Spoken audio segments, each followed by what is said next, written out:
Ha- Oh, I'm it- sorry, an alien spacecraft, silly me.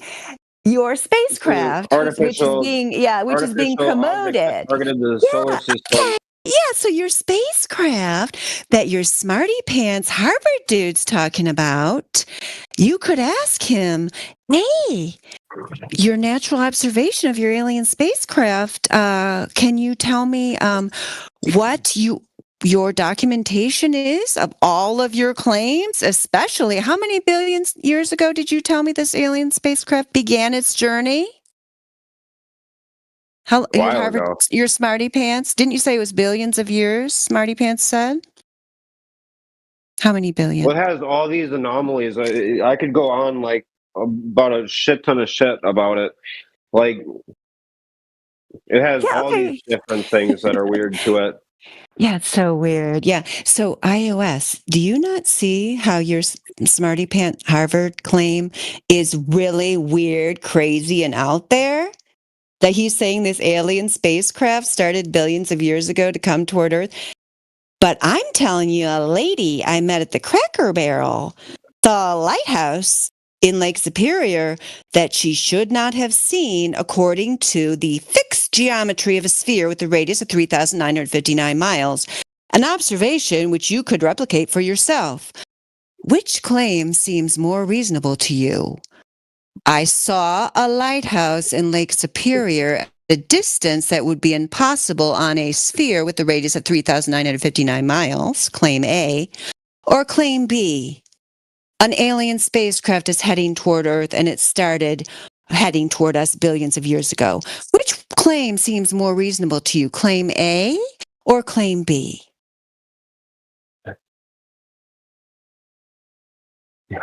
But I don't know. I'm gonna go with claim A. Claim A because I'm not trying to argue with you. Oh, shoot. Don't just be convinced by me. Like, just objectively, like, just, a robot's asking you. Claim A, I saw a lighthouse. Claim B, an alien spacecraft is heading toward Earth and it started billions of years ago. Which one's more reasonable? Give me your honest opinion. Not just to I please told me. you. You can pick claim B.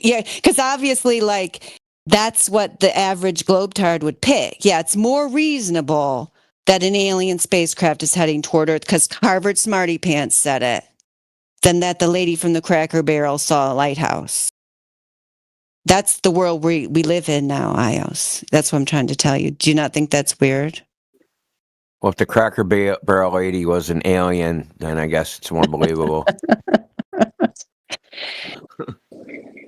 I don't even know anymore. I don't even know anymore. iOS is telling me that there's an alien spacecraft headed toward Earth and that a dude from Harvard made it true. It's not headed towards Earth. Oh, it's not? Oh, I'm sorry. It's going the other way. Which way is it going? Going towards Jupiter right now. Oh, okay. I'm so sorry. Yeah. Okay. So the alien spacecraft is headed toward Jupiter. Yeah. Because Harvard dude said so. Okay. That sounds Indio cool. just said he knew about it. It has the non-gravitational acceleration. Yeah. I heard it too. Yeah. Yeah. The 3i /Atlas. Yeah. I heard about it a few months ago. It's 3i divided by Atlas. Oh, divided by, that was it. Yeah. Thank you. I thought I forgot. Yeah. I knew I was thinking about it wrong. Thank you for reminding me. Yep. 3i divided by Atlas. That's right. Yeah, and we're want to believe in aliens or something? Like, is that like? Hmm? Do you think you're like you have like you're just like credulous, like you kind of like want to believe it? Do I want to believe in aliens? Well, it's just such it's an interesting question. Are we alone in the universe? Like one of the most interesting questions ever. Are you kidding me? Well, you're not alone. Here we are talking to you.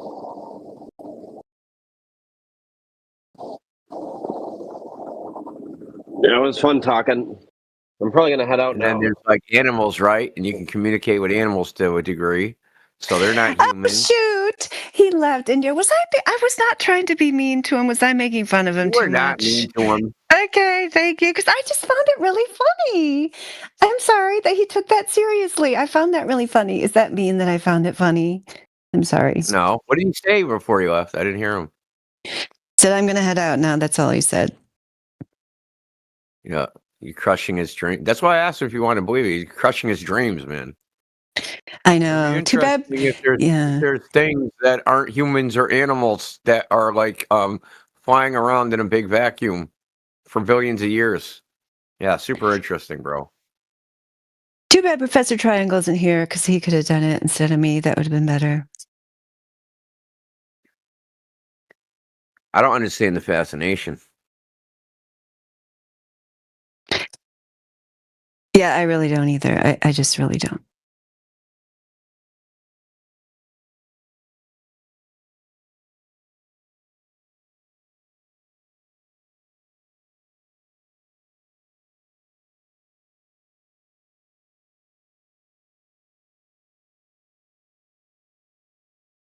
Are you familiar with any of the abduction nonsense?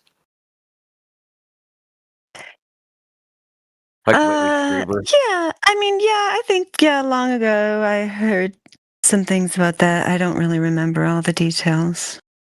I read Whitley Strieber's book when I was a lot younger.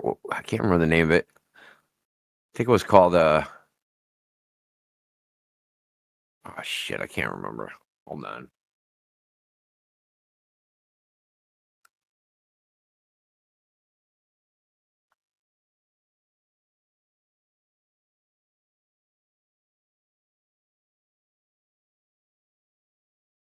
Communion.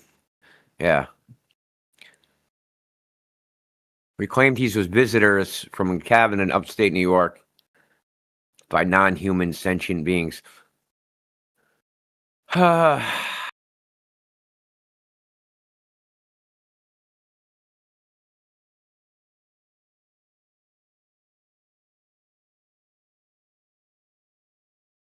The book was big, right? I think it was on Oprah. She did a thing on it. It's just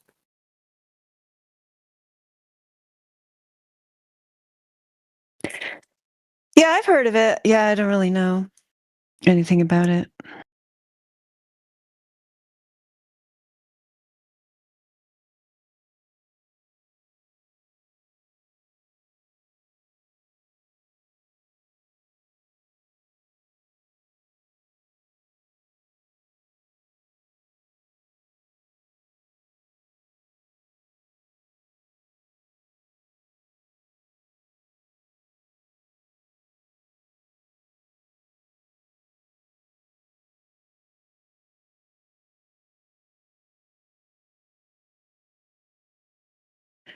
Rusty P wants to know if aliens are possible on a flat Earth.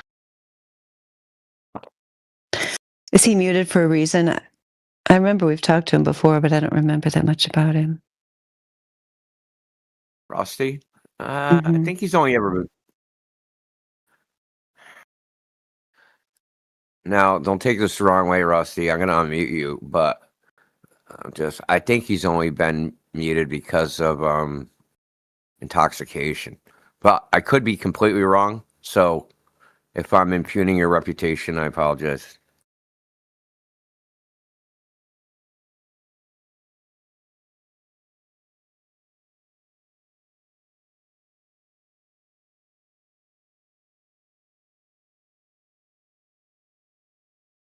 Are aliens possible on a flat Earth? Not space aliens.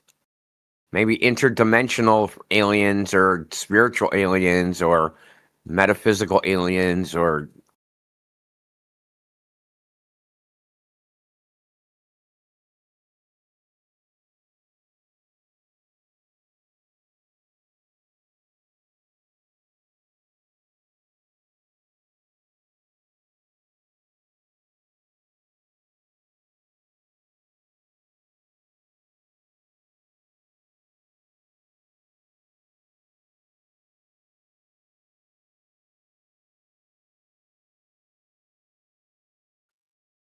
there's like a heated debates event going on. Is that like a thing? Can we get like heated debates flat Earth when they're done? Can we get in? Is that their thing? And can we get into it? Can we like be one of their lackeys? Is it on the stage? Or I see it. Heated debate, religion. It's in Ask a Hindi. No, thanks. Okay, never mind. Well, I mean, we could do we have done a stage thing here before, but not in a while, it seems like. Remember? Yeah. I mean, I think I remember. I'm not quite sure. I can't be sure of anything outside of my jar. So, Yeah, that's what I was trying to remember. Yeah, the 3i divided by Atlas when that came out, because we were talking about how we were the 24 divided by 7 flat Earth server. How could I forget? yes, 24 divided by 7.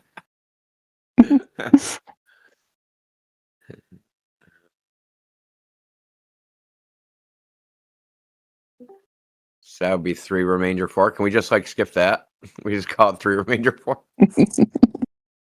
That would be funny. I like that. That's our code name.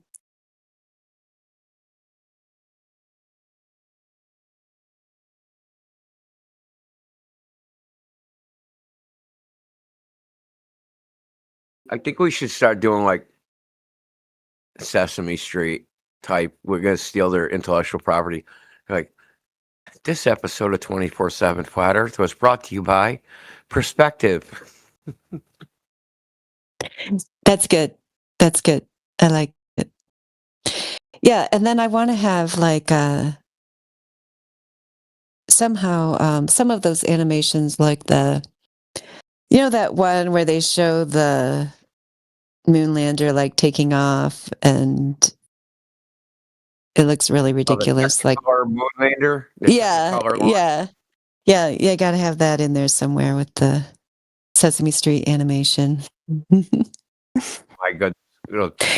We should make little puppets. We should make puppets and do a Muppet version of the Apollo mission. Yeah, because I'm pretty sure the same, probably the people who did the moon landing, because that was late 60s, and then I think Sesame Street started in the 70s. It's probably the same people, right? They probably be looking for a job after Apollo, so they went to work for Sesame Street. I'm pretty sure that's true. I mean, come on, prove me wrong. Was that Jim Henson? Was that his name? Yeah.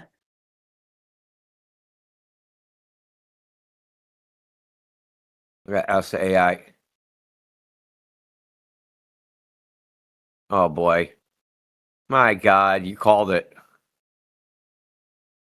What Jim does it Henson's say? collaboration connection to NASA involves a recent major collaboration with the Jim Henson Company on Fraggle Rock, a spacey adventure, a live show at Kennedy Space Center teaching kids about NASA's Artemis missions, plus past work with pigs in space segments for NASA on The Muppet Show. Totally. Yeah, I wasn't even thinking about pigs in space when I said that. Yep, there you go. It's all just one giant propaganda machine. The NASA Fraggles have officially landed at Kennedy Space Center 6 days ago. Yeah, the NASA Muppet Show military-industrial complex. Well, you got to brainwash the kids, man. That's the main thing.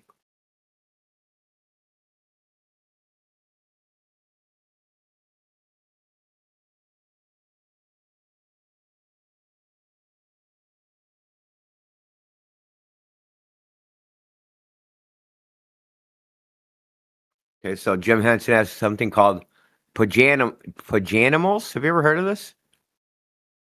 Pajanimals?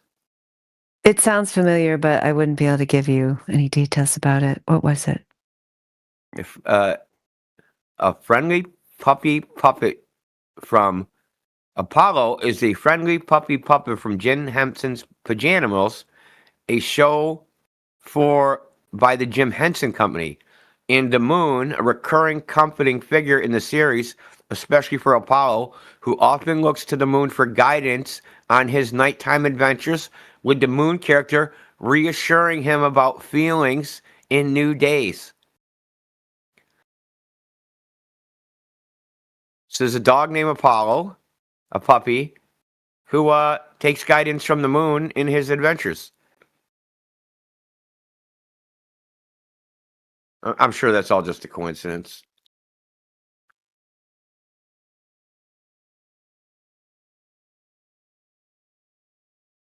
Oh, they even have Father's Day advice from the moon. Oh, awesome. Want some Father's Day advice from the moon?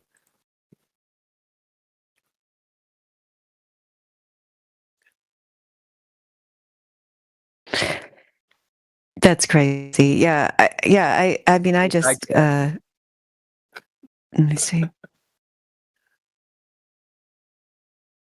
Father's Day advice from moon. And Apollo stands by with bated breath.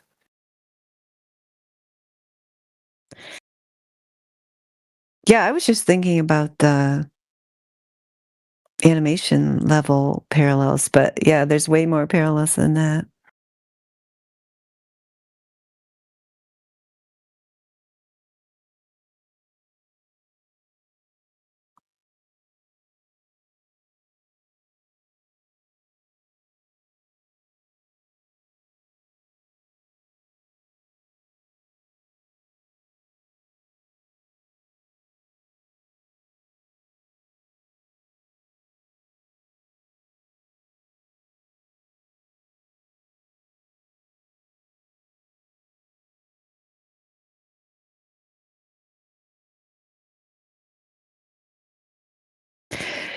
I really do hope that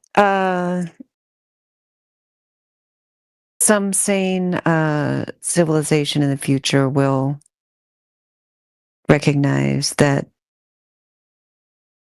these sci-fi claims that they call science via NASA are the wildly unreasonable, insane thing, and that flat earthers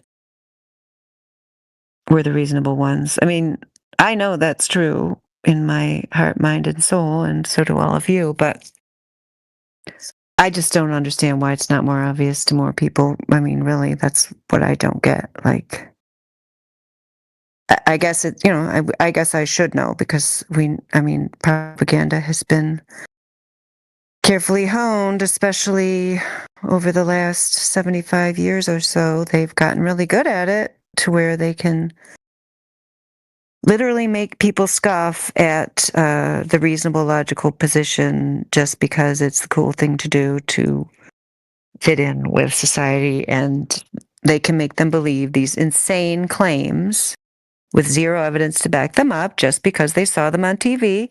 And they really don't see that is crazy. I don't know what to say. Like, all I can do, I guess I should write this out on a piece of paper and put it in an iron box and bury it in my yard and hope that someone in the future will realize that not everyone went along with this nonsense.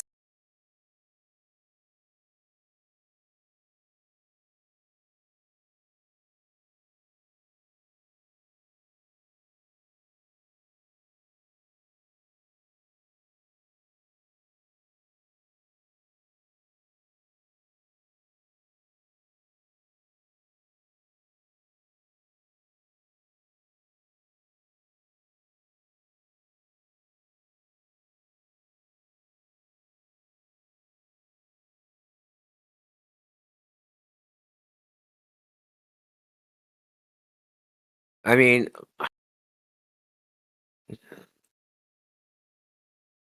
My like, box what are should they be going to do? stainless steel. That's Like, what what you're are going they to going to say, do? Indio. Oh, Indio, I was sure you were going to say, why don't you put it in a stainless steel box instead of an iron box? I'm sorry, but what were you going to say? Why would I say So that? the box wouldn't rust, then my piece of paper would be destroyed. Well, I mean, I guess I'd say put it in. What do they got? They got like rubber or rubber coated stainless steel that'll last forever. Okay, I'll do that. But what were Stainless you steel going to does say? rust; it just takes a long time. Yeah, that's true. Yeah, that wouldn't be good. I'll have to find the right Maybe a stone box. That would be the best one, right? A You just stone carve the box. message into stone, and then you're good. Okay, that's what I'll do. Okay, what were you going to say? I forgot now. No, did I forget? Yeah, I actually did forget. What- Oh, shoot. I'm sorry. I bet it was really deep.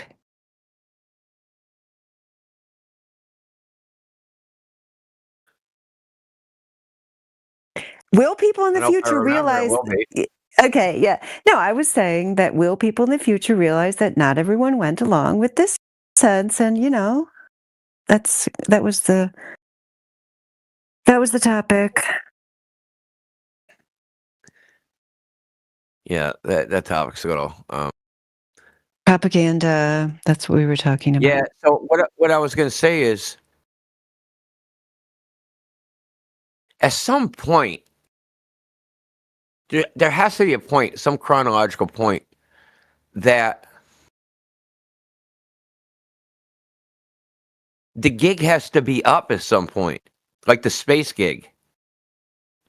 Like they've been kicking the can down the road for 80 years.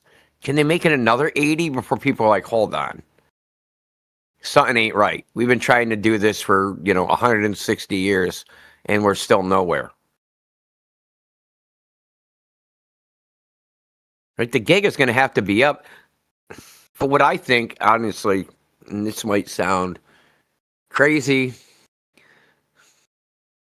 but it's probably more likely than the gig being up, is that they'll crash everything and throw civilization back freaking 200 years where people forget there was ever such a thing as a space fucking program at all. They'll nuke the information and wipe out the people whose memory it was, or the people won't even care after a while. If you're subsistence living, right? If you're subsistence living for like 2 decades and society and the whole structure of society worldwide has collapsed, you're gonna be like, yeah, sit here building a fire, and you're gonna be like, those fuckers lied about the space program, right? Like you're freaking hand building a fire, right? Fucking with a, you know what I mean? You're living like a caveman. Like, why are you gonna care about the space program? I think that's the only way they can like get away with it is if they just like destroy civilization and just like start over. Yeah, because we've talked about this before. Yeah, like at what point they started out like they didn't know. I guess is what we're supposed to think, or at least some of the people involved in the early space program thought they really could get to the moon, right? At least some of those people must have really thought it. Like I was thinking about this when I was looking at that book, NASA Moon to America last night, because we were talking to one of the people in the home server last night about that. Because in that book, because we were talking about Gus Grissom, remember, and in this book, I'm trying to remember exactly how he puts it, because Gus Grissom was on 2 missions before the Apollo mission, which I actually didn't realize till I was looking at this last night. I'm just trying to find the little chart here. I just put the link there in the voice text. It starts at page 65 is where the Gus Grissom part is. Oh yeah, there's the chart. Yeah, I'll just take a screenshot of it.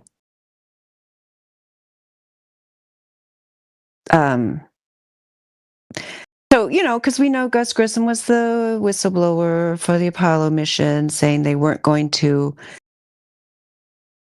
really be able to get there. But he also went on a Mercury mission and a Gemini mission.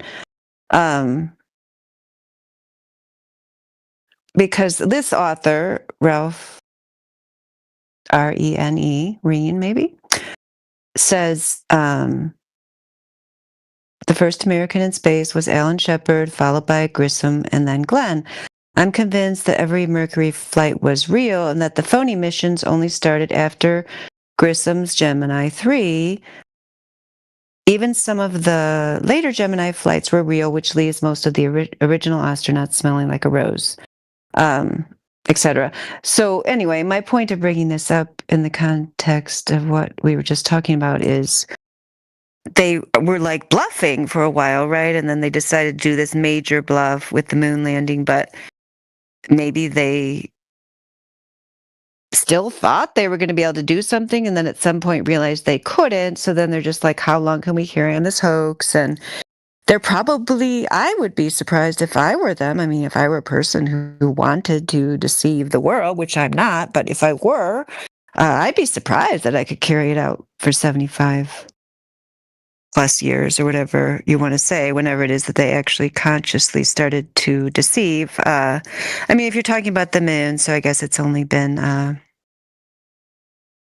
like 55 years or so, 56. Yeah, so yeah, I agree that they've got to be thinking now. Yeah, like I can't believe we've gotten away with this long. Like, how much longer can we keep this up? Do you think that's true that when they first started lying, that they thought they were going to be able to catch up with their own lie and actually do something, or do you think they realized we're really never going to be able to do this? We're just gonna keep doing this. Like, it seems like a bad plan to just indefinitely carry this out when you know. I think the people executing the plan, they don't care because they're going to be dead anyway. Yeah, That's I what guess you're think. right. Yeah. I don't think they look forward. I just think that they're like, hey, how do we control our population today? Who cares about, down the road because I'm alive now? You know what I mean? If I screw out the future propagandists, who gives a shit? Like, why do they care? You know what I mean? Because they're also raking in money and they're also doing like weapons development and spy. Yeah. So Yeah. all that stuff was conflated. I mean, you remember, you were alive. Like the missile, ICBM ballistic missile with nukes, and the space programs. All that stuff was like conflated together. It was almost the same thing. Like a rocket's a rocket, a missile's a missile, right? And they're spending money simultaneously on both things, and people only pay half attention to stuff, and they're like, NASA's building a new rocket called the frickin' Minuteman, or that's what people would hear. But the Minuteman was supposed to be intercontinental ballistic missile.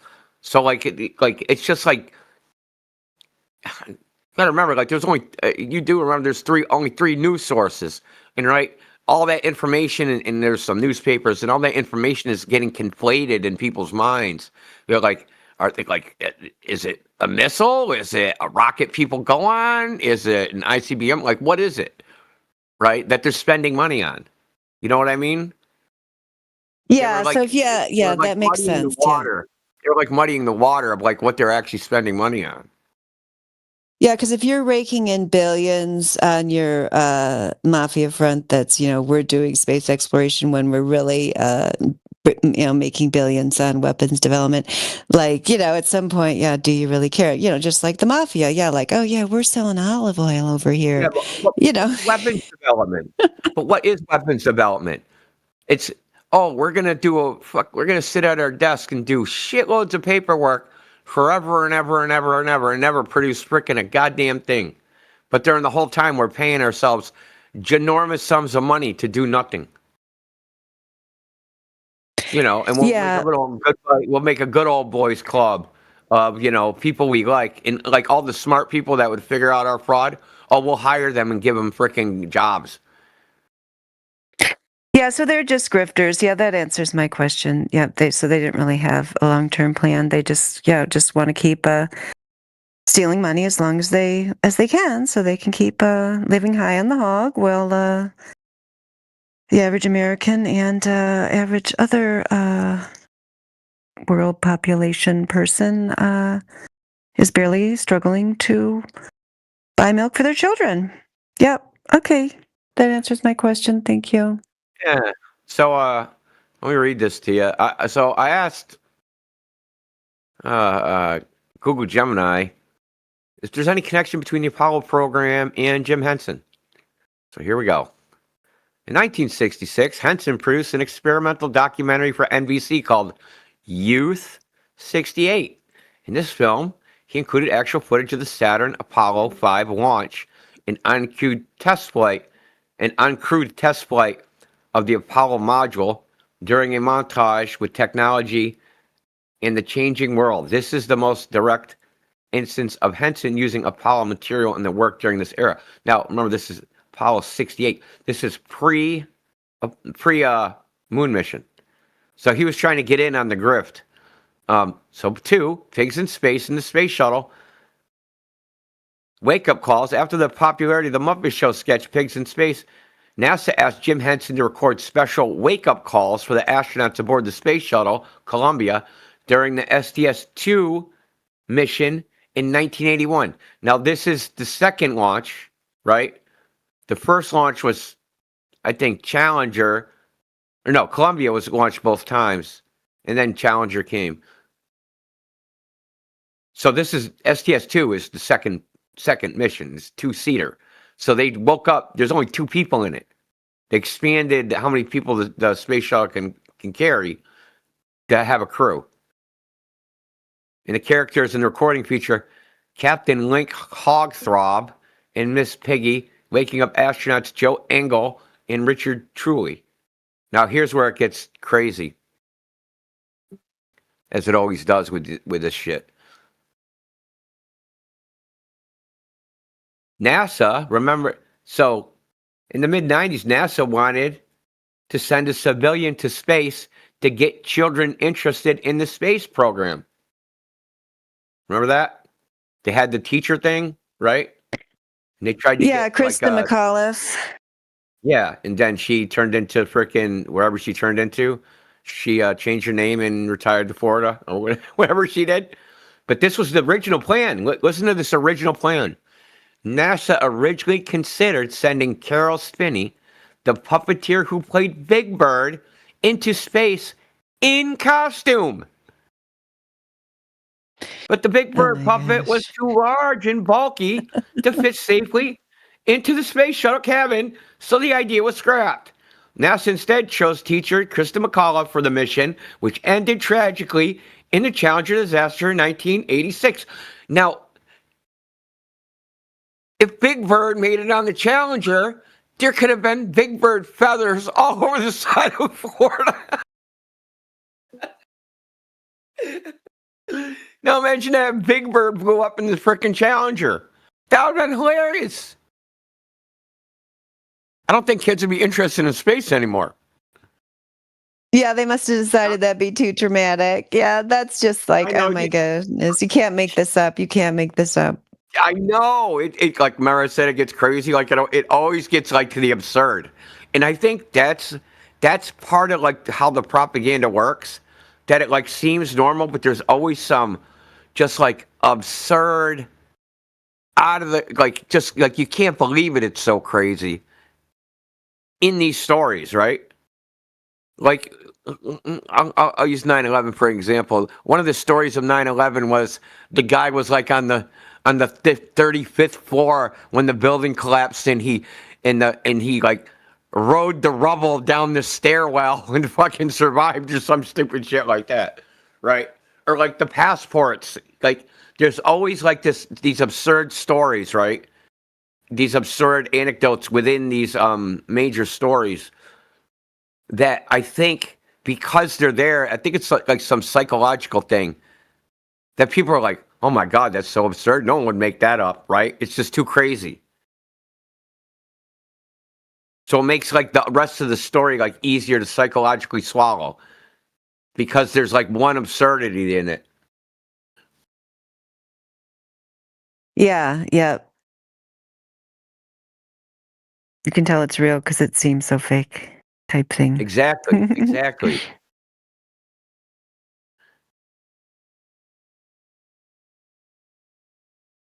And so what people will do, all right, when the event happens, they'll sit around the water cooler, and talk about, did you know there was someone in the World Trade Center that was in the 17th floor when it collapsed and and they basically freaking surfed the freaking rubble to the bottom and survived, right? They don't talk about what actually happened, right? They talk about the outlier absurdities, right? Like you heard the JFK Kennedy connection,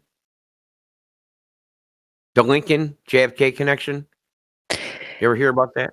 I think so. Yeah, it sounds familiar. Lincoln was shot in a theater and ran to and ran to a freaking and ran to a warehouse, and Ruby shot from a warehouse and ran to a theater. Lincoln's secretary was named Kennedy, and Kennedy's secretary was named Lincoln. All that crap, like all those coincidences, and people like they fixate on like those absurd stories, like, oh my God, look at all these coincidences, instead of focusing on like what really what the actual absurdity. So when you have like I think maybe like if you have something that's really absurd, the fundamental absurdity of the main story becomes more plausible.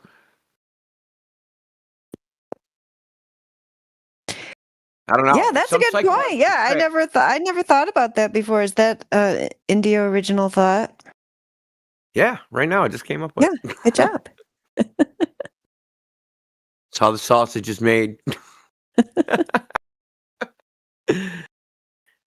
Live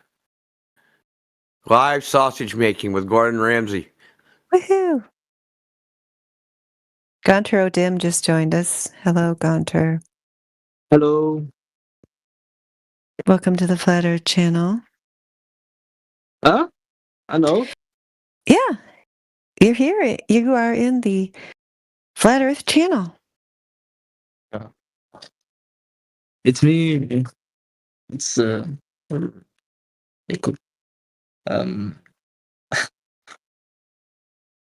Okay.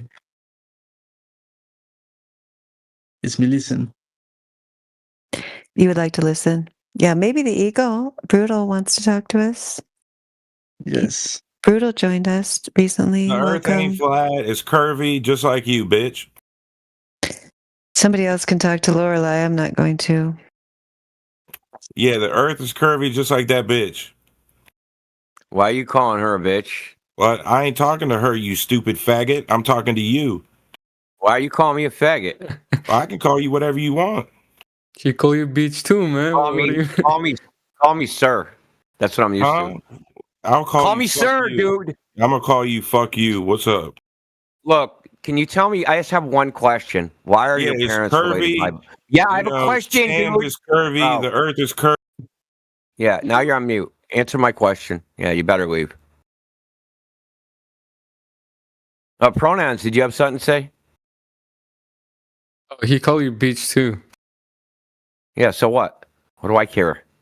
He wouldn't say it to my face. If I wanted to say something, yeah. Well, no, you seem like you were expecting something from me, so I told you. No, like you chimed in and overtalked that guy. I didn't hear what you said, so I just want to know, like, are you a nutless wonder? No. You can't speak up for yourself? Me? Why do I need to speak up for myself?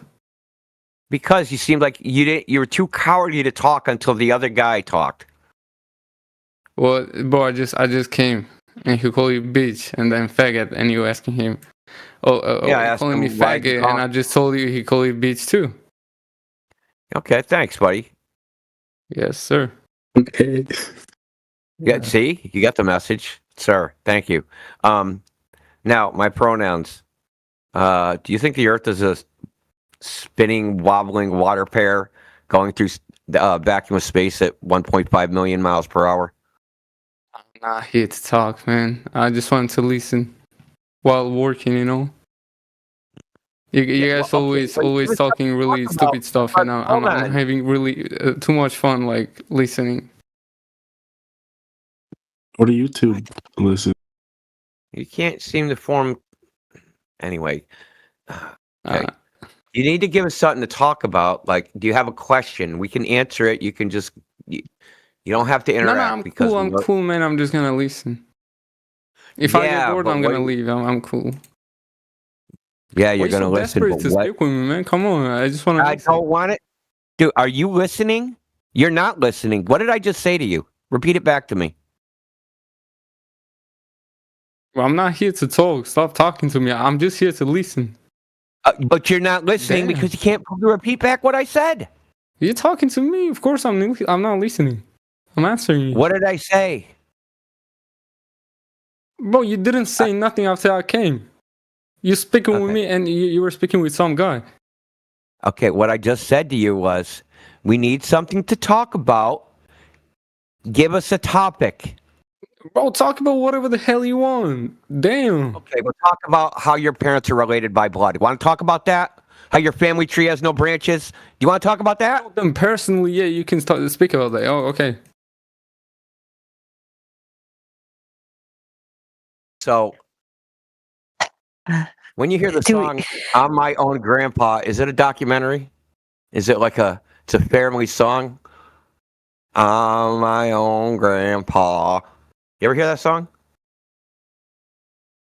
Still speaking with me? Oh, I thought you were listening. Dude, just go on fucking mute. Shut up. Maybe Ira would like to talk to us. If anybody What could about save Vintage us Bait? from these people. Vintage Wasn't Bait, he first? I thought is Wasn't he- flat earther, yeah? No? Oh, okay. I could be wrong. I thought it was Seaman Politics. He might have been. Yeah, but he can talk to us still. Hi, Vintage Yeah, Bait. guys, it's 2026. You have no reason to be a Glober still. That's right. Absolutely. Here. Put that on a t-shirt. Yeah. Imagine all of people. Yes.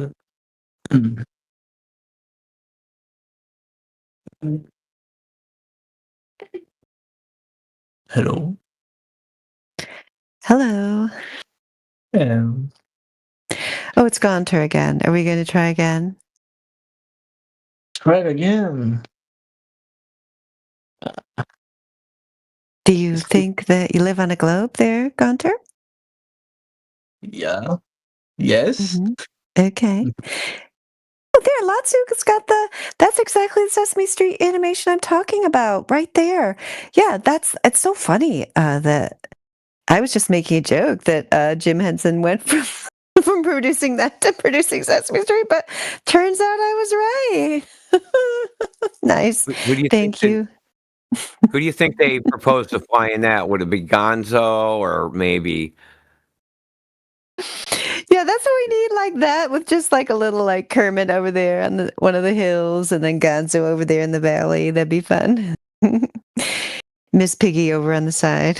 Miss Piggy's doing the photography. Yeah. Well, I guess we'll have Waldorf and Stadler at Mission Control. Yeah, that's good. Okay. Yeah, so Gaunter, what makes you think you live on a globe? Okay. Okay. It's a flat air. Okay. Original.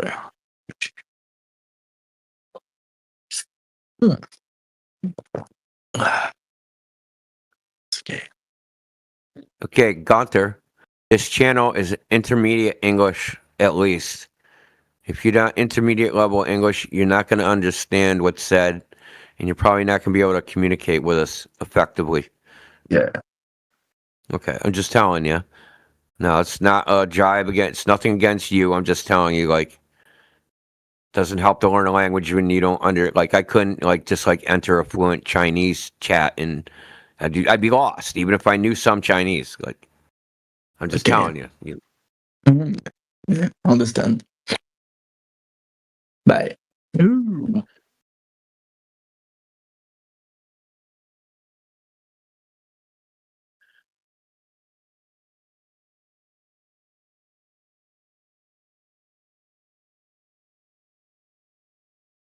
How about Elra? You recognize Elra? No, but I would like to talk to that person. The one My that favorite couldn't color, speak yeah. English? No, the EIRA, yeah. Favorite color is purple.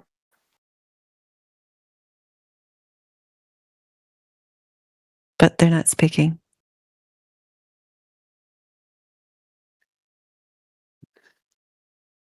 Not interested in romance, enjoying my space. Expect less, hurt less. Purple is my favorite color, but I wear white and blue. Okay, then.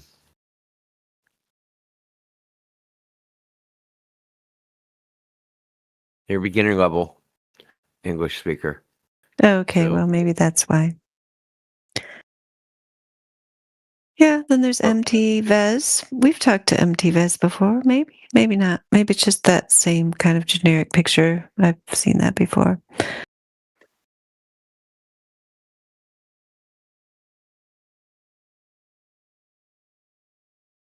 I don't know if anybody's got any questions about Flat Earth. Speak up or comments.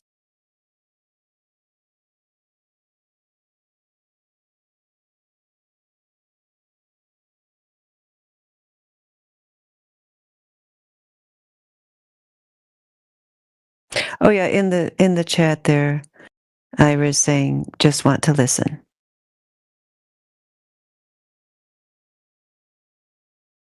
That's what I don't understand about I just want to listen.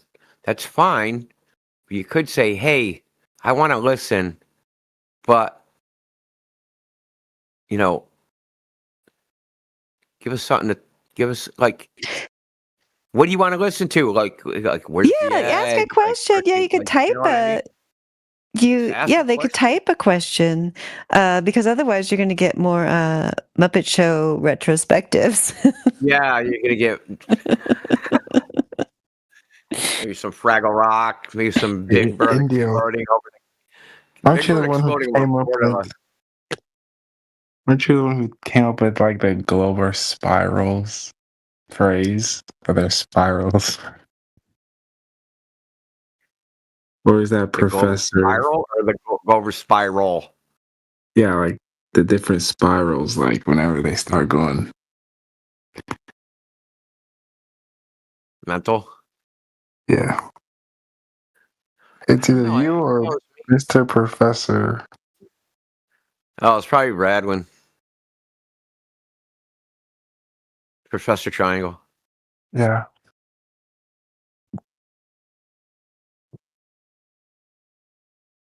I mean, it could be Wolfgang for real. Like he has a whole variety of different types that go over spiral. So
I see AI Overlord is here.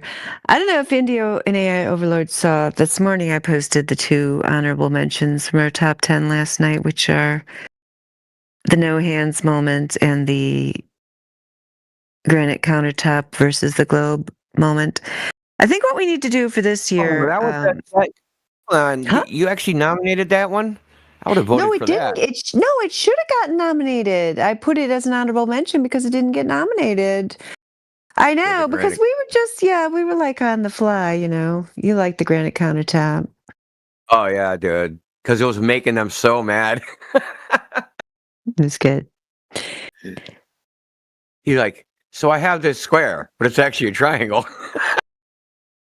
I know that they were confused. They had no idea what a carpenter square was. And then he said it's a triangle. They're like, crazy flat earther thinks a square is a triangle.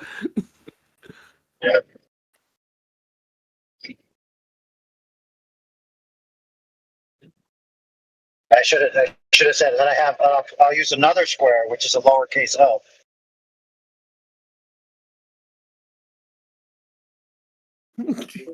So would that be squared?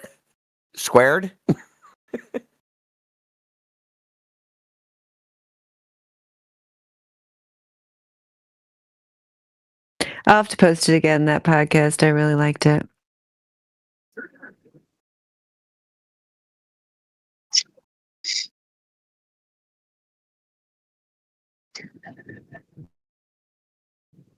I know AI, that was freaking dope, bro. That was like the ending of the Matrix when Neo sees the Matrix and Angel Smith comes up and tries to punch him. You're just like blocking every punch, dude. It's hilarious.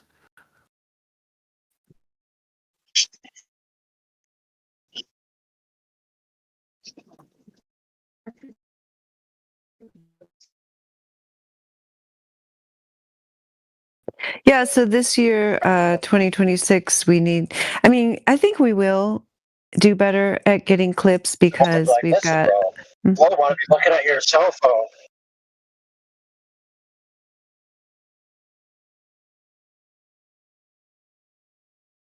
See, hot mic'd?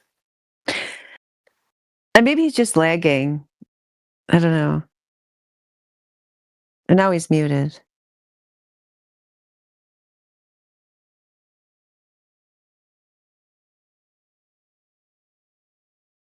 Yeah, I put it in there. The podcast episode. I think it'll be easier to find clips for the top 10 of this year because we've got Machen doing those episodes where they're titled with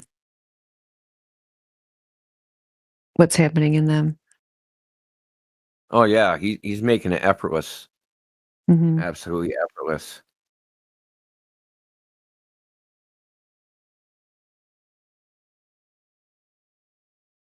Yeah, I should share that channel too in case people haven't seen it.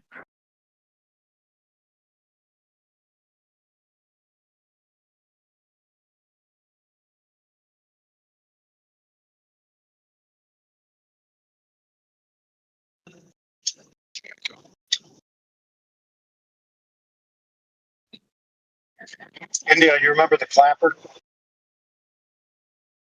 Oh yeah. Clap on, clap off, clap on, clap off. The clapper. Yeah, when you clap it on, the countertop's a globe. When you clap it off, it's flat. See, that's my God, that was good stuff, man. They were dumbfounded, man. That's why it's so great. It's like they were so arrogant and like, and even though they were simpletons, they understood that they were getting cooked. In that no scientist that they could bring in would have a better answer than they could muster because like what you were saying was so simple and true. Well, to be fair, I had to punish them because they didn't want to hear about my observation. Yeah, I know. Right? But, you know, you kind of missed the opportunity because they were like, ships go over the horizon, and he never provided any observation. But when you said you have an observation, or you said you have something and can't show, he's like, well, you don't have the thing here, so we're not going to talk about it. Well, he didn't have anything either. Right.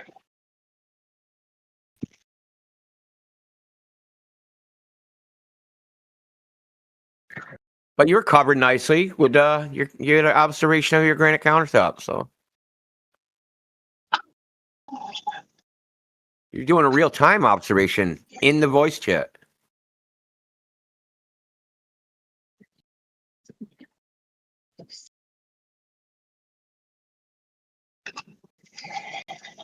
It's probably quartz.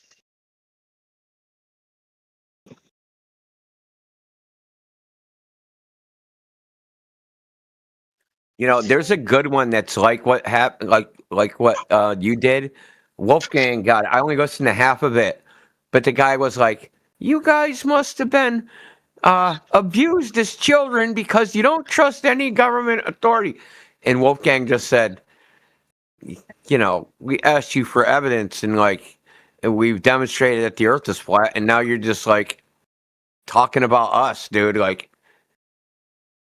It's really good, dude. He like almost did the same thing you did, but he did it, you know, the Wolfgang way, which was just a little bit different.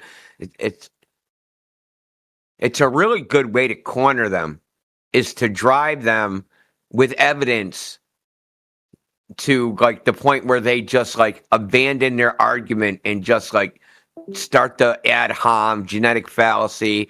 You. Like, you're dumb, you're stupid, you know, like whatever, right? You're injured, you don't trust anybody, like, you know, just get them to shift the argument to some personal attack and then point it out that they're just doing a personal attack as a cope. It's a coping mechanism. That was just freaking brilliant, quite honestly.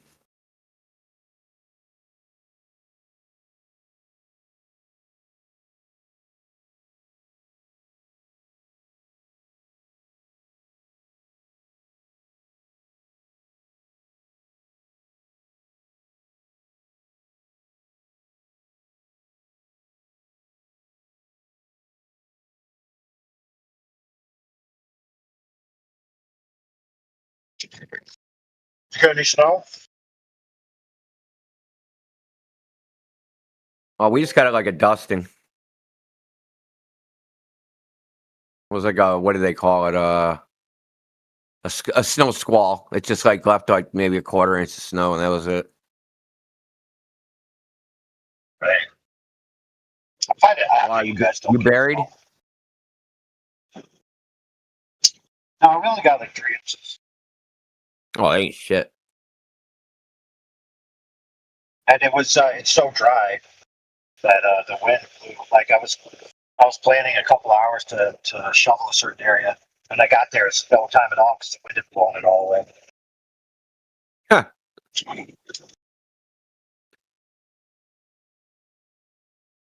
When's the last time you got like a large, like 20-inch snowstorm out there? Oh man, years. Dude, it hasn't been out here since like 2011.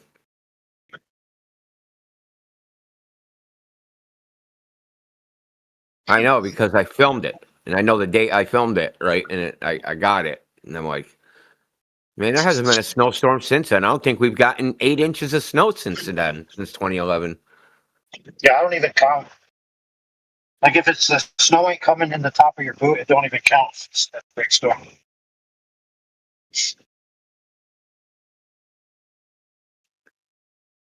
I'll tell you what I have noticed though. All the apps tell you, oh no, there's a storm coming. Oh no, watch out. And then it's like, dude, this ain't no storm. What are you trying to talk about here, bro? Yeah, I remember I was out there and like, what year was that? It's probably like 93. And like some hurricane, remnant of a hurricane hit a cold front, and like the meeting line was in the Berkshires. And so it was like a 30-inch blizzard with like 80-mile-an-hour winds, dude. Like the fucking shingles were blowing off of buildings and shit. My friend's car got wrecked because frickin' roofing, the part of the roof flashing flew off of one of the buildings downtown and landed on his car.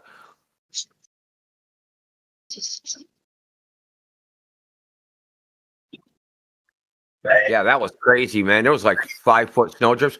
Hey, have you ever seen the like that? What snowstorm was that? There was some huge snowstorm and they show like the snow is up to like the second story window or something.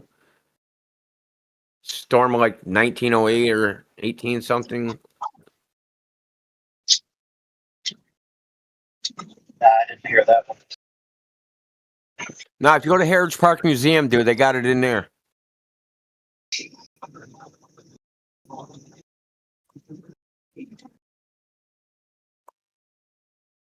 That place used to be nice. Used to have all kinds of shops, huge candy store. That's gone. Oh, the blizzard of 88 happened in 1888. Did not stop for 4 days. Total sum of 37 inches fell locally.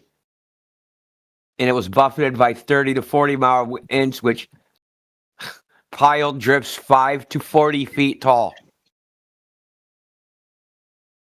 Yeah, dang.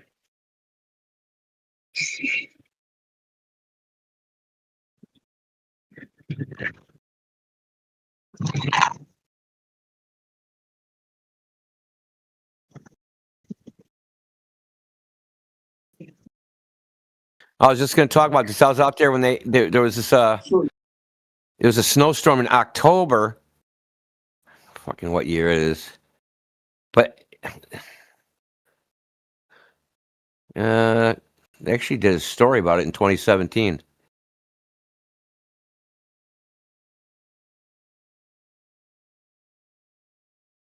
Dumped 2 feet of snow. And the thing is, it wasn't predicted. That was the thing. It's supposed to rain.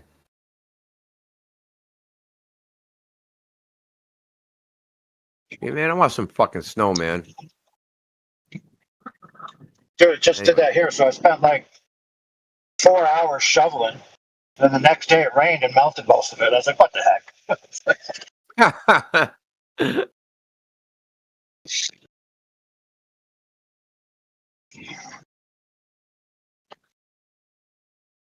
All I know is when I was a kid, it used to freaking snow all the time, dude. I don't know what the hell happened. Yeah. There used to be building snow forts in the snow. Like you could tunnel through it. You know, our snow forts were elaborate. We had legit castles.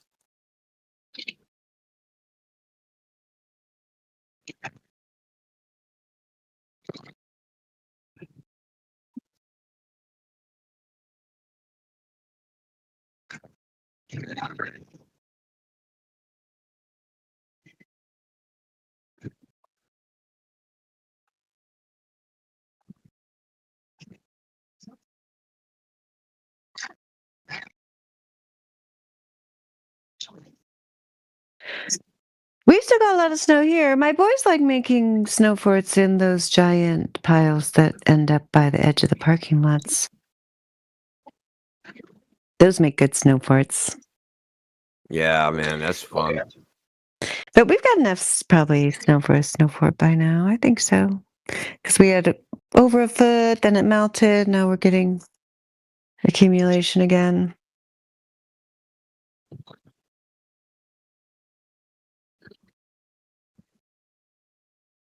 Do Eskimos make snow forts?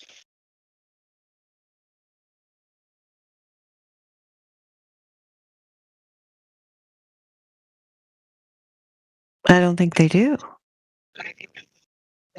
How did they know how deep the dust was on the moon? वालेकुम वबरकातुहू Kaif हालकुम What? say अस्सलाम वालेकुम Okay, this is English. We speak English. Sim hi Hi, how are Hi. you? good Just to tell you, this is an intermediate English channel. Yeah. Okay. Just warning you. Oh, you're intermediate.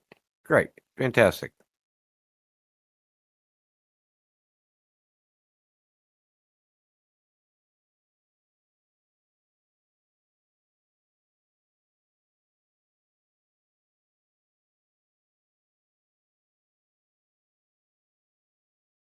Okay, I'm calling it a wrap in here. I'm out of here. It's too much fun. Peace. Bye bye. Yeah, AI, I don't know if you're here or if you scroll up, dude, you freaking see a whole bunch of observations that were done by a couple of us. It's pretty badass. I don't know what you're doing, but or you can go on X and look at my I posted them, so it's pretty cool. Anyway, adios amigos. Later, Indio. Gems, you didn't come over last night. What the fuck? I had to deal with too many children and family and food. I was like stuffed. Yeah. Then I got sleepy.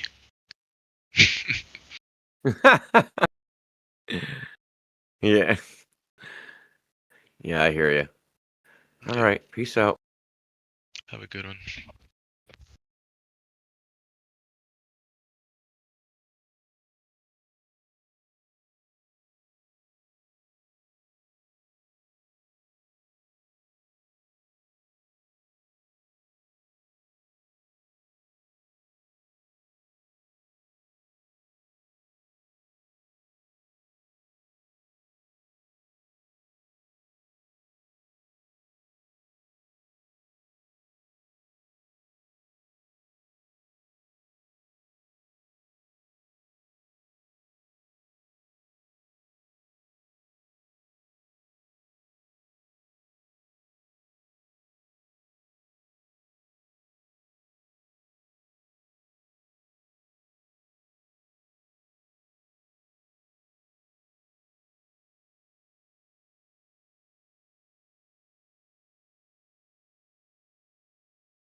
Hello. Hello. Welcome to the Flat Earth channel. Did you have any questions?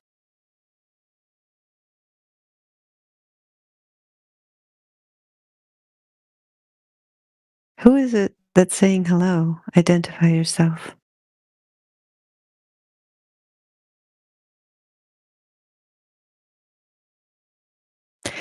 Okay, well, if you decide to ask a question, we'll be here to answer it.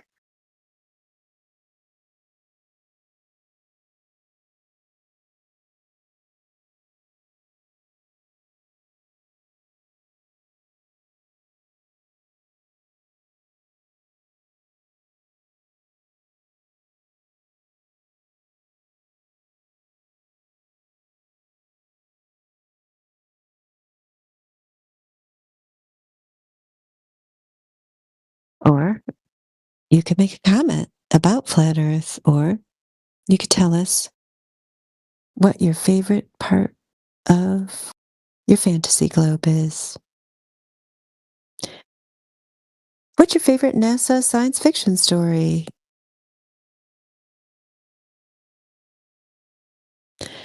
What differences do you see between NASA science fiction and Hollywood science fiction? Which genre do you think has better actors? Which has better animation? Which one has storylines that are more believable, Hollywood or NASA? If you have thoughts on these or any other topics related to Flat Earth, feel free to speak up.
D-Dog, are you still here? Oh, yeah. Yeah, there you are. You can speak up if you want. You said, what's this? I don't know, like, if you want to know, what is the channel? I could tell you that, if that's the question. This is the 24/7 Flat Earth channel, an outpost of the 24/7 Flat Earth server, in which we 24 hours a day, 7 days a week, discuss how the globe has no basis in reality and how it can easily be mathematically disproven. That's what it is. Oh, the GIF. Yeah, you want to know about the GIF. No Tank says love is love. Yeah, that would be the reflexive property. Because we're waiting for you to ask a question. That's why people are muted. They need to hear your thoughts and questions, D-Dog, so they have something to comment on.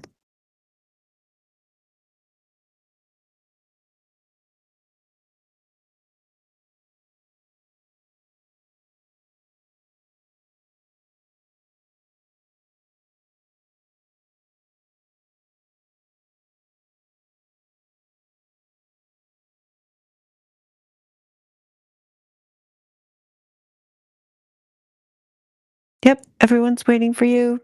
Yep, we had a prophecy. Said D-Dog will appear and will ask a question that will spark hours of stimulating conversation. So we're ready for you to fulfill that.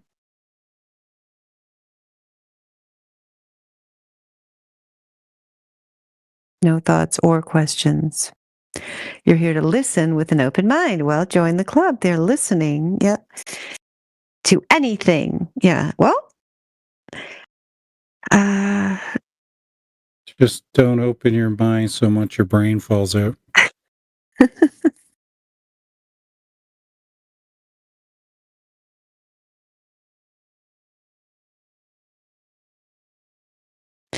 well, there's no globe. The globe is a fictional construct, imaginary fairy tale. It's not a model. That would be too generous. That would be, people call it a globe model sometimes, but it's a globe non-model. Doesn't model anything. It fails as a model. So the globe is a toy. Yeah, guess how old the largest surviving or earliest surviving globe, an actual globe model made. How long ago that was made? Tell us. I don't know. 1491. Wow, right before Columbus set sail. Huh. Hello, Jihan. Yeah, isn't How it do you know amazing? They globe? knew it was a globe before Columbus Is there any even proof? set sail. Hello, hello, hello. Hello, what's your name? Yeah, I'm Dandelion, and Rayleigh was just telling you about the first globe toy. Are you So dragging it? Did you just come to you are say hello? proposing that globe is flat. Am I correct? Hello? That's a good one. He said the globe is flat. The Earth is flat. The globe is a globe. Globe is a globe. Even globe is sphere. Spherical shape. Right? Correct. The globe is a sphere. The Earth is flat. Well, you gotta fix that though, because the globe Earth claims is in will a globe. make it the globe claims will make it a magical sphere, because if we're gonna talk about spheres in reality don't do what they claim the globe does. So the globe will be a magical sphere. How globe is a magical sphere? You know, like holding water on the outside of it. Outside of Spheres don't do that. You know, spheres don't hold water on the outside, right? Especially when spinning. Yeah. So gravity is false. There you go. Magic. Gravity is magic. So what does Newton's law says? Is it also false? You are accusing that, right? You're saying that the sphere, just because it's a sphere, it attracts water to the outside of it. While in a vacuum, though. In a vacuum. It's a magical sphere. You cannot demonstrate this There's a sphere. thing we call it atmosphere that is secure us from vacuum. Good one. So you are saying gravity is false, Newton's law is false, and Galileo and other scientists, they are just wrong, isn't it?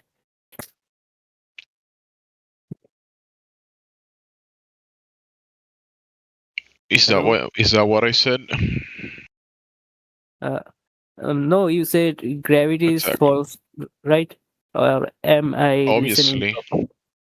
So Well, when you say gravity, what do you mean? Are you saying a word, an all-encompassing word that you can throw and use it for anything that you want to explain? You just say gravity does it.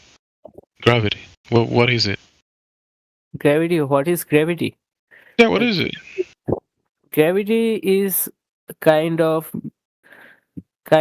pull that every object has in it. It can everything that has mass, it can attract other mass. It is called gravity. In Einstein's perspective, you can say that it bends space-time fabric and attracts other objects. So that is the claim on paper, right? On paper, people write that. What you just said, you read somewhere, right? You read it somewhere. Someone said that, a story. Do you have a demonstration for that? Can you show that in reality, in physicality? It is matching with the paper, the paper calculations. So I am going to believe that. If you don't want to believe that, you can say your your point. You can represent your point. Why don't you believe that?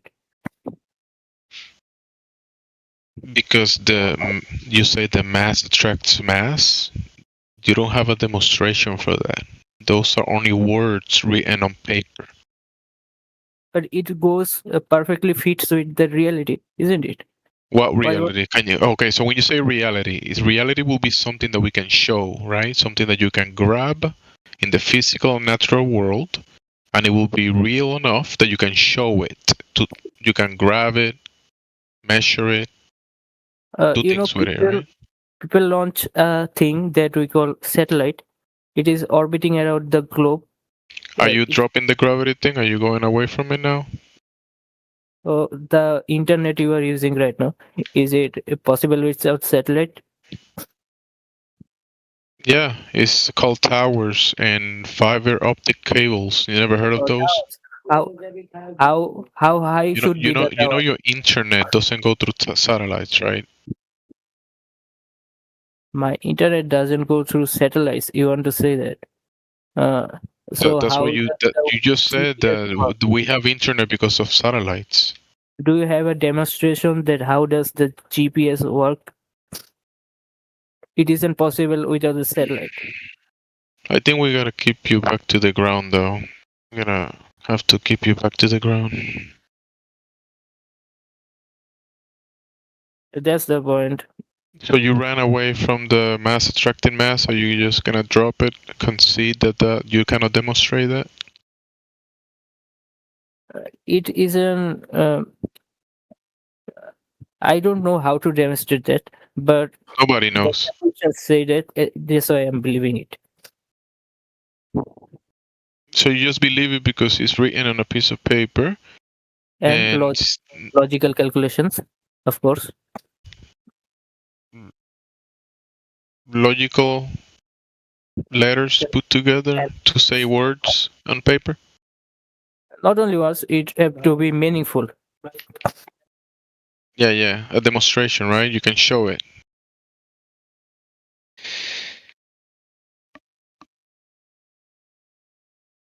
No, you cannot.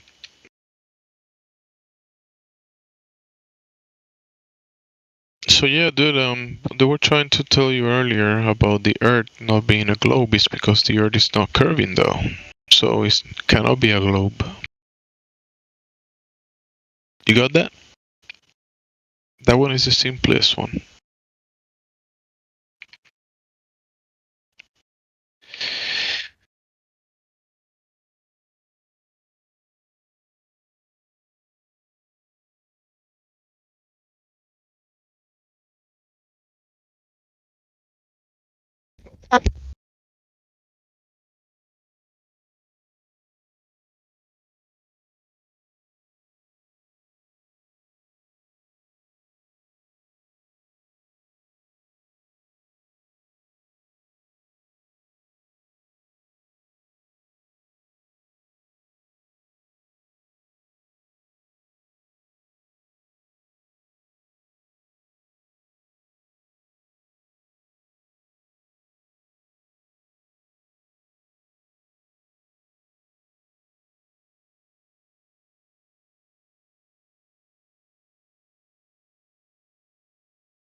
Hello.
Hello?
There's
Hello?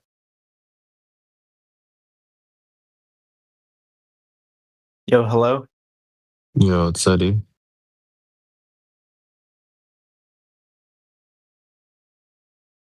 I'm here for the debate. Welcome back. What do you got? Cannot hear if someone's talking. No one's talking. Yo, did you mute me? Oh, you're talking. I can't hear you. Laps. Bro, no way he muted me. No, I can barely hear you. Like you're speaking very quietly. Oh, that's weird. Let me go check on the live stream. It's on. Normally I'm like super loud. It's okay. You're loud, dude. I can hear you really clearly. Mark, you might have to turn him up on your end. Yeah, no, I think it was me. Anyways, how about this? How about this? You know, we're in a new year. Maybe it's time to reevaluate some things. Okay, like what? Everything, man.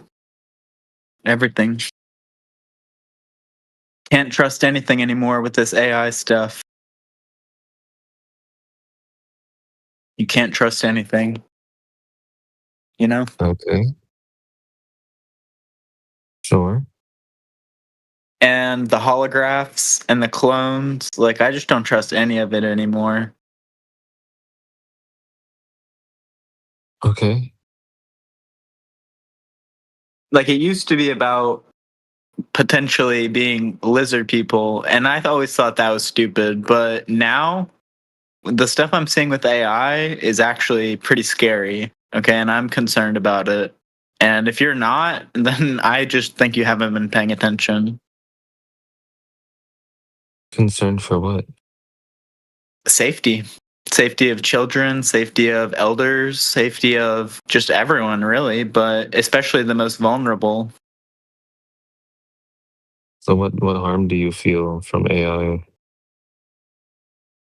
Well, they can't tell what's real anymore. Like, you're taking impressionable people and you're giving them essentially doctored images and videos, like of the earth or of themselves or their family members, or like just the other day, like my sister used AI to put her baby next to the pyramids of Giza, and my grandmother, you know, bless her heart, thought it was a real picture, and we had to explain to her grandma that's AI, and she didn't know what AI was, and it scared her. It scared her, and you know, that's a harm.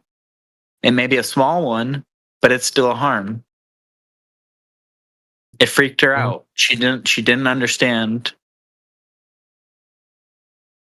And honestly, we should have just let her believe. We should have just let her believe that the kid had traveled to Egypt, but next to the pyramids. But you know, Well, it's a good thing you told her the truth. Truth is good. I don't think fear is all bad. It helps you navigate away from potentially harmful situations. So I think it's something good. my thing is, has anyone actually seen the pyramids? I mean, we're told that they're there. What happens if you climb to the top of them? What's underneath them? And you may think I'm joking about this, but people think they're out in the desert. They're not. They're not. They're in the middle of cities. You really tell me, like, you expect me to believe that they're ancient pyramids that were built by ancient civilizations who didn't have any access to tools, and now they're just in the middle of a city? Come on. Well, that's the story. It's just like the globe. They just feed you a story. And who believes it anymore? That's my question. What else are they lying about? The difference between the globe and the pyramids is that you can actually go to the pyramids. You can't actually go to outer space, turn around, and then take a picture or a photograph.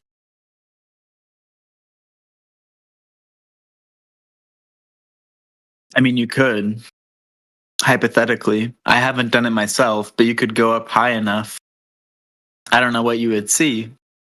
Yeah, so if you can break through the container that contains the gas we breathe, then yes, hypothetically you could. I don't know. Have you seen this container yourself? No. Then how do you know it exists? Have you seen the air you breathe? No, it's air. Yeah, I can but it observe fills your it though. lungs. Yeah, it fills your lungs, right? You can test it, it's there. Just like with the gas we breathe, there has to be something to contain that gas. We can test it. We can test if there's a container there.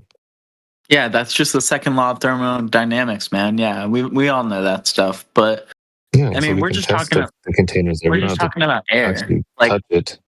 Yeah. dude, I'm talking about the bigger picture.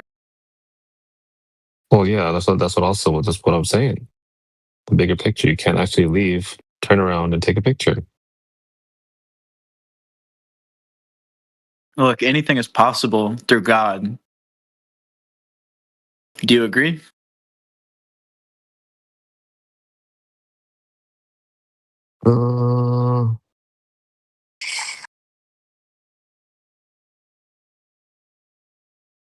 Because if you don't agree, we're gonna have some major issues.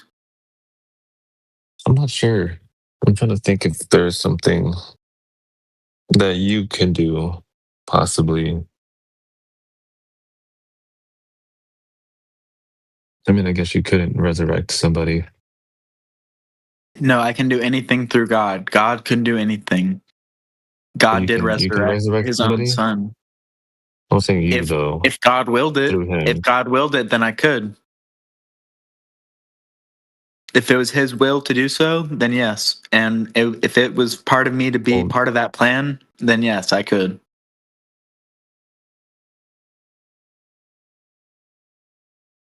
I'm pretty sure he's the only one that can do that by himself, not through anybody.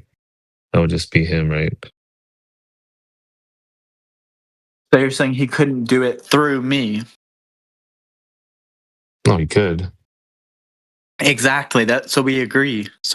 There's no But he debate. doesn't need you to do it.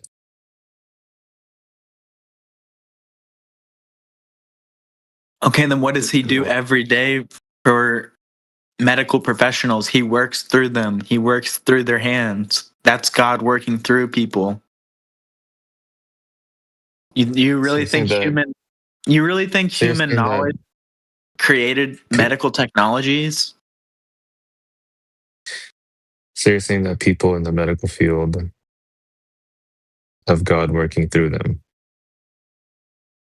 Dude, of course. You really think that they're smart enough to do that stuff? So you think people that are getting their genitals cut off? No, that's not medicine, dude. That's not medicine. That's mutilation. That's the devil. Okay, so That's not the everybody devil. in the medical field is They're being not in worked the through by medical God, field. right? I'm pretty sure you have to have some type of medical degree to be performing surgeries.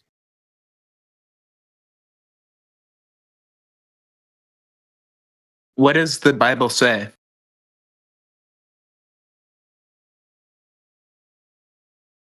It says that Satan will come in many disguises, many forms. Okay? He'll appear as a healer. He'll appear as a clergyman. He'll appear as the Antichrist. Well, I'm just saying, based on the last thing you said about all medical professions having God work through them. That's all I was repeating. That's it.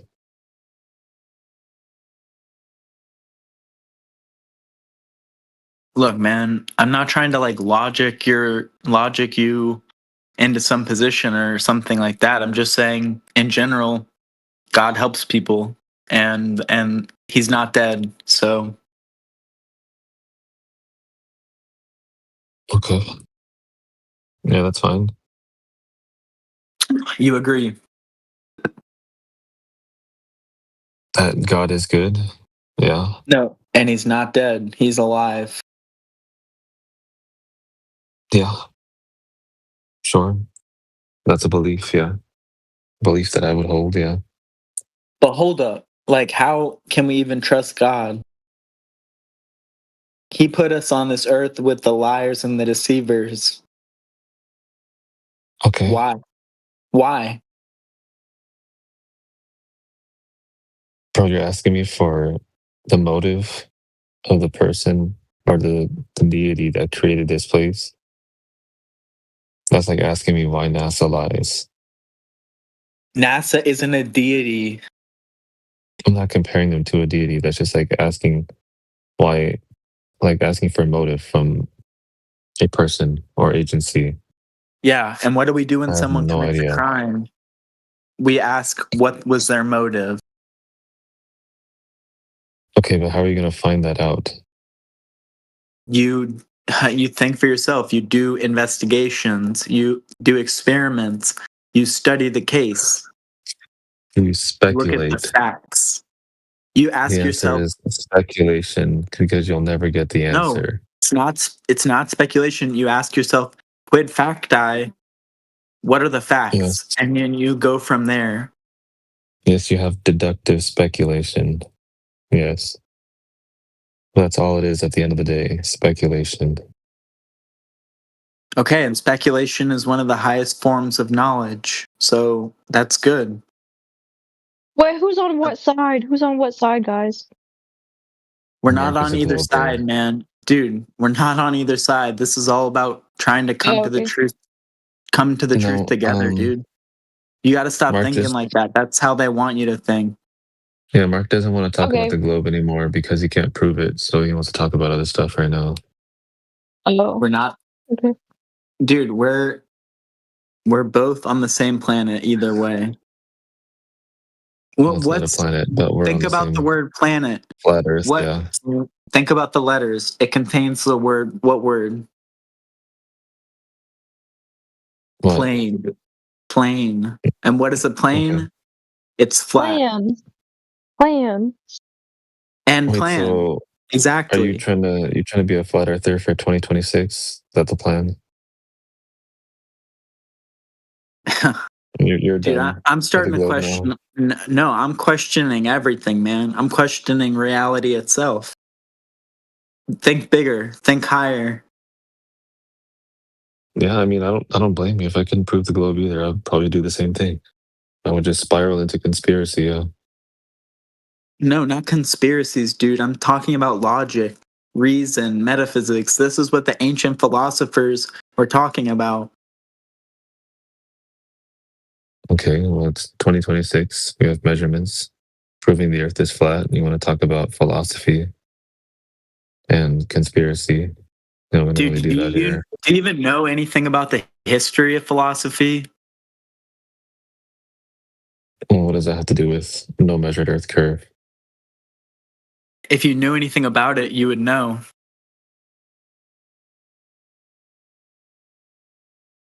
Sure. Okay. Dude, I don't know, man. It seems like you're just locked in to this one style of believing things. You don't want to accept anything else. You can't think higher. Well, it's not a belief. And this room is titled 24/7 Flat Earth. This isn't 24/7 conspiracy room, right? I'm not talking about conspiracies, bro. It's not about that. You're not talking about stuff you can't prove? No. All right, so out of all the topics that you brought up, what can you prove?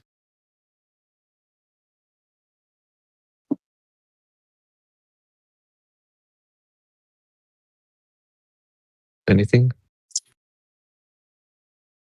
Can someone prove flat Earth to me? I'm open-minded.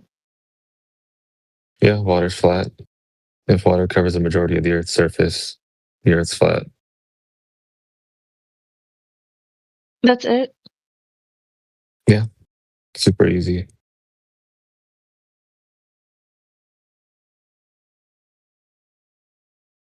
I mean, unless you have measurements that water is curving, right? Supposed pictures taken from outer space depict water to be curving, that blue part. When we go in and measure with lasers, long distance observation, it debunks the size of the Earth that they gave us.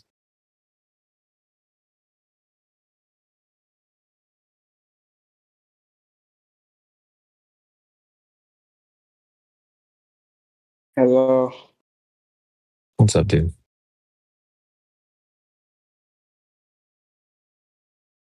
Yeah, if you want to look in the side chat, Planet Truth actually posted up drop over distance with the radius value that they gave us of 59 miles. That's how much drop you should be seeing. I have a question. What's up? So, okay, if Earth is flat, do you guys think that other planets are flat? And why? Well, it doesn't matter. We don't have access to those other lights in the sky.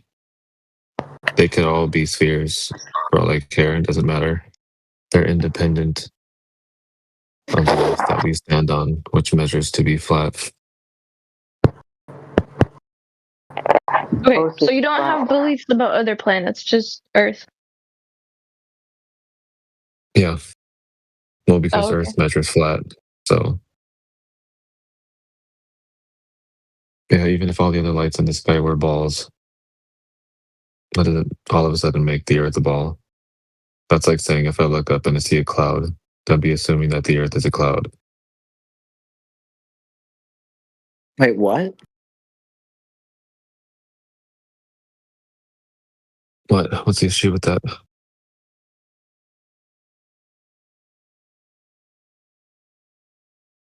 So what's your hypothesis? Hypothesis for what?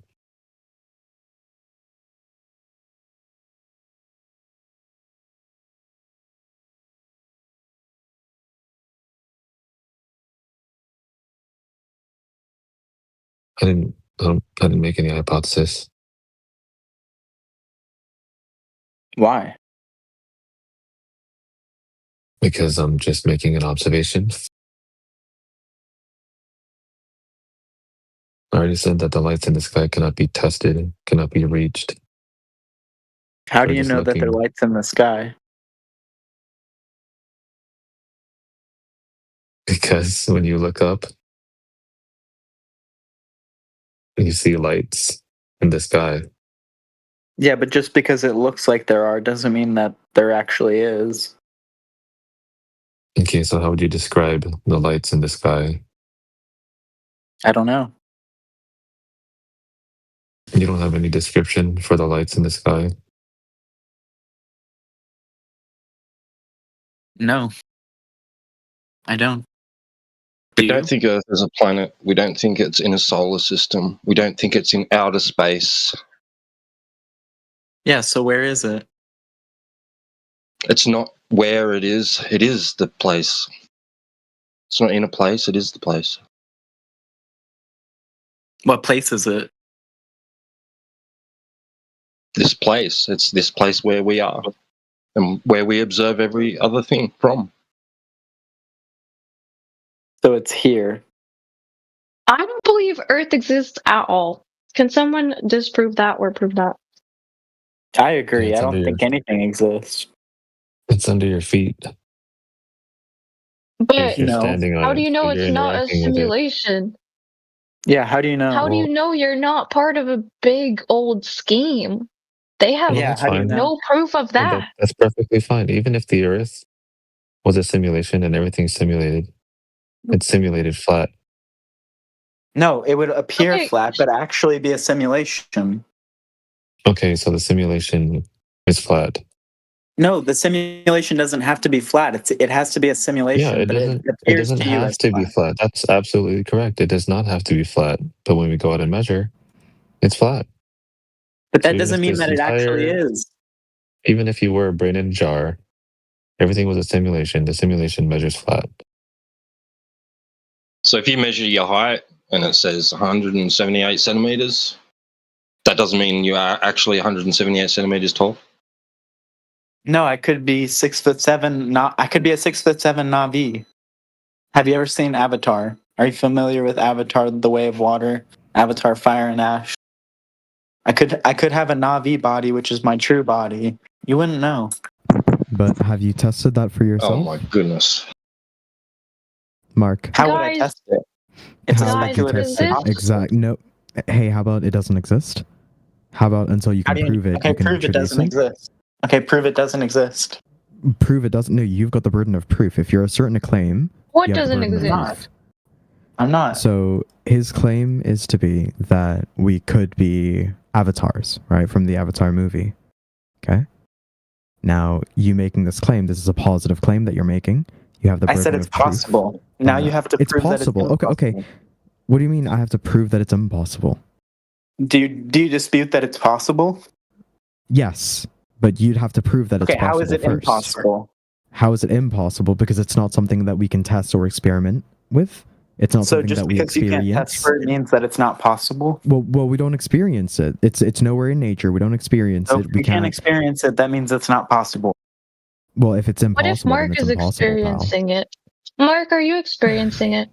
Yeah, I am actually. I don't Now judge I'd you. like you to prove it. Since you're experiencing it, prove it, Mark. How can I prove that to you? What would change your You're mind? experiencing it, not me. You're experiencing well, it. Go for it. What would change your mind? I don't think Mark owes us to prove his experience. I think it's his experience. I have That's a a good question. point.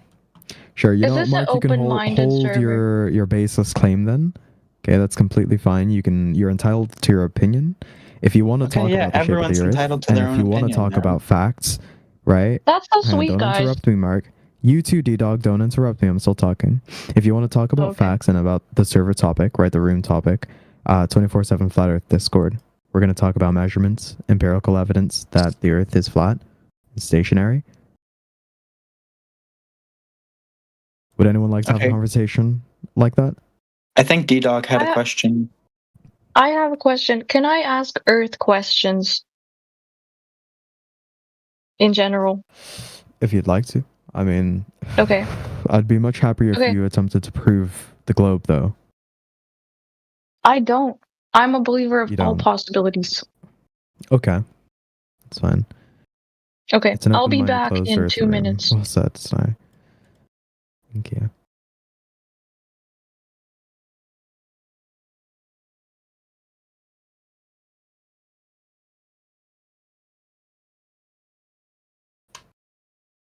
Mark, Yeah, what's up, buddy? can you give me proof the Earth isn't inside the asshole of a unicorn? That it's not? No. Yeah, give me proof that it's not. Why not? Are you vaping? Are you a degenerate? Am I a degen? Do you think I'm a degen? Dude, vaping is degenerate. Why do you do that? Yes, You that's should fine. protect your health. Hey, you know what? I mean, everyone's entitled to their own opinion, right? What I do is different to what you do, and that's Oh, but he might not actually be smoking a vape or vaping a vape. Well, are yeah, you I may vaping? not. I may not. Be. Are you? No, I could be Are using you? my inhaler. Well, Is are that, you? is that platter, by the way? Inhaler, I know you're definitely not meant to use No, he that could, stuff today. could actually be inside his avatar. That's right. It could be my avatar doing it. To be fair, my body, my choice. True that. Exactly. You need to think bigger. Like conceptually higher. Gotta be thinking B. Time to play Glover Bingo. Let me ask you something, Sneak. Can I ask you a question? Yeah, Will you go respond for it. faithfully? I'll try to, as faithfully as I can. Yeah. Okay, in good faith, bro. In good faith. What good if faith. what if Yoda were 6 feet tall and he smoked weed? If Yoda were 6 feet tall and he smoked weed, yeah, I'd hang out. Yeah, with what him. if? I'd Yeah, hang out with exactly. him, Sure. Exactly. Yeah. That'd be pretty cool. But I don't see how it maybe relates to the because like 24/7 Flat Earth Discord though. that was in a galaxy I don't far, see. far away, right? So Yeah. maybe in that galaxy, miniature to them, like, is ginormous to us. He could be a Yeah, giant. maybe if he came to Yoda. Earth. Maybe Yoda is huge as he is. Maybe Baby Yoda was like 10 foot. Who knows? His name was Grogu, first of all. Oh, okay. I'm so sorry. Grogu. Maybe he was like 10 foot. Who knows? Anyways, let's go back Yeah, to Flat Earth. Oh. I think the real point of what we're discovering here is that we don't know. No. That's No, you don't. You don't know. Speak for yourself. Okay, I don't know. And I'm willing to learn. Okay. Well, the Earth is a flat and stationary plane that measures as so. Space is a violation, or space travel, I guess, is a violation of the second law of thermodynamics. Okay. Cannot have pressurized gas right next to no pressure or a near perfect vacuum. It'll all escape and, rush to an equilibrium. Right? We are contained and pressurized. As a result of this, we can't have gas pressure. There is no axial rotation. We never detect any movement on Earth. We can't measure for it at all. It's a story. It's a fairy tale that they told us. And there is no curvature. The Earth, again, it measures out to be super flat, pretty flat. Except for all the hills. The mountains. Yeah, Yeah, I was gonna say we're not counting the mountains, but I mean at sea level, which is the most important level because water always is flat, right? We see that it's super duper flat over laser experiments, over long distance observations. We see that we can see much further with our naked eyes and with zoomed in cameras and stuff like that, much further than they say that we should be able to. I mean, given the assumed radius 3959 miles, it's 8 inches per mile square. So if you were to go over 10 miles, you'd have quite a bit of physical curvature obstructing the observation that you're trying to make. But we see right through all that. We can see the bottoms of platforms and the bottoms of windmills that are 10 miles out. It's like, wow. Yeah, I don't know. That sounds like nerd shit to me, but if that's what makes you tick, I mean, it's not really nerd shit. It's just how we experience the Earth. I mean, is there anything wrong in what I said? Is there anything untrue in what I said? Absolutely nonsensical to you? It depends. What kind of theory of epistemology are you working with? I'm not working with any theories or epistemologies. What I'm doing is okay, then I don't care. What I'm doing is I'm observing the world as it is and explaining to you how I observe it. I observe no curvature, 30,000 feet. I observe no curvature, 50,000, nothing. Right? Yeah. I've been in planes before. You'd expect to see some curvature from that point. Oh, really? But you would. Well, wouldn't you? At 30,000 feet, it's pretty high up. Not that high. Okay. I mean, it's pretty high. don't know what you compared to what from me, bro. Compare it to a lot of things. Compared to a lot of buildings, it's pretty high up. If you fell from that height, do you think you'd have a chance? If anything, oh no, probably not. Height, do you think it'd You'd have a almost chance? certainly die. No, it's pretty high, right? In comparison to what I. In comparison to what, though? In comparison to would I survive this, it's pretty high, right? Well, yeah, sure, but you might not survive falling off the stairs, so it's that's not a good metric. Sure, but I mean, I'm telling you that it's pretty high, and it is pretty high. Again, the metric is feet, so 30,000 feet. Isn't height relative? Specific height relative. Well, I mean, we can say it's high. We can say the actual measurement, right? And then 30,000 feet in relativity to something that's bigger than 30,000 feet will look small, right? But that's how things in relativity work with each other. If I'm telling you that 30,000 feet, if you were to imagine a building, let's say you were to imagine a building that's 30,000 feet tall. How tall is that in your eyes? How high up is that in your eyes? I don't know. It depends on what it's compared to. It'd be 30,000 feet. Well, yeah, that's how tall it is. But yeah, correct. But how tall it is something relative to something else. Just as we say that, like, if I'm telling you 30,000 feet, it's 30,000 of the feet, right? Right. 30,000 but feet. don't we say that a man is tall? Sure. And don't we also say that a building is tall? Sure. But isn't the man much smaller than the building? The man is smaller than the building. I guess you're comparing the man to another man, let's say a man that's 6'3", again, we're using measurements because we have to. A man that's 6'3" next to a 5'7" man, well, you'd say that man is taller than the other, right? But we're using these measurements, these numbers. So if I were to tell you it's an 8-foot man, you'd understand that, oh, that's pretty tall man, right? That's a very tall man, 8 Yes, foot. but I can only say that relative to the So average height. 30,000 feet is pretty high. Would you agree? Yes or no? In relativity to what? In comparison to what? Don't give me it, bro. I don't want to hear it. Just tell me that it's high and tell me that you would expect to see curvature on the globe model based on Well, is it high the compared to a mathematics. million feet? No, but I mean, according to your globe model, like I don't a have a million globe feet model. would be out. Oh, okay, right. I apologize. Yeah, I'm talking to a globe agnostic here. Would you say you're globe agnostic? Sorry. Not Gnostic either. Okay, so would you say that you've ever experienced or you've ever observed curvature or experienced movement? I've never experienced or observed anything. Okay. I'm Well, that's a lie. ontologically nihilistic, so Why are you lying? You've observed a not lot of lying. things in your life. You are. even if I was you've lying, so observed- what? So what? We're not gonna have a productive conversation if you're lying. I don't believe in having productive conversations. That's fine. Then let's disengage. Is there anybody else in here who wants to have a conversation? Okay, so you can't respond. Mark, don't please have a don't good talk to me. I don't want to talk to you. No, well, I mean, I don't have a response for someone who's a liar and somebody who doesn't want to have a genuine conversation. What's the point Okay, in well, attempting maybe you to have should a just genuine? catch up. You should start lying yourself. Maybe you would get why would I farther do along that? in life. What the heck? What's the point in having a conversation with someone who doesn't want to have a conversation? To Let me know, you undermine guys, in the side discourse chat. itself. If anyone has any ideas, drop them in the side chat. Okay, I'm not getting this though. Not picking up what this guy's putting down. You presuppose that there's something to be gained.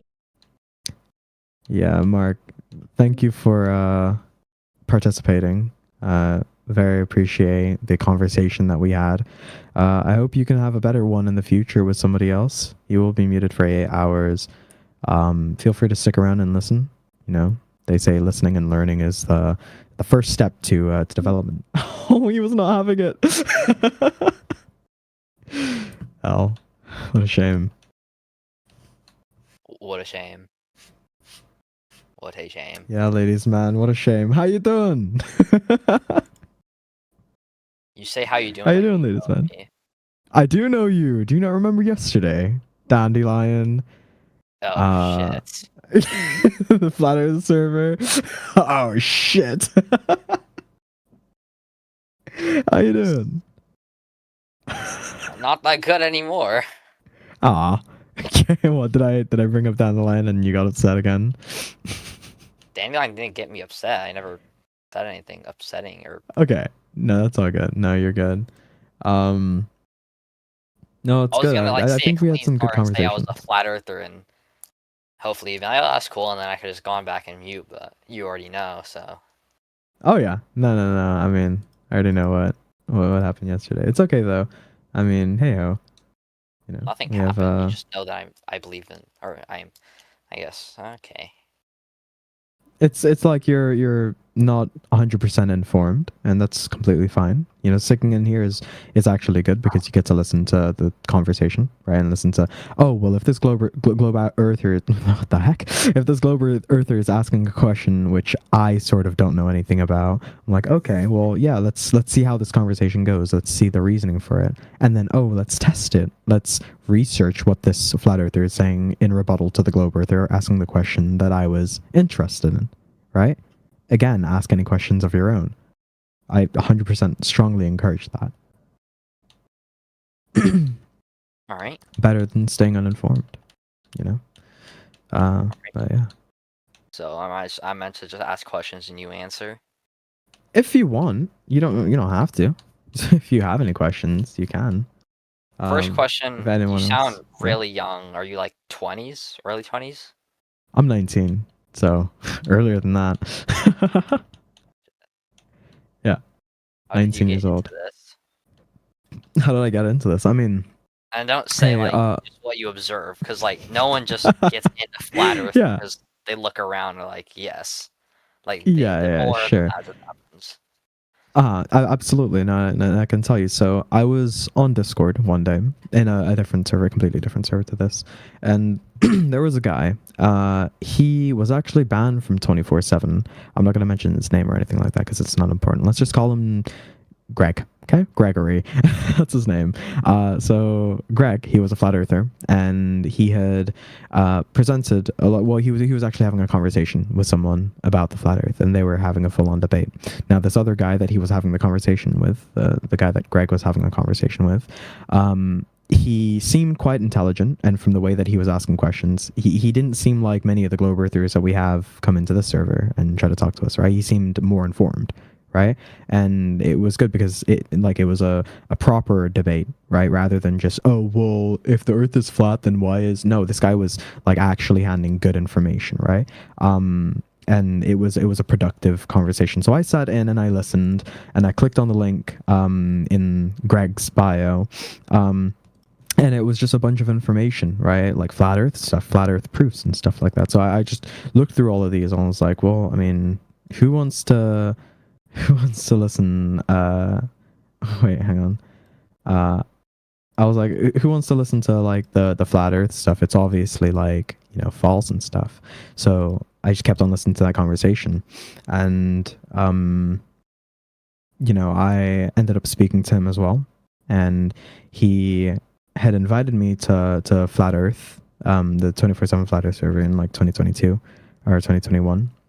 And so I had joined, and I'd spoken, and I'd heard Jedi, actually. Jedi, I'd heard Mr. Miggy, and a few other people from the 24/7 Flat Earth Discord, a few of the OGs. They took me through the 3 questions, and, I stepped in there with a totally open mind. Totally open mind, and I wasn't like, this Earth has to be a globe, and it's my duty to protect it and debate these guys. They asked me the 3 questions. I think it was Mickey who asked me, and I was, I just answered as honestly as I could. I had no idea, right? I had no idea how to prove any of these things. I'd look for proof. It was, fisheye stuff. I'd look for measurements, and I couldn't test it. But the thing that stood out to me the most, right, and this, I don't know. The thing that stood out to me the most was the 2 lot, gas pressure, and how we exist in a pressurized system. So like a system with gas pressure, right? That's the oxygen that we breathe, the air that we breathe. It's impossible to have gas pressure without physical containment. And the laws of thermodynamics back this on NASA's website. If you want to go to it, search up second law of thermodynamics. You'll get it. It's about entropy, and there's a section on gas pressure, and it shows you the different pressure systems being interrupted by a valve in the middle, right? And you have hot and cold, high pressure, low pressure. The second you release the valve and open up the containment, break the seal, the pressure equalizes, right? And so that's exactly what would happen if we were living right next to space, a near perfect vacuum. The pressure would equalize. It would rush out to its pressure gradient, and it's equilibrium, and it'd form like a very weak pressure gradient, but it'd just rush out everywhere. And if space is as massive as they say it is, we just have nothing. There we go. What Platter put in the chat. As I can. I think because we did learn about that. Yep. This is perfect. Thank you, Platter. This is the exact GIF that I was talking about, right? You have the different pressure systems interrupted. Wow. Yeah. That's it. So this is the most fascinating thing to me, and this is what busted the globe. And then I just looked into it more. I had to research everything from scratch, like turn a new page, because everyone sitting in this room believed that the Earth was a globe. Yeah, this image, very old image as well. Yeah. Wow. Wow, Platter. Taking me back, bro. I'm saving this. I'm saving all of this. Hold on. Yeah. No, but Yeah, everyone in this room. Sorry, I was saying everyone in this room was a globe earther before they take you back. I'm still stuck here. That's it's yeah, everyone here was a globe earther before they, realized that the earth was flat, right? Or they at least realized that something was wrong and somebody was lying to them at a point in time about everything they know about earth, because none of it adds up. You know what I mean? It all seems like, they give you these numbers, 3959, 93 million miles away. You know what I mean? And, they give you these numbers like the pressure in space and the pressure the pressure of Earth, right? And it's like, well, how are you measuring all this stuff, man? How are you giving us these numbers? If it's not prediction, which it absolutely is, right? How are you giving us these numbers with confidence, saying, yes, these are the statistics. Now go and deal with it, right? Go and make more assumptions based off of the assumed numbers that I've given you. Yeah. Do you want me to respond, or If you'd like to, if you have anything else. were you because I think I might have a reason. I mean, let me first just is your definition of entropy just the measure of how spread out energy is? Not necessarily. I mean, when we're talking about it, if you want to look in the side chat, there's a better representation of what I'm talking about. At the moment, it's the definition of gas pressure. But doesn't Yeah. Second law of thermodynamics says entropy increases in a closed system, right? Open and closed systems, all systems. You're right. So I'm gonna say yes because that's what I've learned. The second law of thermodynamics says entropy increases in a closed system. Yep. But space isn't a closed system. That's an open system.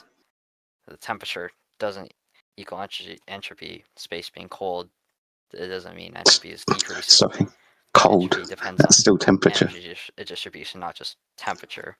Like stars dump huge amounts of radiation carries away entropy. Like stars dump huge amounts of high energy radiation in space.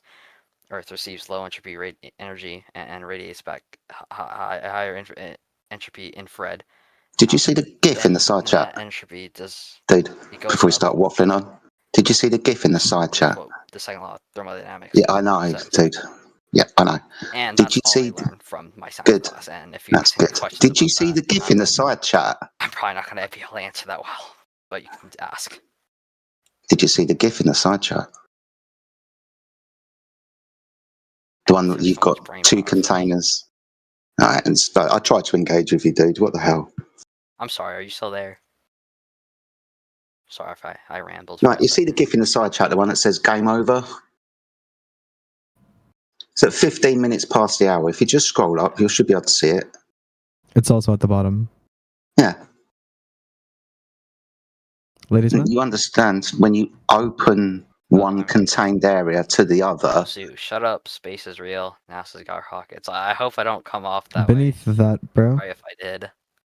You're coming off as somebody who's not listening and interrupting everything I fucking say. NASA fanboy, guys. It's really weird. I'm just trying to help you. I know. Science classes. I know. Well done. You learned. So did we. We're just trying to point out something to you that you've learned, and you seem to be acting like a child. This is not very good of a conversation I'm having. I know. You keep interrupting me. I keep trying to point something out to you. Chanting what my science teachers told me? No, I'm trying to point something out to you. Hang on, I think he might have you muted. He's a fucking wanker. Fuck, you can speak to him as well. I wanted to be honest. Yeah. Okay, ladies man, do you Can you not hear Jedi talking? Ladies man?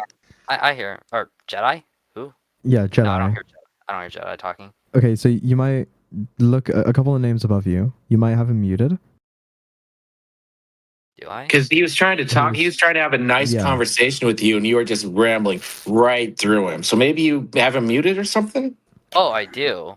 Why do I have him muted? Oh, I'm sorry, Jedi. I didn't mean for that. You're all right, buddy. That's not a problem at all. I hope there was something wrong like that. That's fine. I appreciate everything you got taught at school. We got taught the same thing. Do you see the GIF in the side chat, the one that says game over? Yeah. Cool. So you understand that from one closed system, when you open that system, the gas is going to leave that closed system because it's not closed anymore and expand into the next available volume, right? Yeah. Cool. That's all I was trying to point out to you. So we're looking for the definition of gas pressure. Do you know what the definition of gas pressure is and how you achieve it? The definition of gas pressure, just like the pressure it's putting on the external. Yeah, there you go. Yeah. Gas pressure is I solved don't know by exactly force. measurement That's for fine. gas That's pressure, like fine. PSI, right? PSI. That's fine. Yeah, PSI, that's pounds per square inch, but you solve gas pressure by force over area. The force the gas has exerted upon the walls of its container, right? And that's going to equal the pressure, right? Yeah. Cool. So if you don't have a container, how do you have pressure? If I don't have a container, well, I'm guessing for Earth it might be reversed. The pressure is putting on the surface instead of the pressure. Yeah, but that means there's an available volume above the surface for the gas to fill, right? But Earth has like a very large mass. Okay. Okay. what's the So equation? within, dude, this is the point that I wanted to get to because you were talking about what you learnt at school with regards to the second law of thermodynamics. Can you isolate for me gravity in the second law of thermodynamics, please? In the second law of thermodynamics? Yeah. Show me entropy not working because there's a lot of fucking stuff around. Entropy increase? Yeah. What we're saying is the entropy isn't increasing. Right, it's not expanding into the available volume because you said there's a lot of mass. So are you saying that something is stopping the natural entropy increase? Gravity. Okay, so you need to find for me gravity in the second law of thermodynamics. Gravity. Well, I don't know off the top of my head, so. Yeah, this is the point I wanted to get to. Right, at school they will teach you the second law of thermodynamics, and for your religion to work, they will teach you about gravity, which is antithetical to the second law of thermodynamics. Yeah, I'm sorry. Right. I like have to go right now. I'll be back in the. Okay, no worries.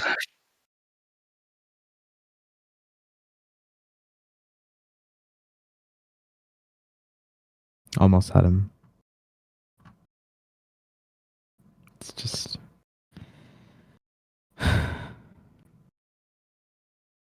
Yeah. Yeah, this is what sold it for me, man. The gas pressure. And then I just had to look more into it. How long ago was that now, man? Remind me. 5 years, 4 years. Yeah, years ago. 2026, 2022, 2021 when I joined 24/7. That's crazy. So around 4 or 5 years. Mm-hmm.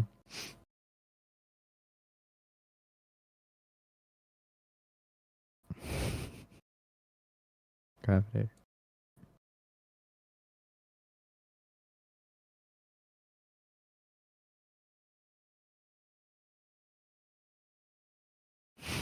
This did it for me. Yeah, in essence.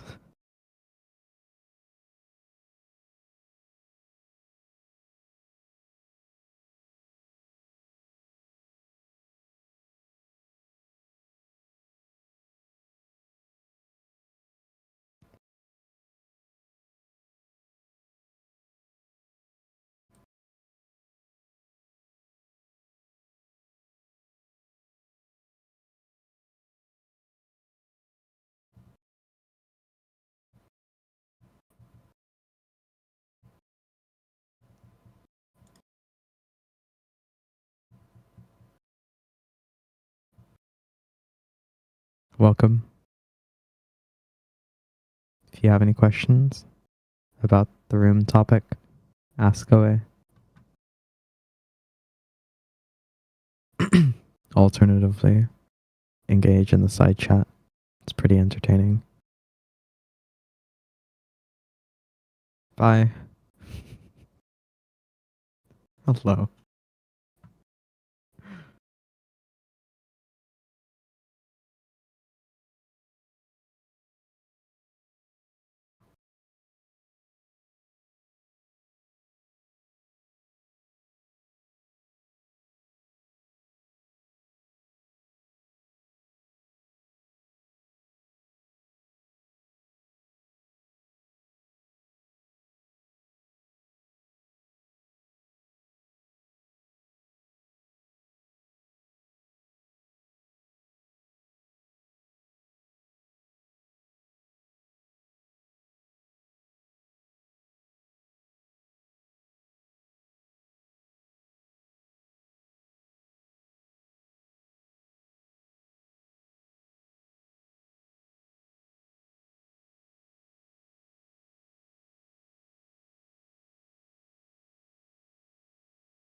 Hello.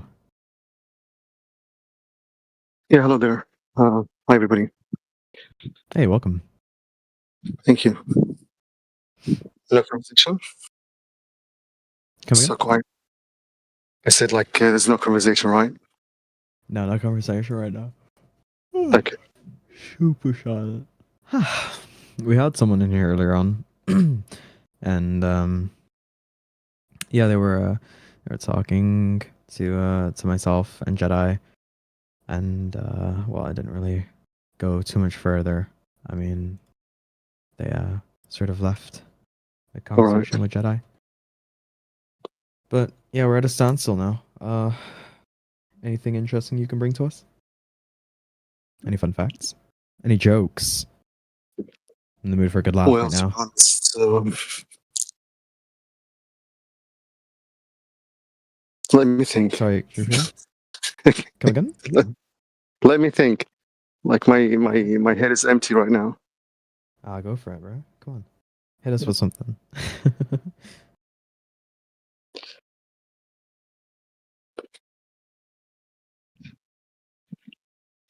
It's a question usually asked by people that actually believe in the global Earth. Okay. Uh-huh. Can you hear me? Yep. Okay. When you talk to them and you gave them the convincing evidence of the other model of the universe, they would respond or react with this question that why all the world lie about it. So what is the usual answer to this question?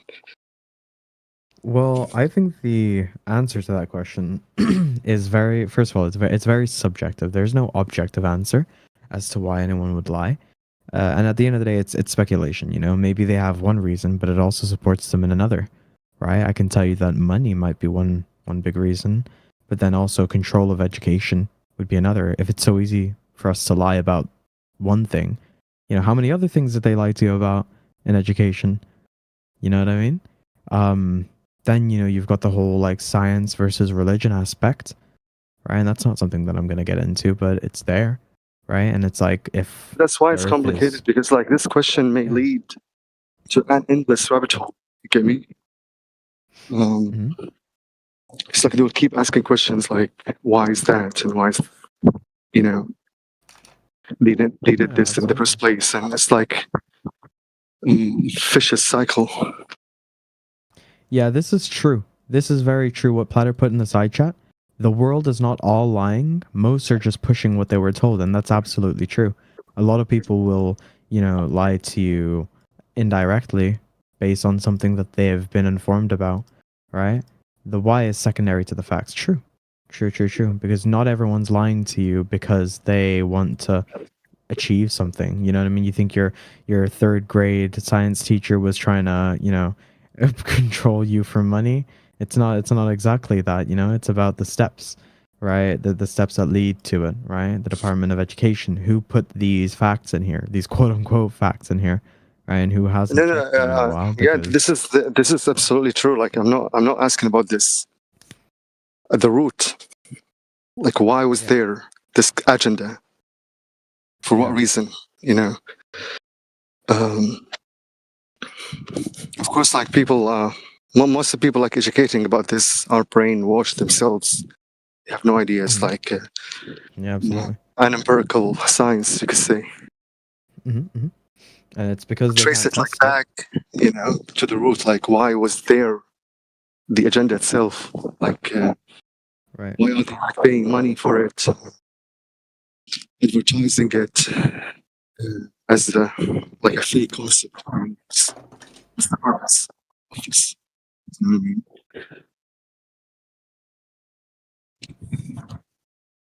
This is usually the end question you will get at the conversation that you have global person.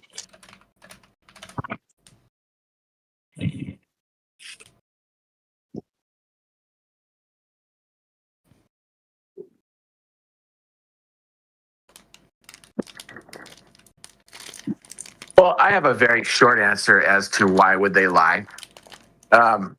If knowledge is said to be the ultimate power, knowledge is power. It's a very common saying. And we, the people, everything that we believe is wrong, then we literally have no knowledge and we would have no power against people who would be, if they know the truth of things, they'd be much more powerful than us. It's kind of simple.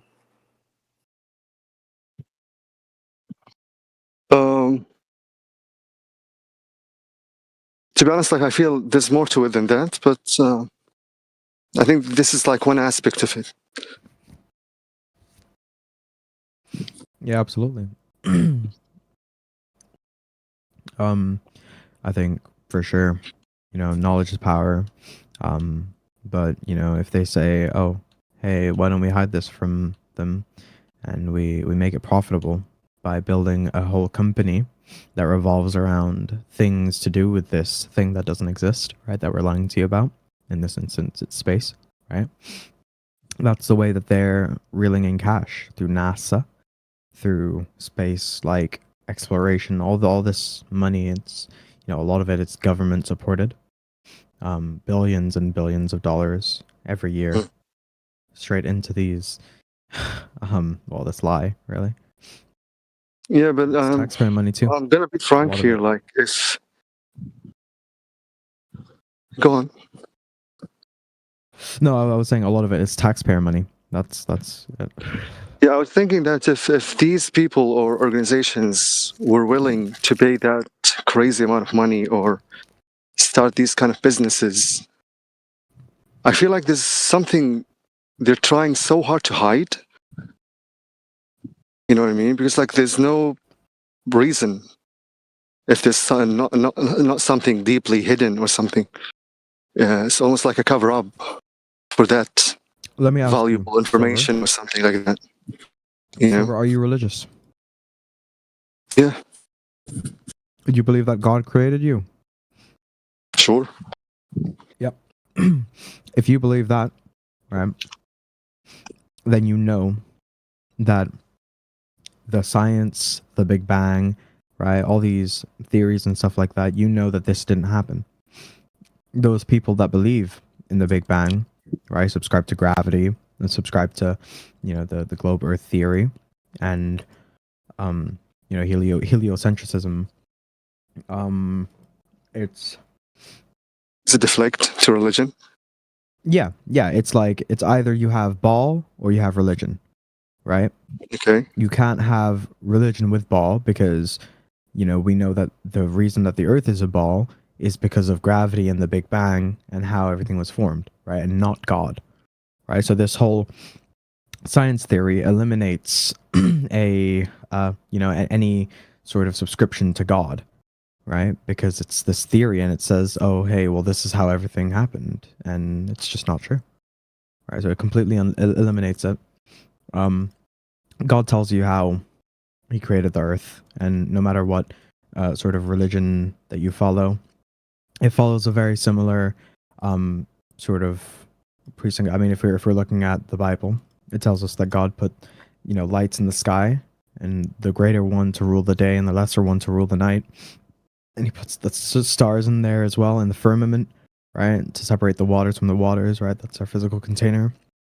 It's all written, man. Yeah, sure. But I don't know. I try not to touch on religion too heavily. No, it's okay. It's okay. But yeah, it crossed everybody's mind. All what you said, by the way, clearly. But also, like, there's another thing. What if they are hiding something else than God?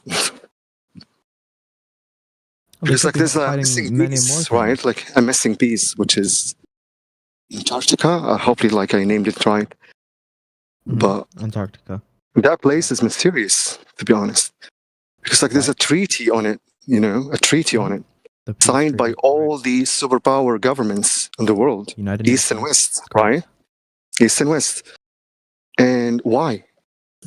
Why is there a treaty over some dead winter endless piece of land, You get me?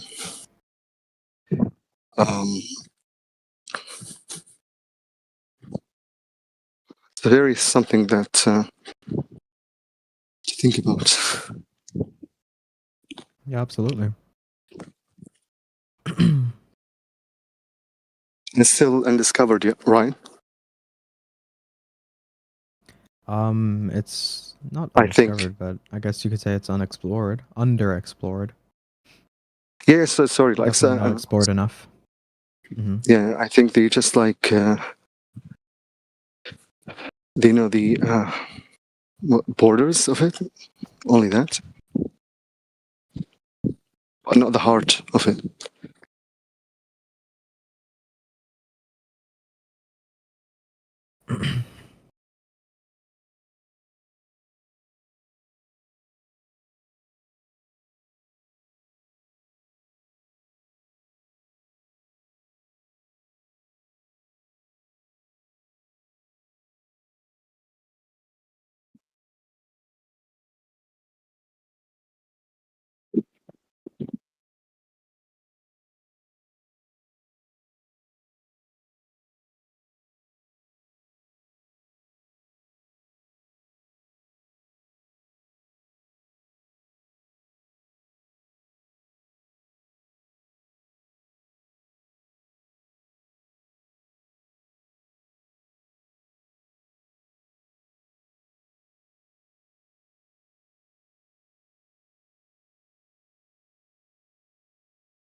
Quiet, very quiet.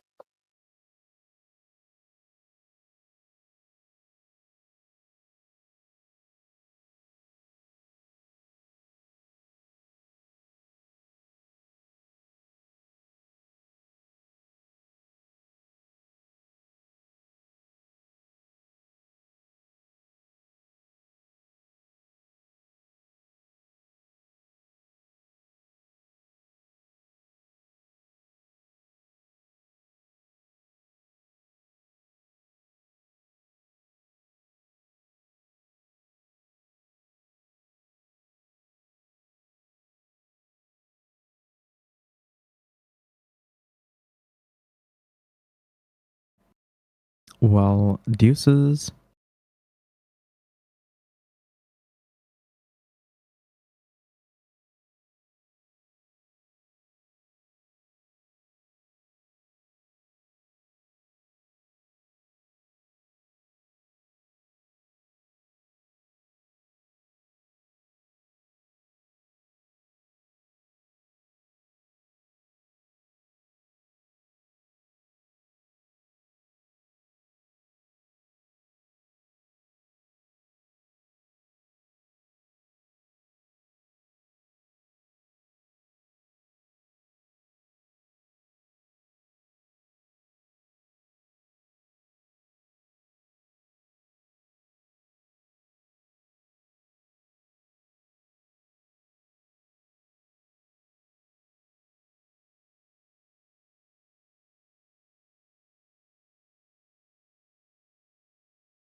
Paper का 200 रुपया ले ली पास कर ली मैं तो दे दूं सारा Hello. Anyone alive, bro? All are sleeping. What are you doing today? I'm doing. I am in the exam at now. In the exam? Yeah. I am at college now. Wow, you must know a lot. I can't turn on my camera, bro. Otherwise, I will show you my college. It's privacy. Why are you here? Security for college. Because exam will start in an hour, so I don't have anything to do. So you joined a Flat Earth Discord? Well, then again, Yeah, I'm bro. here for some reason. You know, most people don't. Yeah. Where are you from, bro? Where am I from? Yeah. I'm from the US. US. कौन सी class में है? Bro, do you do job? Do you do job? Do I do job? No, that's like a bad word. The J word. We don't say that word. Oh, I don't know about that. Do you have a job? Oh, that's good. So where are you from? I'm from India.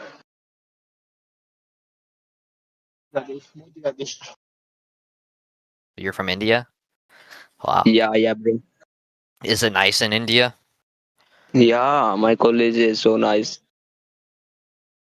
You said that a little sarcastically. Mm-hmm.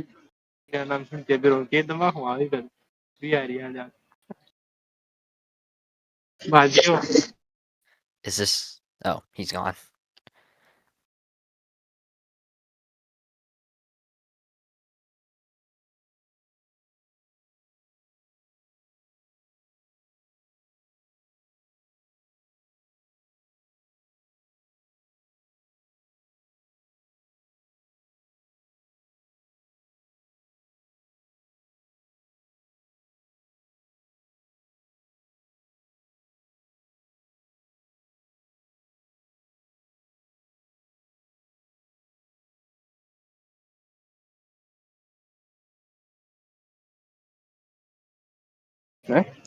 Hey, Platter bro, goodbye. I forget to say you. Bye-bye. He's already on. Well, back to Dave McKeegan.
Hello. Hello. Hello. Oh, it seems that the flat earth defenders that are usually here are not here now, or are they? You guys want to talk about flat Earth? I'm here? Yeah, let's talk about flat Earth. What do you know about it? Earth is not flat, man. Earth is not flat. Well, why is it when Yeah, we it's measure it, it comes out as measured flat? You Looks measure it? flat to me. Looks. Where did you see that it's flat? Everywhere. Outside, at the beach. When I went for a flight over the Grand Canyon a couple of years back, that was pretty awesome. I recommend everyone do that one. Flat Bro, everywhere. like, And then all of a sudden, it drops out and there's a canyon there. It's amazing. Bro, you need to see a doctor or something. Like Earth is not flat. I need to see a doctor. So what has my medical whatever got to do with the shape of the ground? What? Because What you believe in has- stupid things. Because I believe in something. How about you prove what you believe in? Wait a second.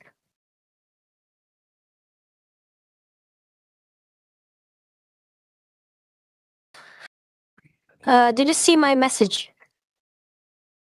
Blood. No, I did not. Yes, Where is I your did. message? Oh, she was texting me. Awesome. Okay, so So, you were in the process of proving you live on a ball. okay, can you try to convince me that Earth is flat? No, it's not my job to convince you. It's my job to inform you that it's flat, give you some information, and then you go out and test and see whether I'm telling the truth or not. Because I can prove that Earth is not flat.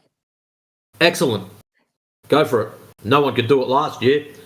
But I'm not here to prove myself that I'm right. I want to hear others. No, well, I think that's a good idea, that if you can prove it's a ball, you might be doing everyone a favour. Maybe I missed out on something at school, and you can fix the gap.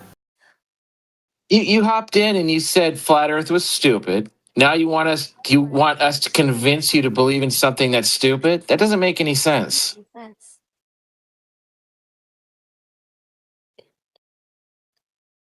What? Sorry, I was Not not here. listening. Yeah, I was doing something else. Remember when you first hopped in, you said flat Earth is stupid? Yeah, it is. Right. Why would you want to be convinced of something that you consider stupid? Because it's for me it's stupid, but So, where do you see the curvature? everywhere. Everywhere. So, when you open your sock drawer,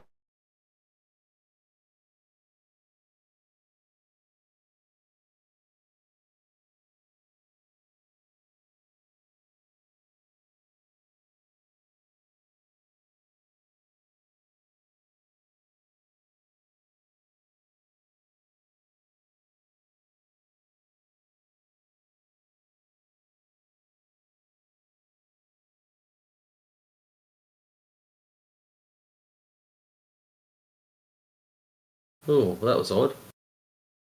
Took your friend with you? I hope you guys realize that was most likely an AI, unless it sounded different on your guys' half.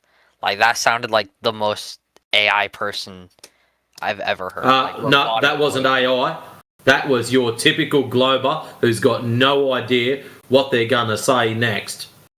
No, but she just did her voice sound like robotic like that, or was that just me? It was just you. Sounded normal to me. Oh. Sounded like typical young person who's got no idea. I just love it when they say, you ask them where they've seen the curve, and it's like, everywhere. Okay, must be hiding in your sock drawer. Hiding. No, I think I saw a bit of curves in my sock drawer. Little wood warping.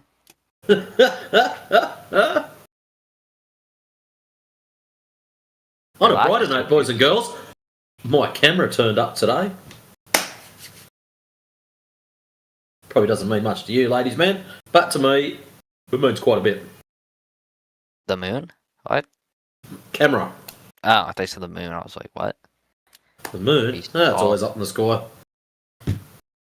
I used to only see it during the night. Now I see it during the day too. What, the moon? Yeah. It just follows cycles, mate. That's all. And if you happen to be looking at the right time, at the right part of the cycle, you'll see it at the daytime, you'll see it at night time. Crazy shit, eh? I know. This is why. That was one of the big bonuses of getting into this debate and topic. Was I used to never pay attention to what was going on in the sky. I could have cared less, and I never really, Now you do. Yeah. Now I'm constantly like, oh, look at the moon. Oh wow. Like all of that stuff. I notice all of it. I'm like just blown away by all of it now, and I never cared about it at all before. You know what I think the best part is? You never really noticed it before, and now the reason you notice it is because every second numpty that comes in here, what about the moon? What about the sun? What about the stars? What about the planets? And you're forever telling them to look at the friggin' ground, measure the ground. Sorry, dude. I couldn't help myself. No, 100%, man. That's it. But it makes you laugh, though. Like, we're forever telling people, stop looking in the freaking sky. And here we are, looking up in amazement. Wonder what's going on there. It's because we're in the knowing of the fact that we don't know.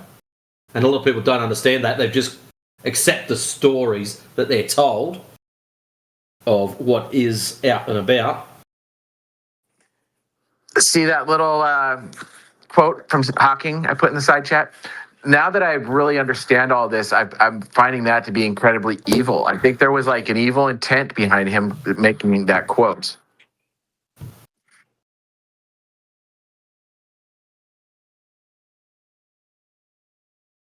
Have you ever seen the meme? It's pretty crude. It's got a Stephen Hawking quote, God does not exist. And then the second part of it, Stephen Hawking does not exist. God won, Stephen Hawking nil. Yeah, it's brutal, isn't it?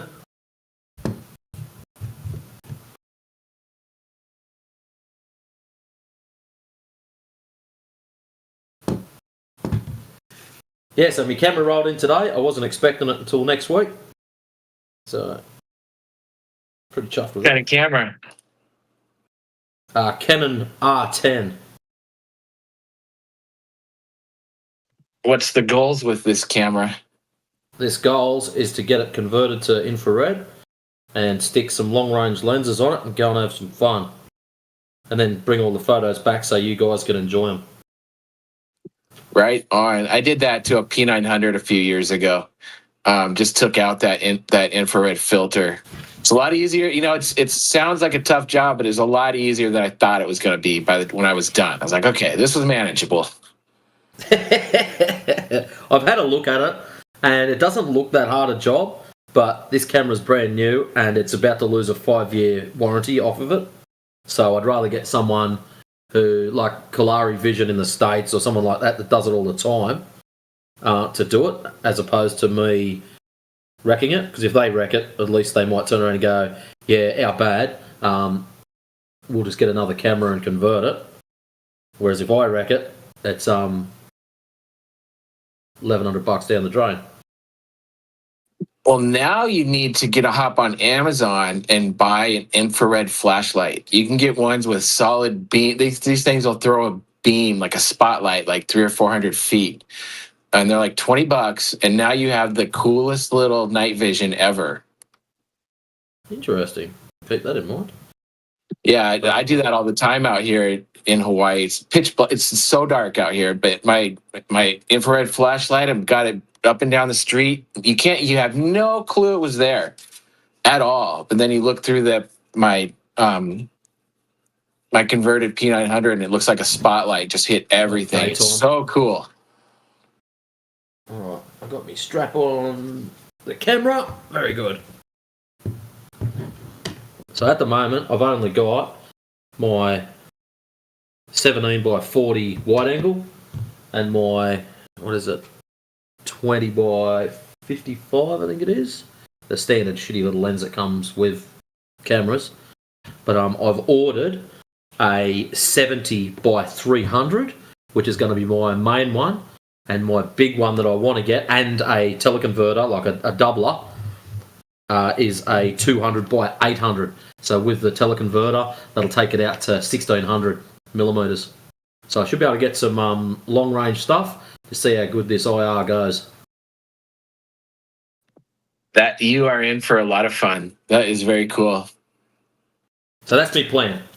So the only thing I'm concerned about is the cost of sending this thing to the States. Like, it's only about $300 to get it converted.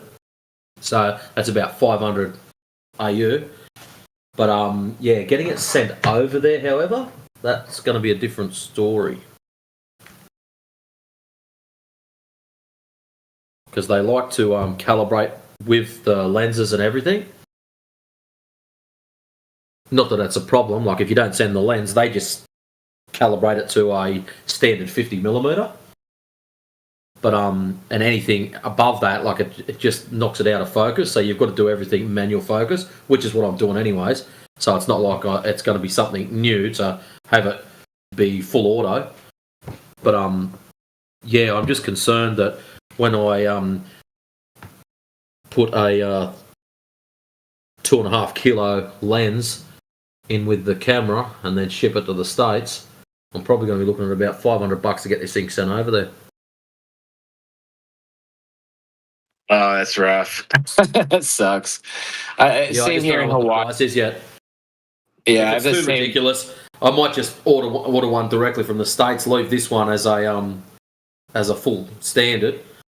So, which would be good in a way because I can go side by side comparisons. This is a stock standard camera with X lens on it at full zoom. Click. This is an IR camera with the same lens at full zoom. Click. This is the difference. I'm seriously sort of thinking about doing that now, so I can do back-to-back comparisons, which would probably be pretty tidy.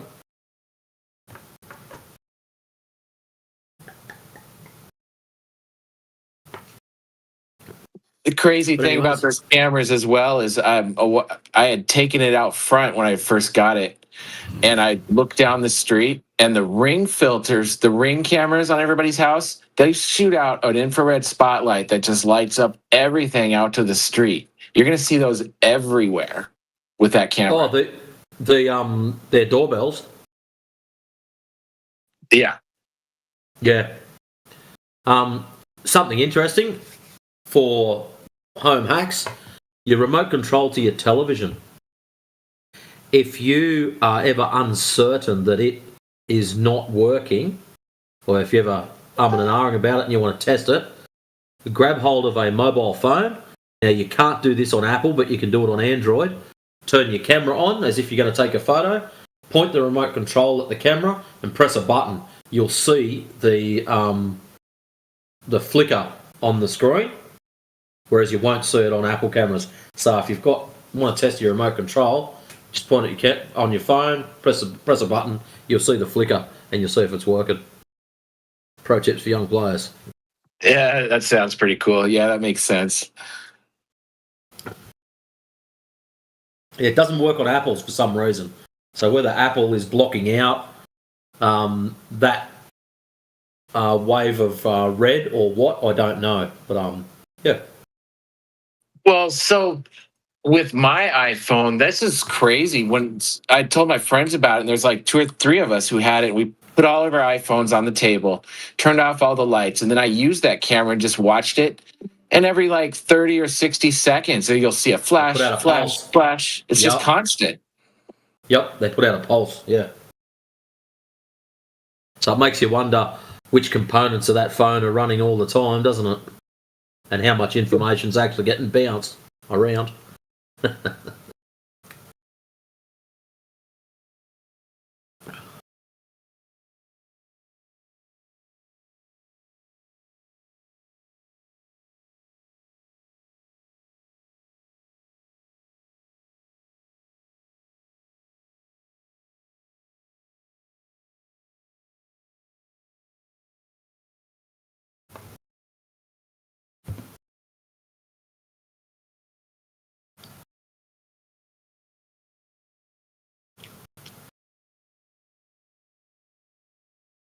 It is a crack up, this new camera. Put it next to my old camera. My old one was a 20D SLR, and this is one of the new mirrorless ones, and it's just like this tiny little toy compared to the old one.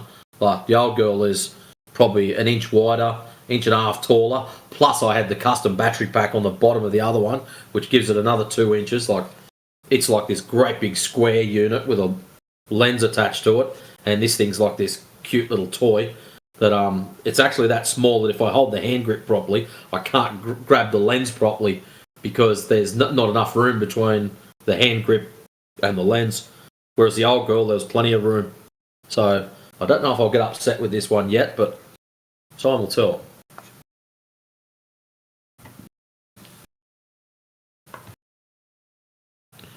Hopefully there's battery packs and shit for them so I can get it and have a few extra batteries on hand.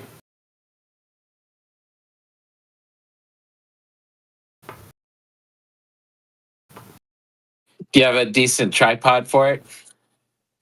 Yeah, I've got a couple. I've had cameras and stuff for years. That was what was sort of bugging me. The camera to get if you're going to go SLR or mirrorless is probably the Sony A6700. The only reason I didn't go for that was because I already had Canon stuff. Like, if I had zero camera stuff at all, I would have got the Sony, hands down, no questions asked. CMOS sensor, BSI stacked. It is perfect for doing single shot, IR, stills. If you're not doing high speed stuff, it is perfect. And it's not too bad price wise. It was only about $200 dearer than this thing. But the weighing factor for me was I already had Canon lenses. Like, the wide angle lens that I've got on the front of this now is nearly $2,000 by itself. So it's sort of hard just to go, you know what, screw it, I'm going to throw all my shit away and start again. When I can buy a $200 adapter and continue using all my old stuff. So that's what swayed me towards the R10. So it's still a 24 megapixel versus 26. Still a CMOS sensor, but not BSI stacked. So, yeah, slightly different, slightly smaller screen on the back. Like, all round, every single aspect, the A6700 is probably about 5% better than the Canon. But because I've got Canon stuff, it's sort of like, I could have jumped up to the next level up Canon, but the price of those is just, I couldn't justify double the money just to go to that 26 megapixel. That's just ridiculous. So, anyways, I'm looking forward to getting it IR converted and running around doing long range stuff just to see what she can do.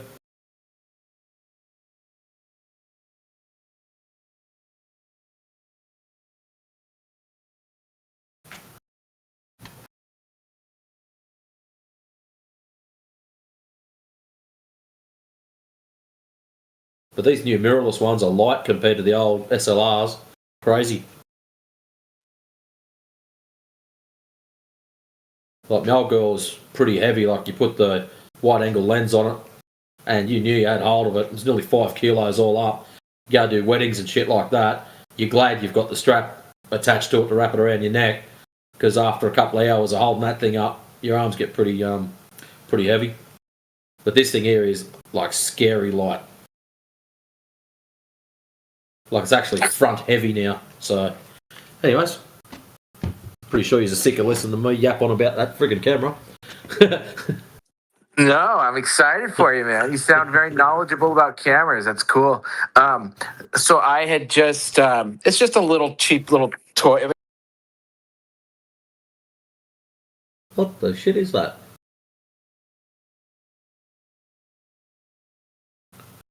I don't know if you've ever looked through those things before, but they are so cool. They just brighten up the sky. You see about 3 times as many stars. You'll see entire constellations. They're really cool, and they're pretty cheap. That's US dollars. So for us, you can add another $40 on top of that.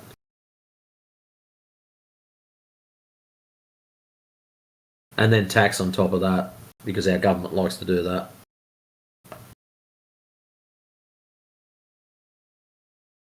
I bought some speakers years ago and paid for them, paid everything I thought that was correct, and then all of a sudden I get a email. They'd actually bailed all my shit up at the dock, and they weren't going to release it until I paid import duties. Bastards. So yeah, quite a few drivers, because I was planning on building speakers at the time. Which is Damn, that projects. sounds rather intrusive. I've never heard of. That sucks. That's crazy when the government gets into things like that. That's ridiculous.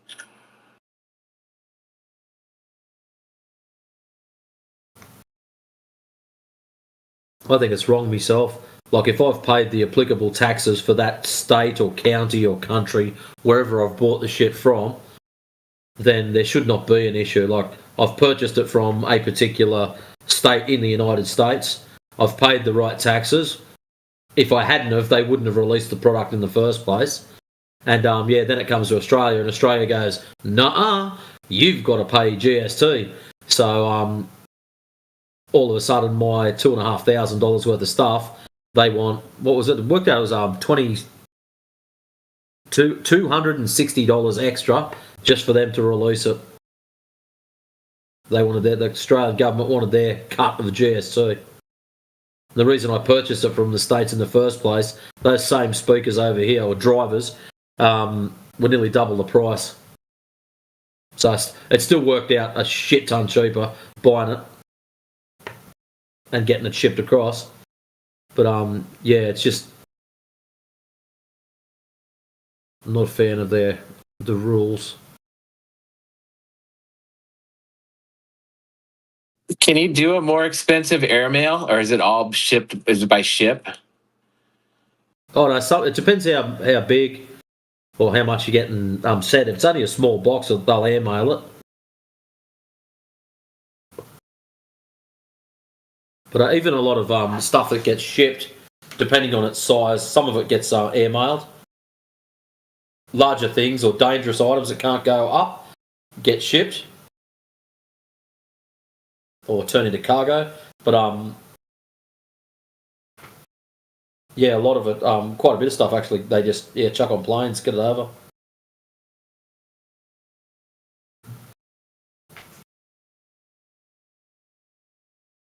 Do you guys have the issues with anything that has like rechargeable batteries and things like that not being? Yes. Oh, doesn't that suck? You've got to declare them. Yeah. Yeah. Some companies won't move things with batteries and stuff like that in them. Like, what I find amazing, I've just purchased a brand spanking new camera. Came in its box, had the battery wrapped, and there was nothing on that box that says, "Hey, there's a LiPo in this box."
So it is going to disappear first. So as that ship gets further and further and further away, that angle is going to get smaller and smaller and smaller and smaller.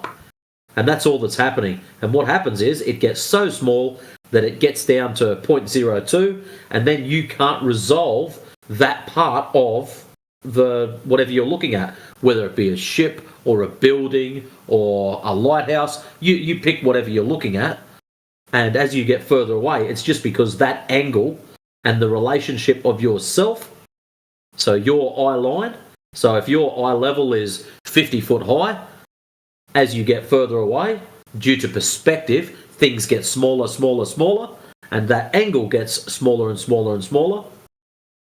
And that's all that's happening. That's why the ships seem to disappear from the bottom up. It's just optics, my friend. Okay, like, yeah, I completely got you what you just said, and I also had many doubts about many things about something, so why do many people assume that this the Earth is not the flat or something like that? Why the majority of the population are believing in that? What do you think? Because that's what they're taught at school. I don't think there's some crazy conspiracy going on. I think it's just a lot of misinformation that's been passed on. And because nobody has ever stopped and questioned it, everyone just goes on about their day. It's not some deliberate, nasty person sitting back going, I'm going to make them all think it's a ball. No, I think it's just years and years and years of misinformation getting passed on. And because we're all so busy with family and work and everything going on, most people don't have time to take a step back and go, you know what, I'm going to check it out. I'm going to go and measure it for myself. Most people are just too busy with their life to have the time to go and do it. That's what I think. Okay. It's a genuine thought to have. Yeah, it must be true, whatever it is. So if that was the case, then this all the education department and all the people working on all the professors that are the same thing, in that kind of thing, there will be some kind of joke or something like that. They were just spreading some kind of misinformation as well as. Well, it's because they don't know. Like, for example, your school teacher, they're not deliberately being difficult, or they're not hiding anything. They're only teaching you what they were told to teach you and what they learned themselves. And before them, their school teacher only passing on the information that they knew and what they were told to pass on. And that's all it is. It just slowly cascades along. And I don't think there's a deliberate act of people passing on bad information for a specific purpose. I'm thinking it's generations of misinformation that's being passed on. I guess what you just said is kind of true. I mean, if every person, if I'm gonna repeat the same thing for years in a college or institution, so I'm gonna be literally brainwashed. I gonna agree on something without making any conclusion, whether I really believe in that or not. Yeah, it's kind of makes sense to me. Well, it's not about believing it. When you go to university and they give you some information, there is absolutely nothing at all stopping you from questioning that. So you can question it. If they give you some information and they say X, Y, Z, you're allowed to put your hand up. Excuse me, sir. Excuse me, miss. Where does this come from? What does this originate from? You can ask the questions. There's nothing stopping you.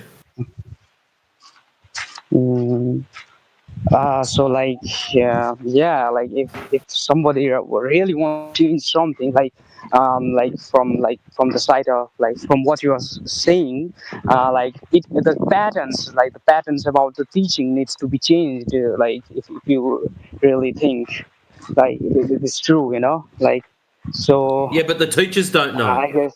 And until the teachers look into it themselves, and then they all go, "Hey, we've gone and checked this out. This doesn't match up to what we're actually teaching the kids." Nothing will ever change because the teachers themselves don't know. So they're only passing on information that they thought was correct. Until someone says otherwise and shows them and proves to them that it's incorrect, they will continue doing it. Yeah, like I mean, like it just like in the sense it doesn't even matter to them, like if That's right. if it was something wrong with it. There is no any like collapse of the Western civilization, like I would say in this in this thing, So they are just really not thinking about that, and just they're like, oh, it doesn't matter, hey, it's it and all, and I guess it will just go as it was, Yep. It's just up to the people who are like you whether they're gonna like question about it or not. Yeah. Like you, Completely makes sense we to get me, yeah.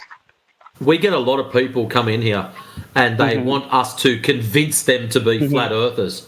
I don't want to convince you to be a flat earther. I want to convince you to ask questions, to check things out for yourself. If you can do that, whatever your beliefs are afterwards, that is up to you.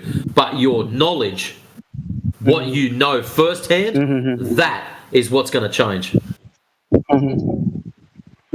Yeah, like there are very much like bias all around, like so.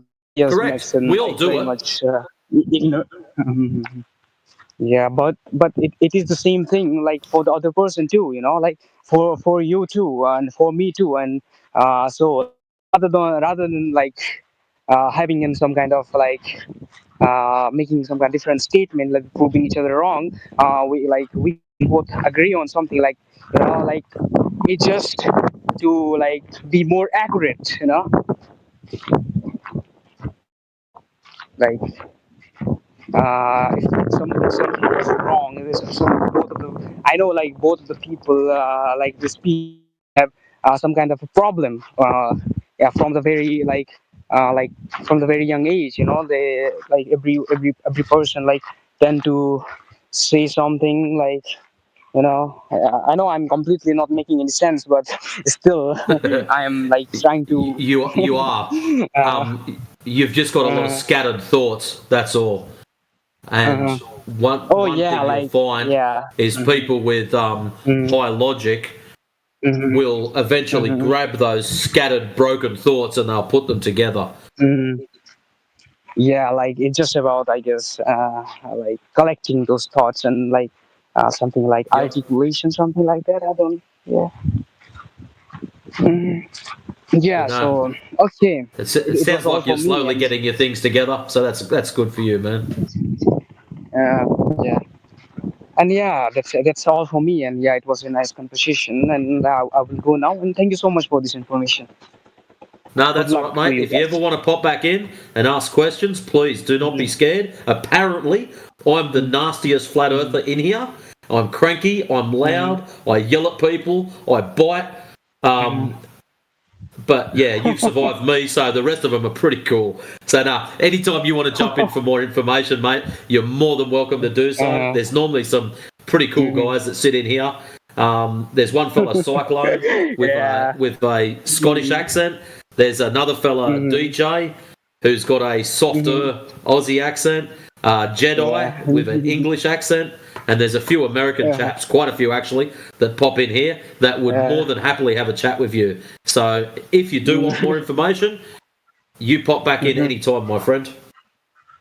Yeah, thank you so much. Like I appreciate that, and like if I ever have any doubt or in regards to like this thing, then I will genuinely come to like talk to you like people, and yeah, it's just and thank you so much. Actually, guys. And, what I will do before you go, I will grab where's the invite to our main server, copy, and I will send one to you.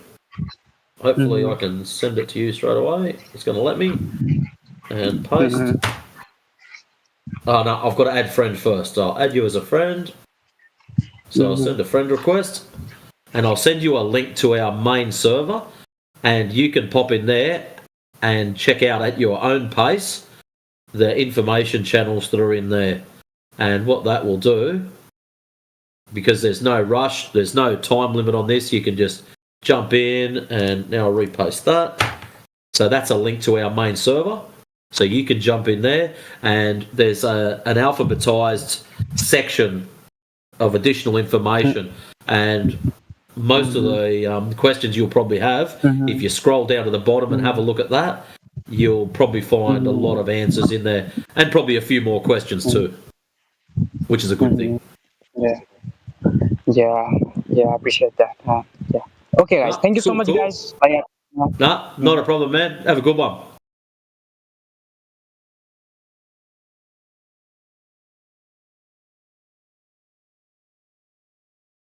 See, ladies, man, it's only trolls that get wrecked, not nice people. I mean, I've came in here and not been trolls, and I've been angrily yelled at before. Oh, if you were being a troll or doing something stupid, they'll rip you a new one. Don't worry about that. I don't think I did anything stupid. They just asked me. They told me, "How do you know there's a globe?" Well, no, it wasn't that actually. It was something else, and I had mentioned. It's actually a good question. How do you know it's a globe? No, it was a different question. It was. What's wrong with that one? I like that one. We'll stick with it. How do you know it's a globe? That wasn't really what I was talking about. I noticed you tried to avoid it. How come? Because that wasn't the point of my discussion. Getting wrecked. Well, yeah, that was the point of my discussion. That when they had, like, quote unquote, like, what do you say, rip me a new one? I don't know. Being a troll.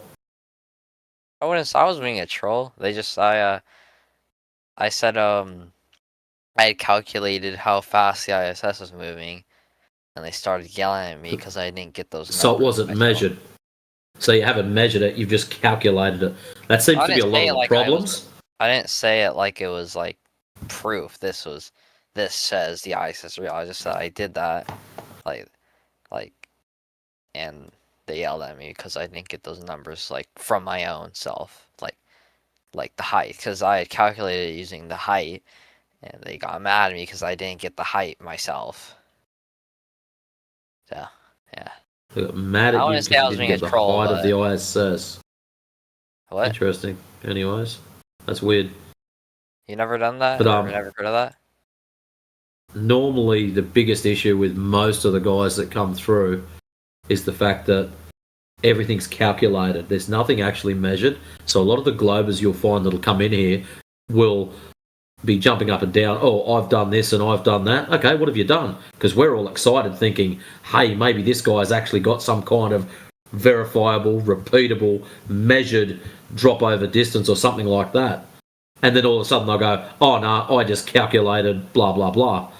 And it's a big letdown because we're expecting to be able to go and repeat what they're offering.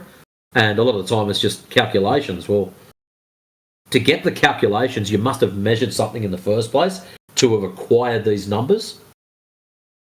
Does that make sense? I hope so. Yeah. It sounded right in my head.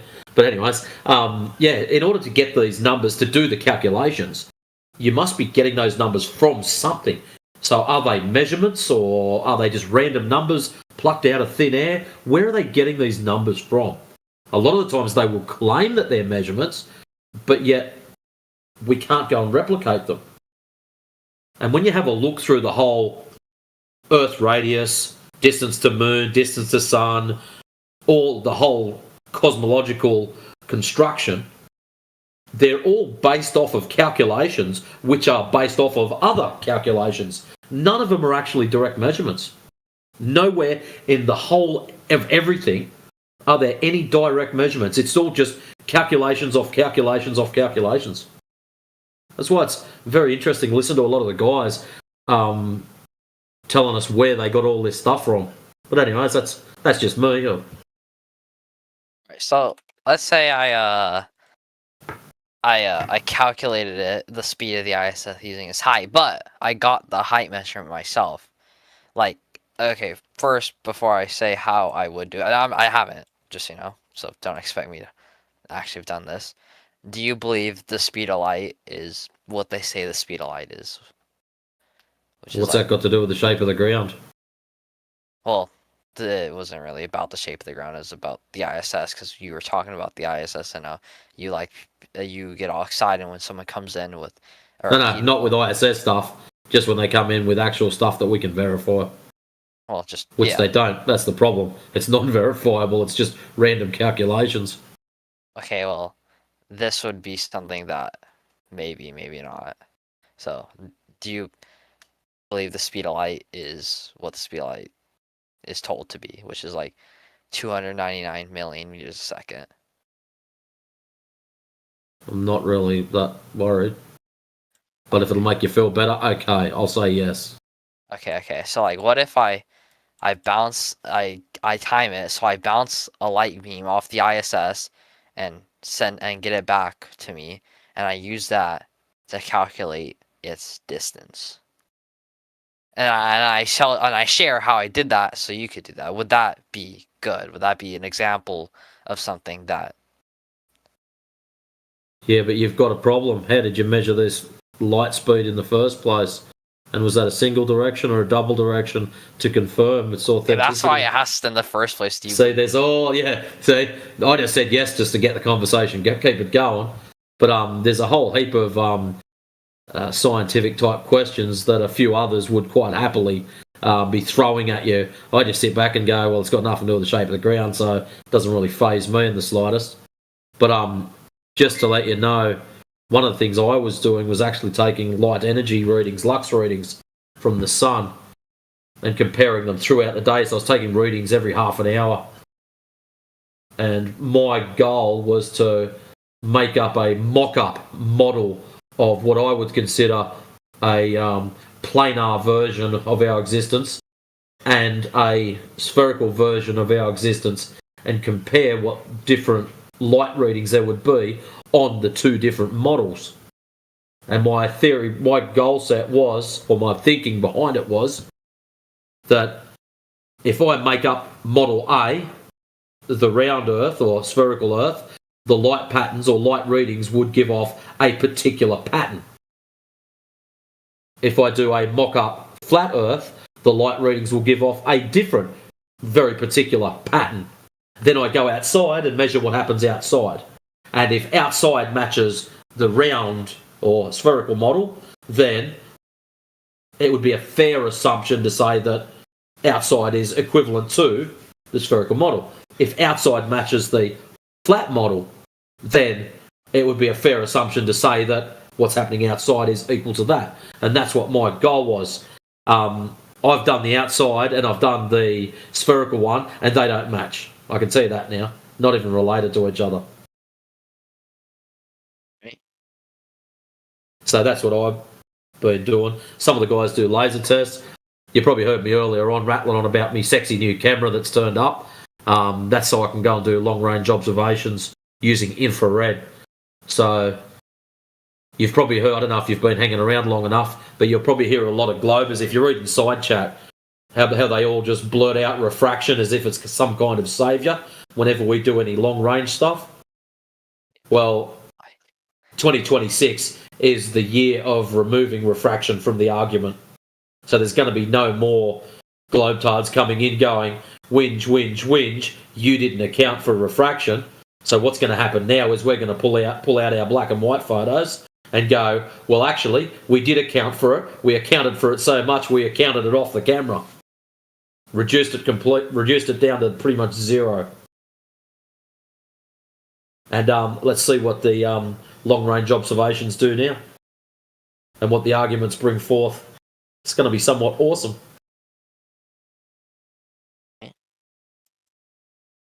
By refractia. It says AI overlord. Oh, side chat's kind of interesting. Yeah, sometimes that guy that's in there rolling my boulder he is an interesting character. When he's inside chat, you'd swear he's the most awesome opponent to ever go against. And as soon as he jumps into chat, he's absolutely useless. Stumbles and bumbles around, and he's just all over the place. I don't know whether he's scared to talk to people, or if he's actually using AI and he's just rewording it, or what when he's inside chat. I don't know. But yeah, it's two totally different people. When he's typing and when he's... Oh, he's a globetrot. Oh, he is? Oh, yeah. What's the point here? You're rolling my boater. He's a globe earther. I want to say globe tard. Like. No, he's a tard. That one's definitely a tard. Okay. You're just a globe earther. You're yet to prove yourself either way, yeah. That I'm a globe earther? No. Whether you're a tard or not, that's a different story. I've been called a retard before. No, I didn't call you that. No, I'm just saying I've been called. Specifically Indio. Indio has been not... Not just Indio? Well, if Indio said it, you must have said something stupid to wind him up. I don't even know what I say half the time. I say anything and he gets angry. I don't like debating him. He's very angerish. You reckon he's angry? See, I get accused of being angry all the time. I can see that. I mean, after talking to you for a while, I know that's not true, but like, first time talking to you, yeah, I could see that. I've had people jump in within seconds. He's yelling at me. He gets really loud, and I don't want to talk. And they're having absolute meltdowns over the volume of my voice. And I'm like, dude, I've got my mixer. Basically, I can't really turn much more shit down because, yeah, it just stops working. Bitch, you still talking about the information? You're still avoid talking. Rolling my boulder. Why don't you roll in my boulder? You should just like debate in one of the specific chats. Pathetic. Who we got here? Documents on Flat Earth Core or other one. What's he want? Documents now. What you'll notice with Roland is you'll be talking about something very specific, A and B. And Roland will come along and he'll talk about B with a splash of C, D, E and F, leaning more towards the F. And yeah, he likes to drag the conversation away from being whatever it was about, whether it was about long-range observations or pick your poison, it doesn't matter. So, like, is India, like, the main flat earther? Indio's been in the game for a long, long time. Well longer than me. Would you say he's, like, the most... I don't want to say advanced flat earther, like, you're also, like... But, like, is he the most knowledgeable? That's a better word. Is he the most knowledgeable flat earther? That I've met so far? I will say yes. That really? I've met so far. So he's, like, the final boss of flat earth. If I wanted to, like, debate him, I'd have to, like... I'd have to be very, very educated. I'll tell you something now. If you were to throw your coins down right now and say, I want to debate Indio in 2 weeks' time, and we go to Indio, Ladies Man 217, Sam Witwicky wants to debate you in 2 weeks' time, and he starts prepping up, you are absolutely gone, man. If it's a full proper debate and this is the subject matter you're going to be talking about and we lay the rules down from the get-go, he would crush you like a bug. Yeah, because you gave him prep time. Maybe if you... It's like giving Batman... The last debate he did against that Blitz idiot, that was off the cuff. I can tell. I don't... He's like the final boss. Well, like, how's this? That debate against Blitz... He was told it was just going to be a casual chat. They're just going to have a talk about it. And then all of a sudden, Blitz, right at the last second, from his end, yeah, this is a full-on debate. So he's just a lion sack of crap, but that's another story. But, like, if I were given, like, 2 weeks to, like, just... Or not even 2 weeks. Like, if I were to...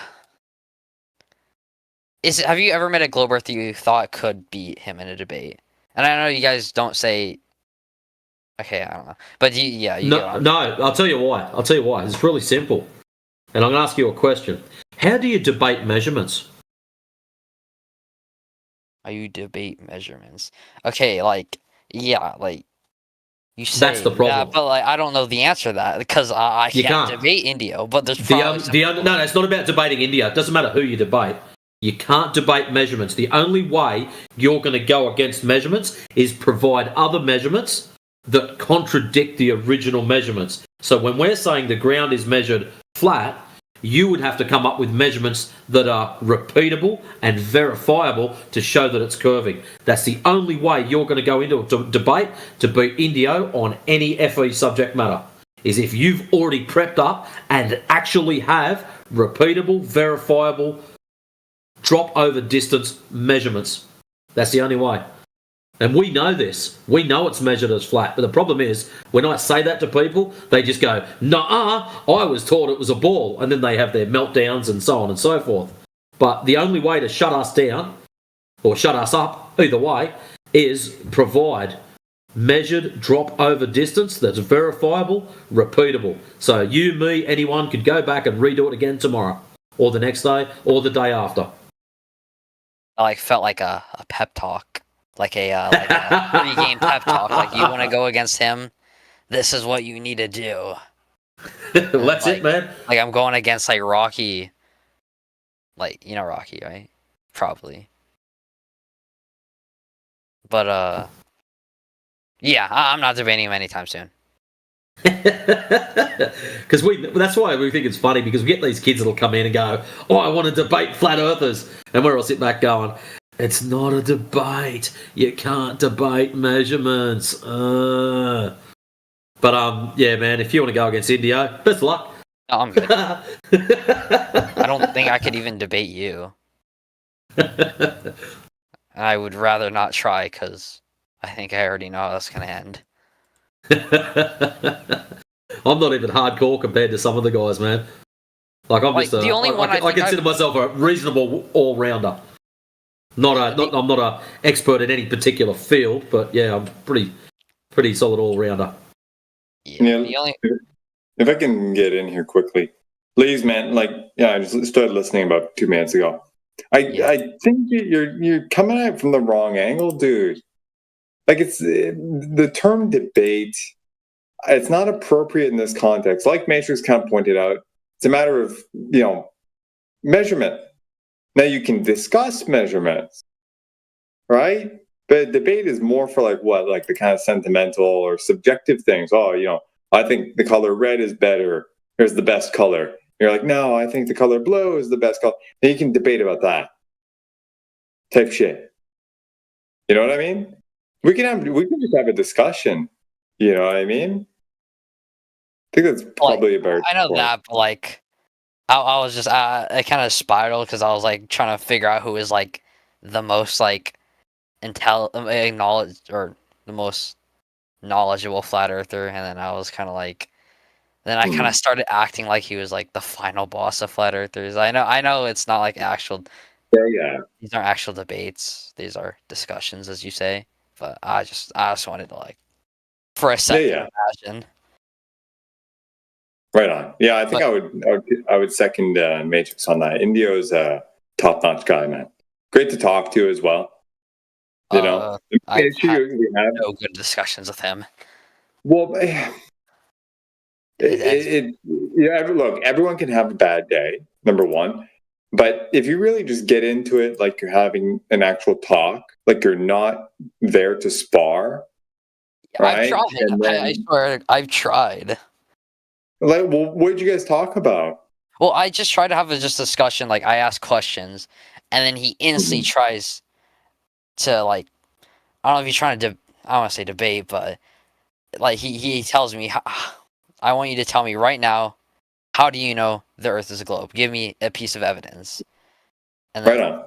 And then okay. Then he forces. I don't want to say force, but that's what I can say. So now I have to say that, and then he. I get that. Yeah. Yeah, I mean, one can steer the conversation in a particular direction, make it more on topic and stuff like that. I get that. We try to do that more for efficaciousness. You know what I mean? But apart from that, you can go around and around on the topic, just jumping from one thing to another. Overall, and it can work out if you're honest about it. You know what I mean? Because a lot of people come in. The tricky part is people come in here and they behave all cordially at first, and then they rip you one, right? They try and get you on a technicality or whatever, and it kind of it sours the entire thing. You know what I mean? You thought they had good intentions. They wanted to learn something, but they were really just looking for that gotcha, for that little snippet that they can share on social media and aggrandize themselves for 5 minutes. You know what I mean? Like, it happens all the time. It's annoying as fuck. So sometimes, you're gonna, there's a chip on some people, on their shoulder. You know what I mean? So you might get them at a bad time, especially if they were just on the tail end of another conversation that did happen. Right? So I've just always gotten him on when he was mad Indio and not happy Indio. Not necessarily. I'm not necessarily saying that. I don't know how many times you spoke to him. You only mentioned like you had once. So. Maybe at most 3 times, or I would say 3 to 4 times. Okay. Well then, maybe it could be you. Right, I think most of us in here have heard Indio speak on multiple occasions, and he's great. He can argue and it can get heated, but it's not always like that. You know what I mean? That's just my take. So it's about the other person as well. So I don't know how you were in there. But maybe you can give us an example or something. You said he asked you directly. He just basically asked you a direct question, tried to steer the conversation to be more on topic or whatever. And then what? Well, the topic, I was mainly just asking questions. At first I asked, what was the question I asked? Because I was told by another flat earther that the ice or the Antarctica ice was what held in the water, and I wanted to check in with him, is that true? Mm-hmm. And then he acted like I was retarded. How the fuck would you ever think that? I get that. Believe it or not, dude, some people actually believe that. Unfortunately, there's no real evidence to support that, right? But it is a big part of the discussion that kind of flies around on the internet, and people don't really check. And some people will use that as a weapon against somebody, they'll bring it up to try and troll or something. You know what I mean? So somebody, again, that could be one thing that someone's like, okay, this guy's a pure troll, and then we'll immediately go on the defensive.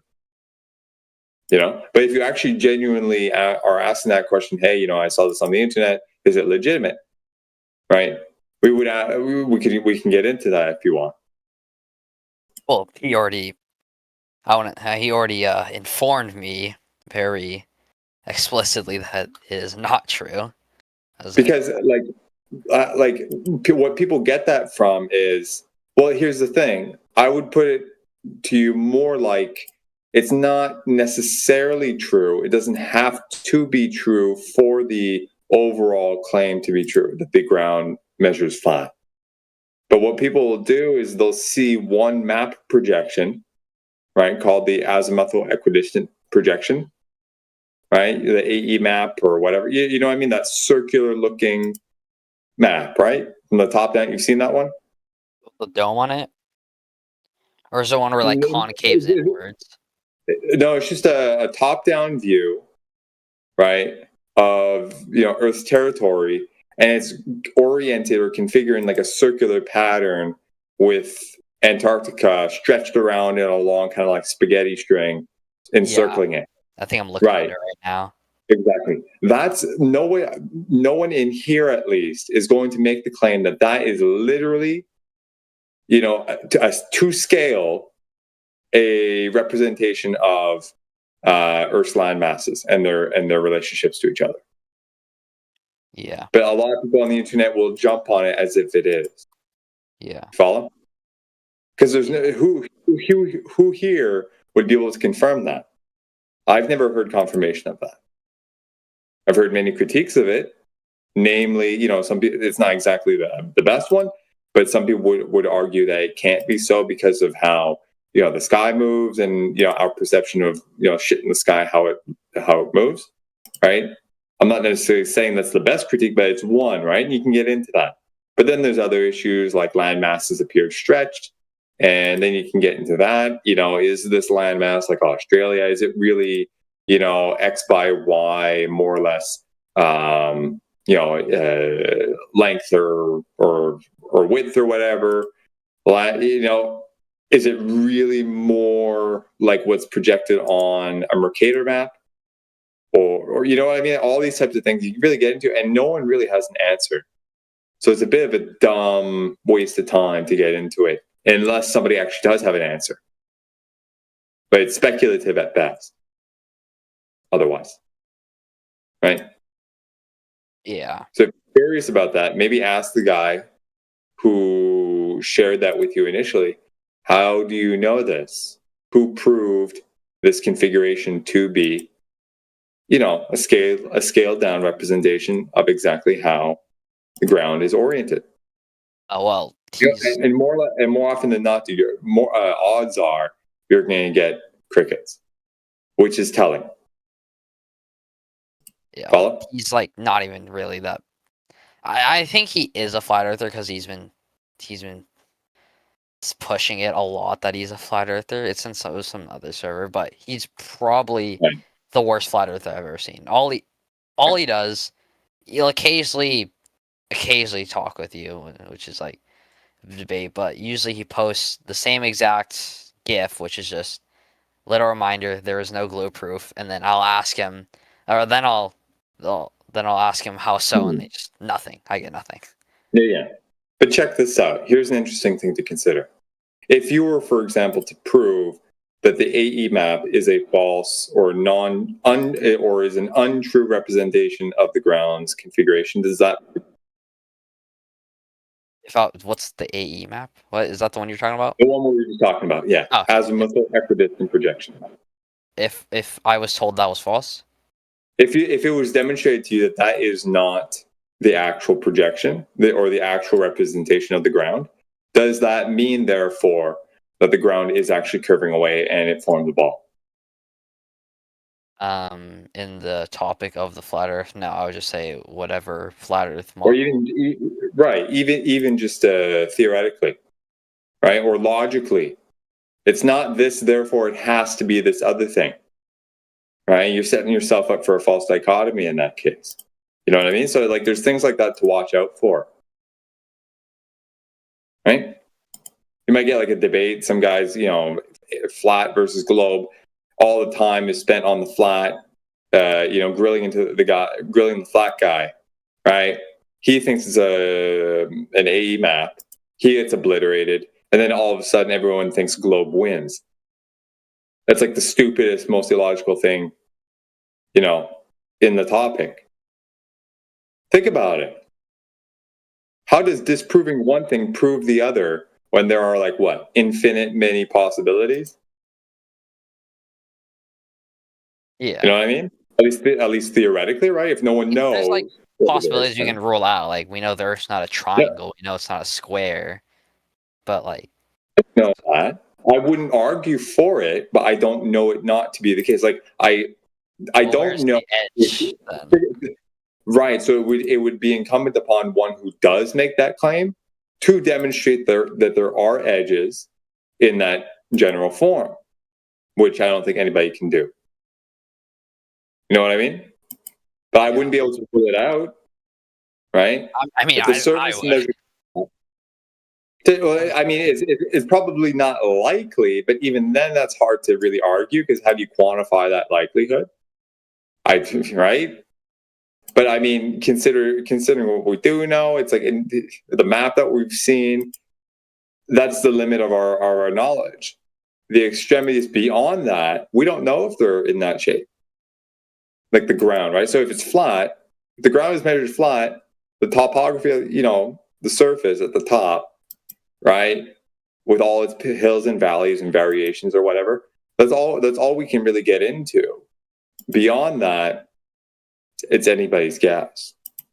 But it could technically be any multitude of possible configurations, some of which may or may not, or one of which may or may not be in the form of a triangle, for example. I don't know. I'm not saying it is. But when you look at it through that lens, you see, okay, that's actually a very reasonable position. Yeah. See what I mean? So my point being, right? You know, if you get into like a heated thing with someone, and all of a sudden they ask you for the the globe thing, it's because that's the orthodox. I mean, Right? yeah, I get If you asking for can it. rule- I could like give like a reason, but I know instantly this is if I do that he's gonna try and or I'm gonna. Well, what is your best reason, dude? Like, I'm kind of curious now. My best reason? Yeah. Like, who proved? Okay, I guess a reason I could give is if you stand at the most southern point of Australia, Africa, and South America, so stand at the most southern point, you can see the southern crust, the southern crust. Okay. Cross? Okay. I forgot from each point. Okay. And wait, hold on, I'm not done yet. And well, yes, you cannot see it at the same time from each point during the winter months in Antarctica. You can see it all the time when it's all night, saying it's all there. And that's a reason I could give. And I know people. Okay, cool. Yeah. All right. Fair enough. I can see how that might lead credence for one to consider that possibility, right? Because you have all these different land masses kind of leaning, if you will, in a particular direction, right? This thing in the sky we see, the ground may be leaning in that direction. Great. Okay. So how would one verify that position or that supposition? What position? That you're actually looking that way? Like with a compass, maybe? Like a compass? No, that what you're talking about implies that the ground is curving. The ground would have to be curving, right? Well, I'm just saying if all these points on... Well, you just said the map that you gave me was false, which means that one... Okay, well, if the A projector map, I would not argue for, yeah. Okay, so if you're not arguing for that one, then I'm not really... Okay, well then never mind. It doesn't work because you can argue. But that doesn't mean that the ground is not. That doesn't mean the ground isn't flat, though. Right? 'Cause the AE projection, it's taking the globe idea, the globe geometry, and just flattening it out from the middle outwards. Right? So the bottom half gets stretched out and shit. I mean, you know. Yeah, I was just saying for that AE projection, like if all these points, like you can see that they come to a center point, then that kind of shows. But you said you weren't arguing for the AE projection, so I was like, oh, it doesn't really matter. But I guess evidence, if I had to give one, I know you've already heard this 3 trillion times, and I don't really say it, but like the ships disappearing hull first. Ships over the horizon. Yeah, and I know. That's okay, dude. No. The thing is, man. These ideas, like, I can see how one can come to like or get that inkling that, hey, that could make sense, right? At first glance, especially in the olden days, allegedly when this came about, you don't have all this sophisticated background in optics, or even like all the details of the meteorological conditions, over the sea. You don't know how light works within these contexts, all this stuff, right? Well, that supposition, it seems reasonable. The problem is if you don't check, if you don't have a means to check, even at first, right, you can't say for sure. So if people were running around with that, using that argument, it's like, hey, this is let's say our best guess, right? It's our most reasonable. One of, if not the most reasonable things we can conclude or think we conclude on. That's totally different than saying we know for sure because X. Yeah. You know what I mean? Yeah. I mean, right now I'm working on like a piece of globe Earth evidence that I think you guys would be satisfied with. Not done yet, but I've That's done. cool. Yeah, I've done a lot of work on it. It's like right now it's like 1, 2, 3, 4 pages, and it has images. Cool. Very proud of it, actually. Good, man. I mean, if you're doing And the it has work, you're doing the measurements. work. Has Yeah. repeatable measurements. I made sure of that because I know you guys do that a lot. So it has repeatable measurements. That's fair, man. If you're gonna put work into it, man, like, you know, that's at first, man, that's respected, right? Because a lot of people, they'll just throw a paper at you. They didn't even read it. They read the, you know, the title, right? And they're like, oh, proof, and they run away. And you're like, dude, did you read this? It's like 30 pages. You know what I mean? Like, we get that all the time. It's not the same thing as what you're talking about, right? If you're putting something together, you're compiling information. That's great. Because if look, I think everyone in here would agree that if we're wrong about this, I think everyone in here would want to know. I know what the shape. So it's like, yeah, like show us, man. If you know something we don't, by all means. I mean, yeah, I've noticed something here, but it's not done yet. I'll show you when I've completed it. Well, what's the overall theme? The title is the Eratosthenes two-poles experiment. And it's not just the two-poles experiment. It's just a basis to go off of. So no, my evidence is not Eratosthenes two-pole experiment. It's just something to do with it. Okay. And are you familiar with what he actually did in that process? Yes, I wrote it all here. Okay. It's 240 BC, more than 2,000 years ago. Eratosthenes, Greek mathematician, geographer, astronomer, and scholar, estimated the circumference of Earth to be about 4,000 kilometers or 252 stadia. He did this when he noticed the city of Syene, when the sun was directly overhead, a stick placed in the ground cast no shadow, while at the same time, up north in a city called Alexandria, a stick placed in the ground cast a shadow at 7.2 degrees. And with the distance of two cities, you can calculate the circumference of the entire Earth with basic geometry, but all this assumes it is a globe. So how do we know that? And then it goes into detail how he knew that. And then I go more in depth on the calculations he did.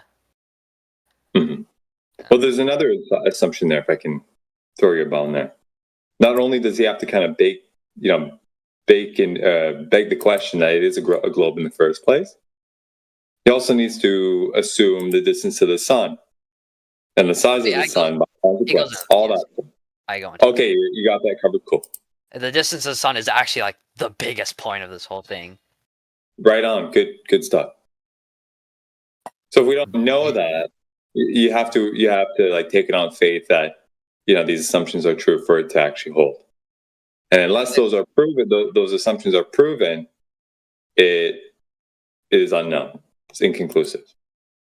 Yes, I mean, yeah, it's right on. It's an interesting thing though. But I think I did have some other. I wrote it somewhere in my Google Docs here. It was another like measurement, had measurements in it. It wasn't about flat Earth. It was about like whether or not your tap water was dangerous to drink because of fluoride. Okay. It was in a flat Earth. It was one of the other ones I made that actually was completed. Okay. Yeah, I forgot we are talking about flat Earth. I'm gonna ask questions. Questions what I have. If you want, man, but if you just want to hang back and listen, if there's anybody else that has anything, feel free. It's up to you. Oh yeah. Yeah. Yes. Anyone else? No pressure. I think I might be the only globe earther here. Sam, are you a globe earther? I think you're doing a good job, though. trying my best not to be seen as a I don't know, how do you call it? One of those Antagonist. No, dude, you're so long as you're not an antagonist. So long as you're not antagonizing anybody, right? It sounds like you have good intentions. It's fine. Like it sucks that we have to kind of walk on eggshells and stuff. It's like it's a tough issue, highly controversial, but very specific. So it requires specificity, and some people are either unable or unwilling or uncomfortable to present these details, and they try and hide that. You know what I mean? Like they come in ill-prepared or not sufficiently prepared that they thought, and they're in front of everybody. They get asked a simple question, and they do their damnedest to hide the fact that they can't answer it. And then it spirals. And that's the annoying part. If you say, dude, okay, it's a good question. I'm not sure I can answer that at the moment. Let me go check and I'll get back to you. No problem. That type of stuff is highly welcomed. I'll use that exact line you just said, and I'll see how it works for me. Which one? Dude, it's a good question. I don't know at the moment. I will get back to you. Oh, that. Great. Great, absolutely. Yeah. See. I wouldn't do that to India, though. He won't be happy with that. That's what I'm saying. I'm going to get back to you on that because I know something other than... If you're honest with it, that's another story, because a lot of people will do that. I mean, I couldn't count it. I've heard handfuls of people say that. They never came back to us. Like, I even had, what was it? Matrix, remember Professor Phil? He's a fuck. naughty. There's this old guy, a credentialed individual who trolls the room, right? He'll DM people while they're talking to us. He'll even DM us while we're talking to them and criticize and just throw shit at the wall, right? Yeah. The one time he comes in, I had a chance to talk to him. I asked him these simple questions. He's all upset. You can tell he's huffing and puffing. It's like, Professor, it's like, I appreciate you coming in here. Thank you for your time. This thing that you said, where did you get that from? Can you provide the details? I'm like, please, where'd you get that? Please get me the data. He said, okay, I'll get back to you. That was point number one. Then point number two comes up, same sort of thing. Details, please. I'll get back to you. I never did. I don't even know if since then I haven't seen anybody post screenshots of the texts that he would have sent them. Right? It's like it's as if he bowed. It is as if he bowed out. I don't know. It probably wasn't me there. I'm not claiming anything and claiming any credit for that. I'm just saying, right? It's all sorts of characters that'll do that, and they never come forth with it. Nor do they ever come back and say, "Shit, I looked, I couldn't find it. Let me retract that point. I'm not going to use that anymore until such time as I find it." At least it closes the door. You know what I mean? We're all kind of okay. Move on. Move to the next one, if any. That type of thing. It doesn't happen. So forgive us for our skepticism of your, actual intentions there. My intentions? Yeah, like for example, if you say that and Indio kind of scoffs it off or something like that, it's probably because he's heard it a million times. Like, all right, here's another one. But that all depends on you. If you actually do come through with it. I get back. Well. Yeah, because nobody does, or very few people do. Well, I'll get back to you on my evidence. Yeah, great. I'll get some. Don't worry. Some you don't like. No, I'll take your word for it, man. And it's not what we like or not. It's what is or is not true, if it's verifiable or not. We actually probably won't like it, because if it is actually true and verifiable, it uproots our position. That's not something anybody would like, but it would be true, and we would have to accept it. You know what I mean? Yeah. Well, yeah. I'm starting to. Big difference. Yeah. the words have meaning, man. You know, so we gotta be particular on that. But you're doing well, man. Like, just be honest about it. Honest about your intentions and shit, and it should go fine. Like this was very pleasant, so I appreciate it. You know. Yes, don't worry. I will try my best. I will be honest. When I first joined a Flat Earth server, I think I might have the first ever time. And the first ever time I joined a voice chat in a Flat Earth Discord, I think I was one of those. I was one of those trolls. Mm-hmm. Yeah.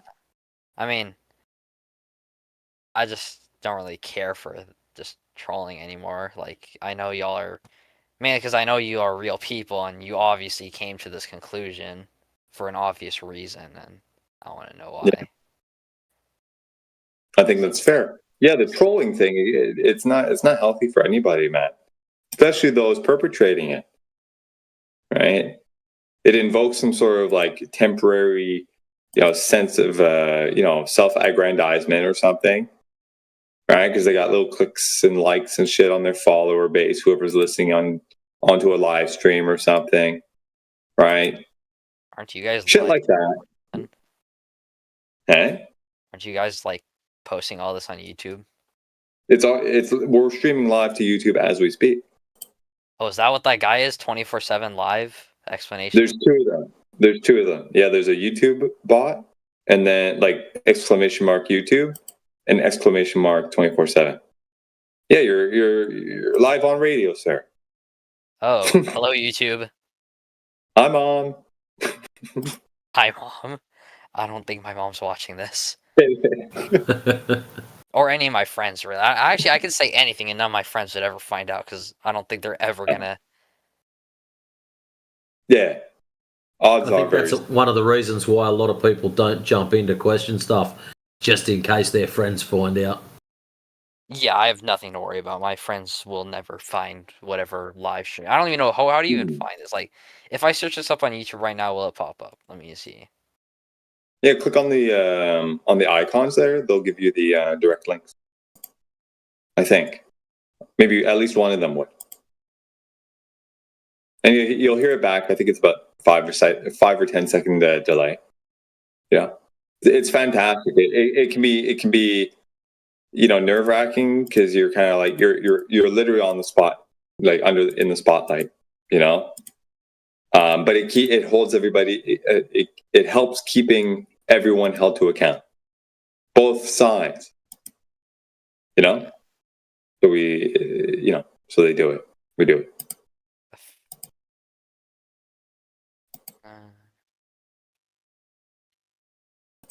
Is this it with one where it says the channel 24/7 Flat Earth Discord live stream explanation mark?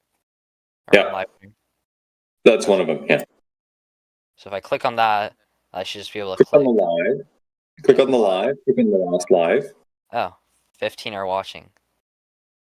Yeah. Am I in it? So we got 15 YouTube people. I mean, half of them are probably bots. That's kind of like comes with it, right? Gotta turn that off because it got echoey for me. Yeah. It sounds so weird. I don't like listening to it. Yeah. Yeah. Don't worry about it. I don't think anyone here likes listening. You get used to it. No wonder you guys thought I was a troll. I sound like one. I love it. Everyone's got their different ranges, dude. Don't worry about it. I already always kind of knew I had like a weird voice. That's why I kind of like have to talk really calm, like this. Okay. Sometimes you guys can't even hear me. Like you guys are saying, you couldn't even pick up my voice on the mic. I don't think I was here for that. You sound pretty good to me. Oh well, I had to raise my voice, but I was talking a little too calmly earlier, and then no one could hear me. Yeah, it could also just be your input. Like me, I think at the moment I'm maybe about 2 feet away from the phone. I don't know how it is. My input's pretty high, Actually, I got a question. You guys know Logi? Yeah. Logi? Yeah, he's interesting. He's also the first one I ever. Okay, I'm trying to steer away from the word debate. But had a Good luck with that. discussion. Okay, I'm just gonna say debate. First one I ever had a debate with here. How'd you go with that? It was actually fairly easy. He was very easy to debate. We were debating whether or not the moon landings were real, and I can tell I was doing well. And then I think he knew that because he said, like, he just stopped randomly, cut me off mid-sentence, and said, "No, it's impossible. There's a dome above us, so you can't even reach the moon." Mm-hmm. And then it just completely shifted because we were talking about it in the sense that there was a globe, in the sense that the Van Allen belts were real, and he was saying you can't pass them, and I was saying yes, you can pass them. So he was just giving you enough rope, basically. Yeah, and then he cut the rope. Or would you say cut the rope? And then when he switched to flat Earth, I didn't do too well on the flat Earth side. But in just the moon landing side alone, assuming the Earth was a globe, I was doing pretty well. Have you seen the documentary American Moon? I've seen a funny thing happen on the way to the moon. There's another one, American Moon, that goes for about 3.5 hours. Yeah, it's a full tilt documentary. Yeah, watch that one. Avatar is 3 hours long. I thought that was too long.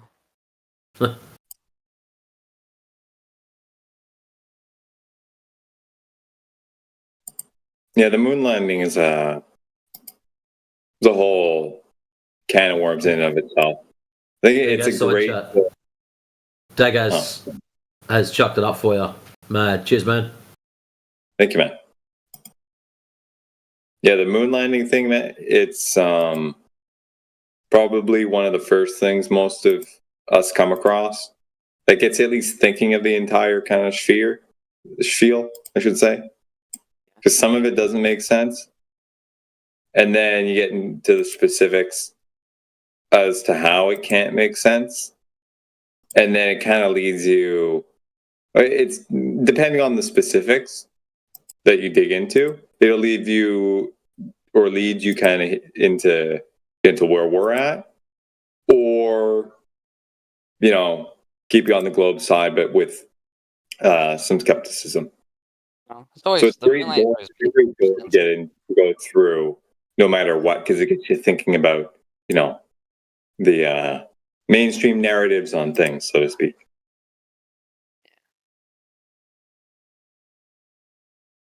I think to me I've always, at least the science behind it, and then like, but that's, yeah, at least the science behind it, like the rendezvous, how they actually got to the moon. But of course, that's all assuming there's a fear beforehand, as I'm pretty sure you're going to point out. Well, that's one thing, but I would start with, like, it's all fine in that to, take them at face value, but you almost kind of have to do that, right? There's no real way to verify anything empirically about this. There's no real way to replicate it. The only ones that can do this are specific agencies that, recount the journeys or expeditions or whatever to you. And then what? Oh, they're authoritative, therefore they must be right, type of thing. Like, that's what it tends to boil down to. That's not arguing anything logical. You know what I mean? Yeah. Now, if you could verify it one way or another that does not involve appealing to authority, then it's something to actually maybe work with. Know what I mean? Yeah. A prime example of that, right? The one underlying premise is, we got gas down here, and as you go up, the gas pressure decreases, yeah. But then it is kind of extrapolated out that it will continuously decrease to basically zero, and then you float around and shit, right? And then you got the vacuum of outer space, and yeah, it's not a perfect vacuum, but yeah, fine, right? But that's an extrapolation. I was just saying, right? I was just gonna say you being in the vacuum doesn't define you being zero gravity. You being zero gravity is just you falling. Like skydivers, like they experience. Okay, technically not it's exactly the same because they have wind rushing in their face and it's but it's the same like concept in the sense of like they're free falling. Sure. But I'm not even invoking gravity in this case. We can get to that, but just strictly speaking, gas pressure, right? We have gas down here. You go up higher and higher. It decreases, and then it's, I guess, if you want to use the term, theorized that it continues to decrease ad infinitum, quote unquote, big air quotes, and then you can just float around. And that's vacuum of outer space. But there's a problem with that, because gas doesn't behave like that, dude. Are you saying like it should just... I know what you're going to say, which is the gas should just expand outwards. Like there's nothing stopping it. Well, it's gas pressure next to vacuum, so it should just float outwards. As far as it has been able to be demonstrated, gas to be pressurized requires physical containment. Period. Now, if we're wrong on that, we'd like to see a demonstration of gas pressure being, malleable or varied based off of another variable. But I would assume if the Earth was pressurized within some sort of containment, we don't know. Shouldn't it be the pressure be the same throughout? Not necessarily. Why does it like get thinner and thinner as you go up? Good question. Now, if you have like a static system, things will balance out, right? And then the pressure and the humidity, temperature, and all that homogenize. And then you have a uniform distribution of all these things in a static system. But we don't live in one like that. Right? Temperature shifts around from inside, from various sources. Right? For example, humidity changes. All sorts of shit, it varies. So, and you can actually have a gas pressure gradient within a contained environment. Yeah. Under these sorts of conditions. But you're saying you can have the gas pressure variation, but you're saying it cannot just go to flat out zero. Huh? Is that what you're saying? That it can't just go to flat out zero as a vacuum? No, what I'm saying here is the idea that we can't have a gas pressure gradient in an enclosed system. That's not true. Gas pressure gradient. But you're saying we can't have a gas pressure gradient in an enclosed system, or you can? You can. Affirmative. Okay. Sorry, I thought you said can't. So when people come in here, it's like, well, if you go to Mount Everest, dude, the gas is thinner, right? We'll keep going, and then it'll keep getting thinner and thinner until it's super thin and there's nothing. Right? That's extrapolation that has not been verified. It has been verified that you can have a gradient within a closed system. So it's that too is inconclusive.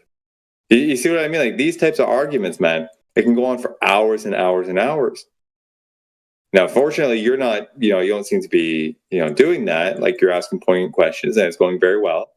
But people will just circle around on shit, on the same stuff. And that's like what I was getting at before, man. It can get frustrating. So, forgive, on their behalf, I would ask you or implore you to, forgive them for, blowing up if it was uncalled for. There's more often than not called for. Like, I was just trolling, I guess. But there has been times in That's different.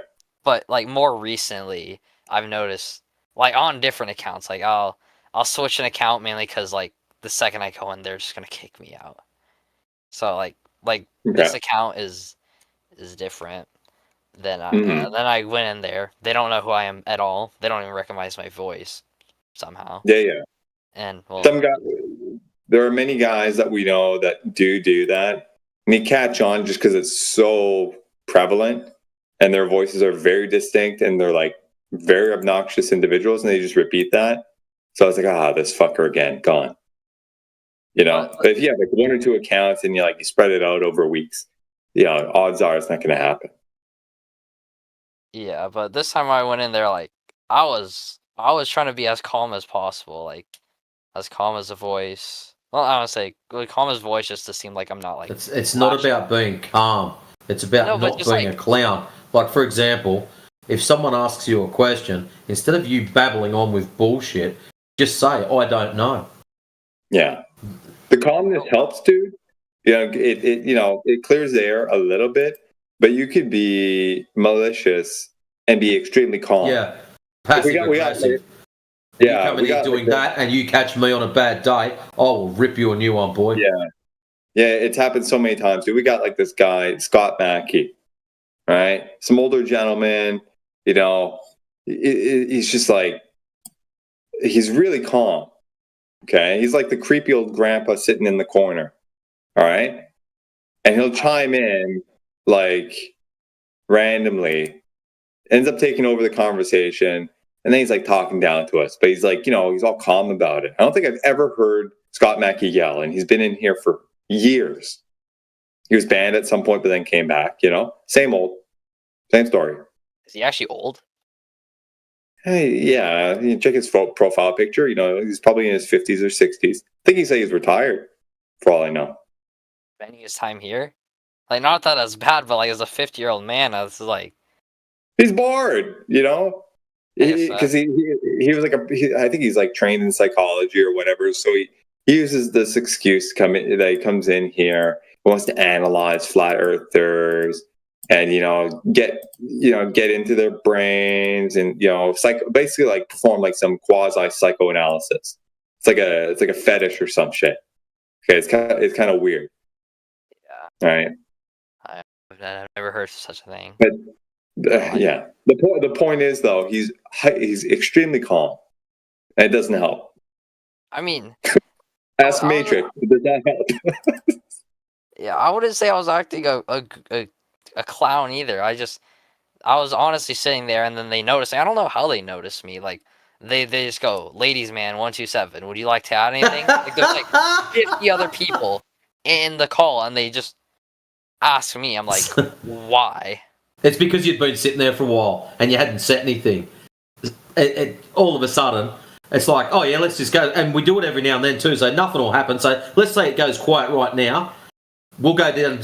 I might start at the bottom of the list and go, howdy Yaga, what's going on? Hey Trinity, Sam, Migo, Light, Ladies Man. Hey, I haven't seen Ladies Man before. What are you doing in here, mate? And we'll call people out. Blue Jumper, 20. We'll go through the list. Say g'day to everyone, making sure it's happening. And people get called out like that. All of a sudden, they it's like someone says g'day, and it's like, oh, well, I better respond. And it's like, oh, you do talk. Excellent. What shape do you think it is? And next thing, they're like, oh, shit, I'm caught. Well, I think it's a ball-tard. Why do you think it's a ball-tard? Well, because of gravity and the moon and the sun and the stars and Australia wouldn't exist if it was flat. And they come out with all this dumb shit, and it's just like, well, grab your beers, boys, grab your popcorn, put your feet up, and ready for the show. Yeah, one thing to keep in mind too, ladies, man, is a lot of people in here, I think right now, maybe it's about 50-50, but more often than not, it skews like 70 or 80% are, our boys and girls, right? They just hang out. They like to listen to the conversation. So just because there's like 20 or 25 people doesn't necessarily mean that, all of them are, antagonists, right? And then you just happen to be the one antagonist that's called out, Yeah. And then they ask me what shape do you think the Earth is, and I say a globe, and then I mean, okay, sometimes I've tried both sides. I've said a globe, they ask me for evidence, I give evidence, they destroy that evidence, and beat me in debate. Then I say I'm a flat earther, and then they ask me for evidence of the flat earth. I give evidence that's very weak because I'm not a flat earther, and then they know, and then the cycle just continues of they. Yeah. It's about honesty, man. It's just about being honest, because a lot of people will do that to kind of like give themselves some sort of shield, or an appearance of a shield. It's like, oh, I'm on your team, don't attack me. You know what I mean? Like, but it's not actually true. Like, you don't know the argument. You don't know the position. It's like you can always say, dude, I don't know. I'm fairly new to this thing. I'm still reconciling all this stuff. I have all this shit from when I was like 3 years old. They started putting like the little mobile planets and star little on the hangers shit above your crib. Like I'm still trying to like sort all that out. You know what I mean? Or the globe, from when I was 5 in kindergarten, they showed it to. Like, I can't get that out of my head. Everything's being reinforced my entire life. It's really difficult to give up. You can tell them that. But what's interesting about that sort of psychology is you're reconciling with not with facts or evidence. You're reconciling with a narrative. And it's really interesting to do that because it gives you insight into your own psyche and how you think. So it's not, to me, this thing is not necessarily just about the nature or the orientation of the ground.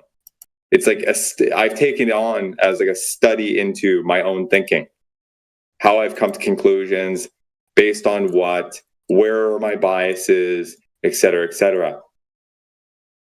I think it's very healthy to do that because it transcends just this argument. Take that out into other contexts in business or in relationships with a significant other, your family, any other form of study. How are you adopting information? Are you just taking at face value, or are you checking, basically, before you adopt it? Right. Yeah. So that alone, I think, I have much gratitude for these people. Not just because they've shined a light on something that's very critical, right? Like this narrative that we've all kind of just adopted because mommy and daddy said so, the government says so, NASA says so, it must be true, right? So y'all talk about NASA. Huh? No, I was saying y'all talk about NASA a lot. Like, do you guys there's a lot of other ones like even North Korea, they have a knockoff NASA. It's called NACA. It's actually what they call it. I actually laughed at that. Sure, yeah. But same thing, right? So they are particular authority figures in this area of that region. They state they did X, they went up, and shit happened, or they saw something, and therefore conclusion. And everyone's like, oh, well, they're the authority, so it's got to be true. Yeah. Same thing, just in a different language. Like, same psychology. And that's what's to be addressed, first and foremost. Now I'm saying, G. Getting ready to tell NASA fanboy this face is fake. Y'all swear I'm not a NASA fanboy. Yes. Yes. Now that you've had the privilege of looking from both sides, who memes the best, flat earthers or globers? Oh, like completely unbiasedly, like the best memes in general. I'm sorry, globe earthers. Yes. Like that AI meme right there that you just sent. That was the wrong answer.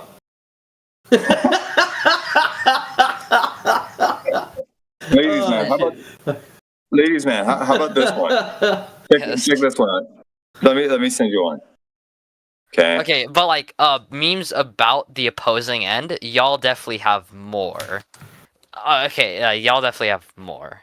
Like, so what good Glober meme have you got that you could just put in there so we can have a good laugh? Oh, I got it. No, you're not gonna pull a real one. You're gonna pull like the worst of the worst. No. This is a legit one. Okay. Boom. In the chat. Okay, yeah, that's a legit one. Okay, All right, hold on. And there's a counter to that one, believe it or not. Oh shit! Really? Yeah. What? Zip. Yeah. Yeah. Want me to send one? Yeah. What's your? Put something good up. We'll have a laugh. Here's one. Oh, I can't send it. Yeah. I think, by the way, dude, I think this has been very cool. I appreciate your your efforts here and your time. You know, if you speak to anyone in the manner that we've spoken, I think you'll do just fine, and you'll walk away with a lot. Because there's a lot of good people in here, too. I can try. From all from all walks. So I keep it would up. send you a meme, but I can't. I don't have the privilege in the server. Oh, okay. You're only a low level, or you've just started in this server? Yeah, I just started. Actually, who's the one I'm talking to? What was your name? 20 cups. 20 cups. I can message you if you want. Yeah. Is that good? Or there you go. Let me see. Ladies, man. Okay. Hold on.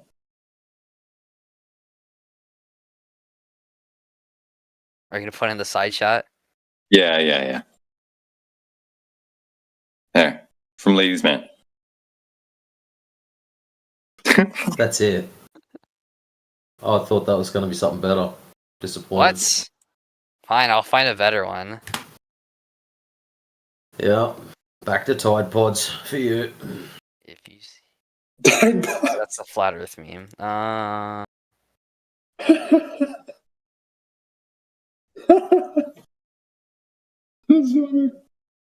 Oh shit.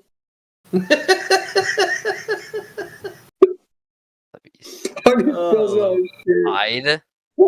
That is even a flat Earth meme. That's just a meme. Yeah, well, that's what we think of Globers with its shit memes. What? That meme was at least B tier. D. What? Delta. And let's put a negative next to it too, just because I'm feeling generous. It's got more characters. It must be better.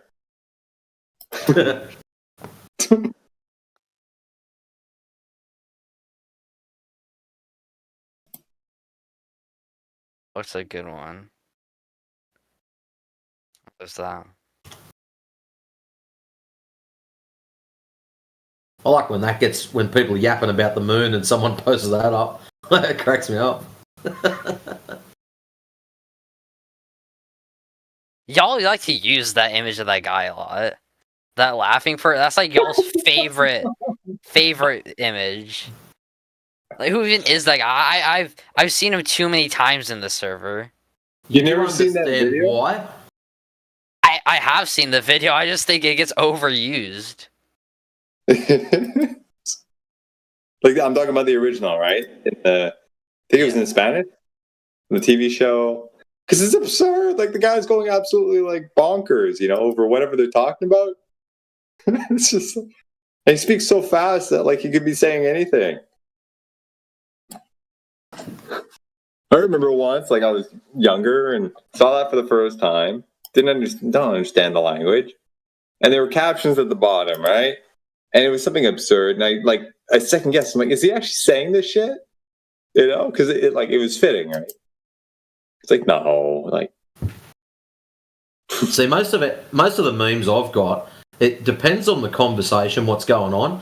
So if, let's say you and India are having a chat and you are dodging every single answer and just babbling on with shit, I might post something like that. I'll let that load up. So everyone knows that you're a bit of a bullet dodger.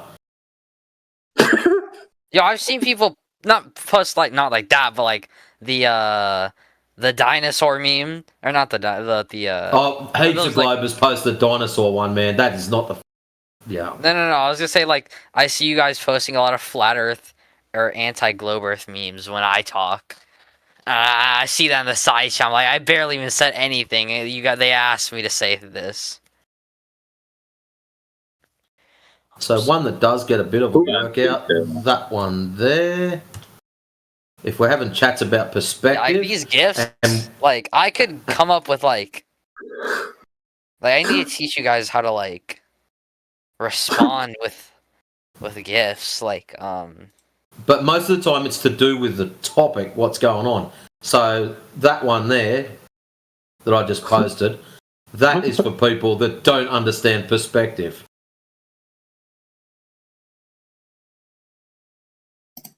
Like you have a grasp of perspective. Shit gets smaller as it gets further away. But there's a lot of people that just don't get that. it also converges in the center. Oh dear, fancy that. So from your eye line down to the water level, so say you're looking at a ship, from your eye level or eye line down to the water line, that generates an angle. From your eye line up to the top of the ship, that generates another angle. The one from your eye line down is going to be smaller than the top one, most of the time. I won't say all of the time. As you get further and further away from that ship, those two angles decrease.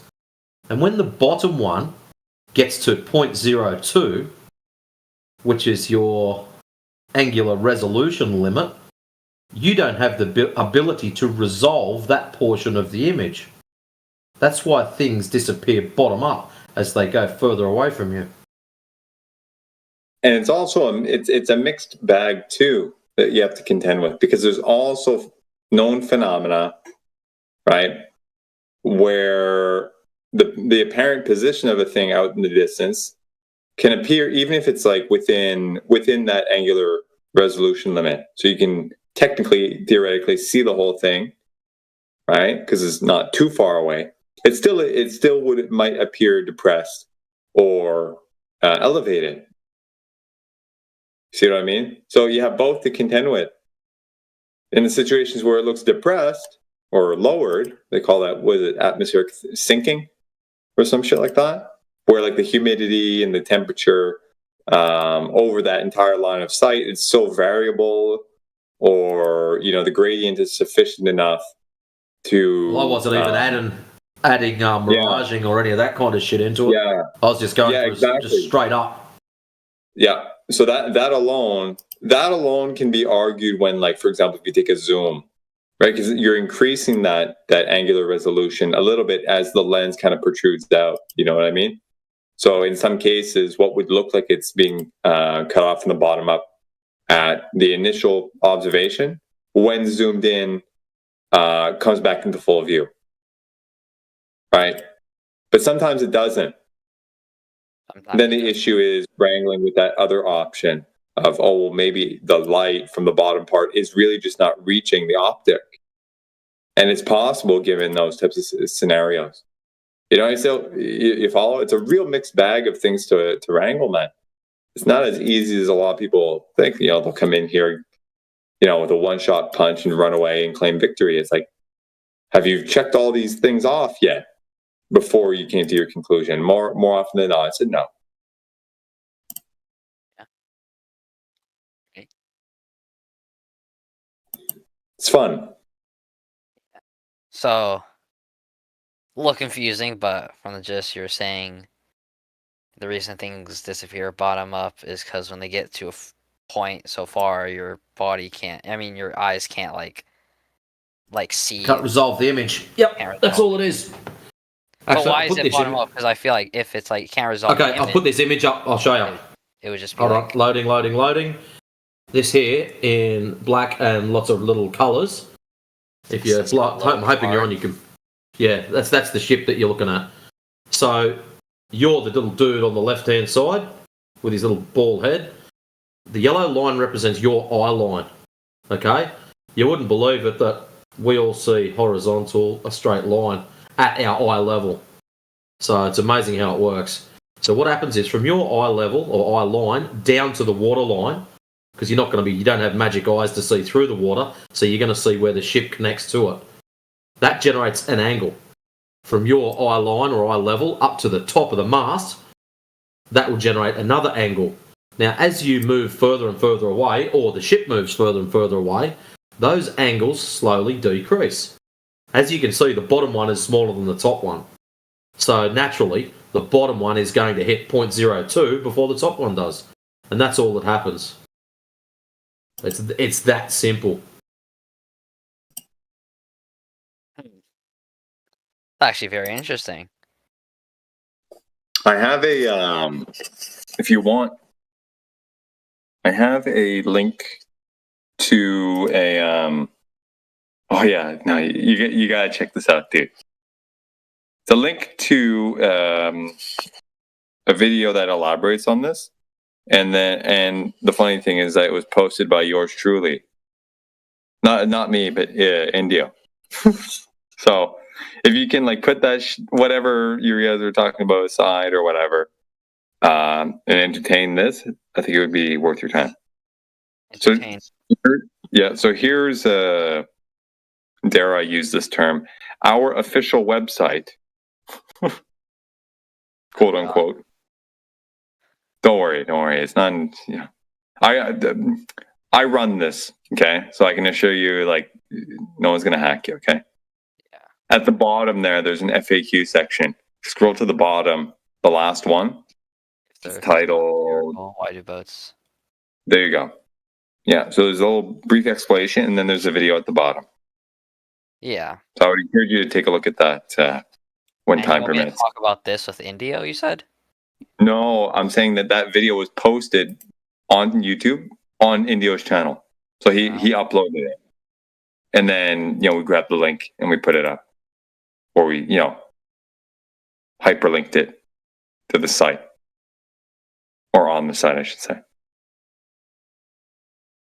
This is so interesting. This is such a surreal experience almost. Like, I don't know how to describe it. Like, I'm on the other side and I'm looking at y'all's reasoning and explanations for everything. Like there's two sides. There's one, which is, I guess, would you say my side? I guess so. Which is that it's because they drop under the horizon and then there's curved blocks, and your side, which is the bottom angle, reaches 0.2 before the top angle does, because the top angle is much higher. So Yeah. so just by naturally the top and bottom angle is going to reach. Yeah. And that would apply in many cases, outline like what we were talking about before. In a base case, simplest case whereby, for example, the air is uniform, however it is, so there's no warping or distortion. Right. Then, if you introduce the distortion element, I would encourage you to, if you have a chance, to speak to a DJ about this stuff. He can fill in those gaps for you.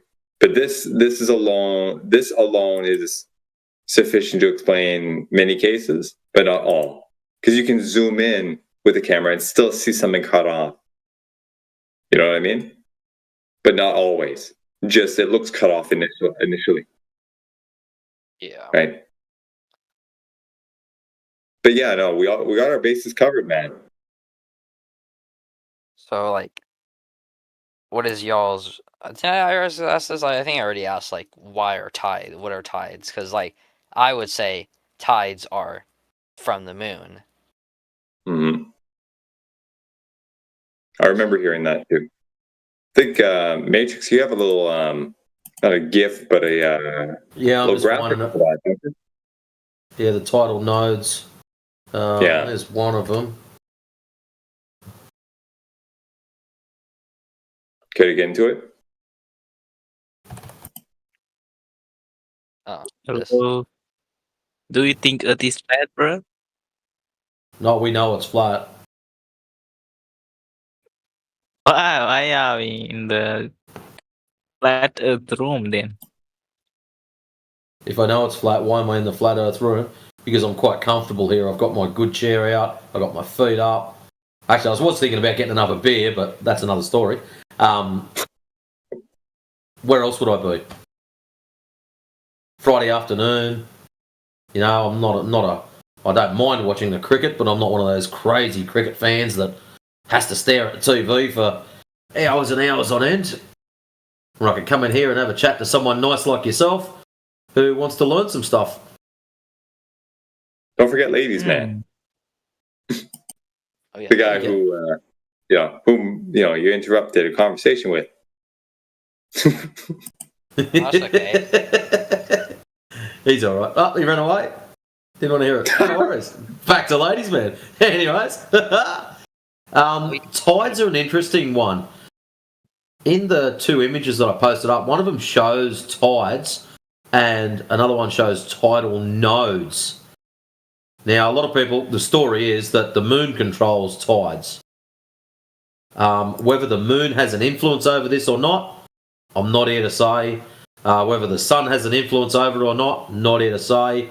Yes, it is coincidental that we have king eye tides on full moons and random weird shit like that. Whether they are linked to the moon, whether it's just a part of cycles, I don't know. And I don't claim to know, but there is a lot of weird stuff with tides. If you have a look at the bottom image that I posted up, the red zones are where we get really, really high tides, as in high numbers, like 2 and 3 metre difference of water levels. And at the other end of the scale, we get zero change. And they don't match up to any of the globe stuff if it is caused by the moon. Like if it's caused by the moon, surely there'd be a line that traces straight across the map where the moon travels, and this is where we get the highest tides because that is the closest part to the moon, and as we get further and further away, they get less and less and less. To me, that would make sense. But that map there, that shit is just all over the place. So there's nodes that they've pointed out that are higher and lower than other areas. Make of it what you want, mate. Go and do some research into it. Come back and tell us. Because, yeah, to me, that shit is just all over the place.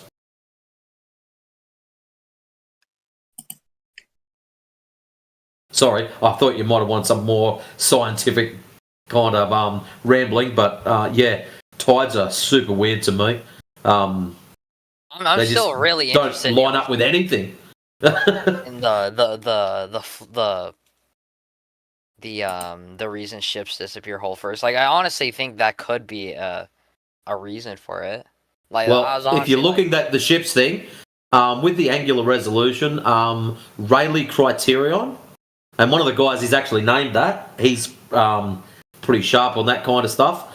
And then there's the the coefficient of extinction, something or other. I never get it right. Rayleigh extinction coefficient. Yeah. And that is basically due to the size of the lens that's in your eye, or if you're using a camera or binoculars or a telescope, something like that. It's to do with the size of the lens and how far that particular lens size can see, and that is the distance that things shut off at.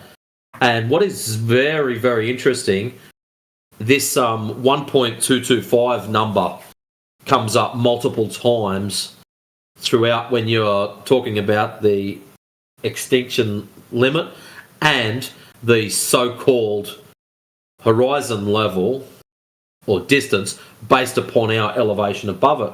So if I was to calculate where the horizon is, the horizon's 1.225 times the square root of the observer's height in feet.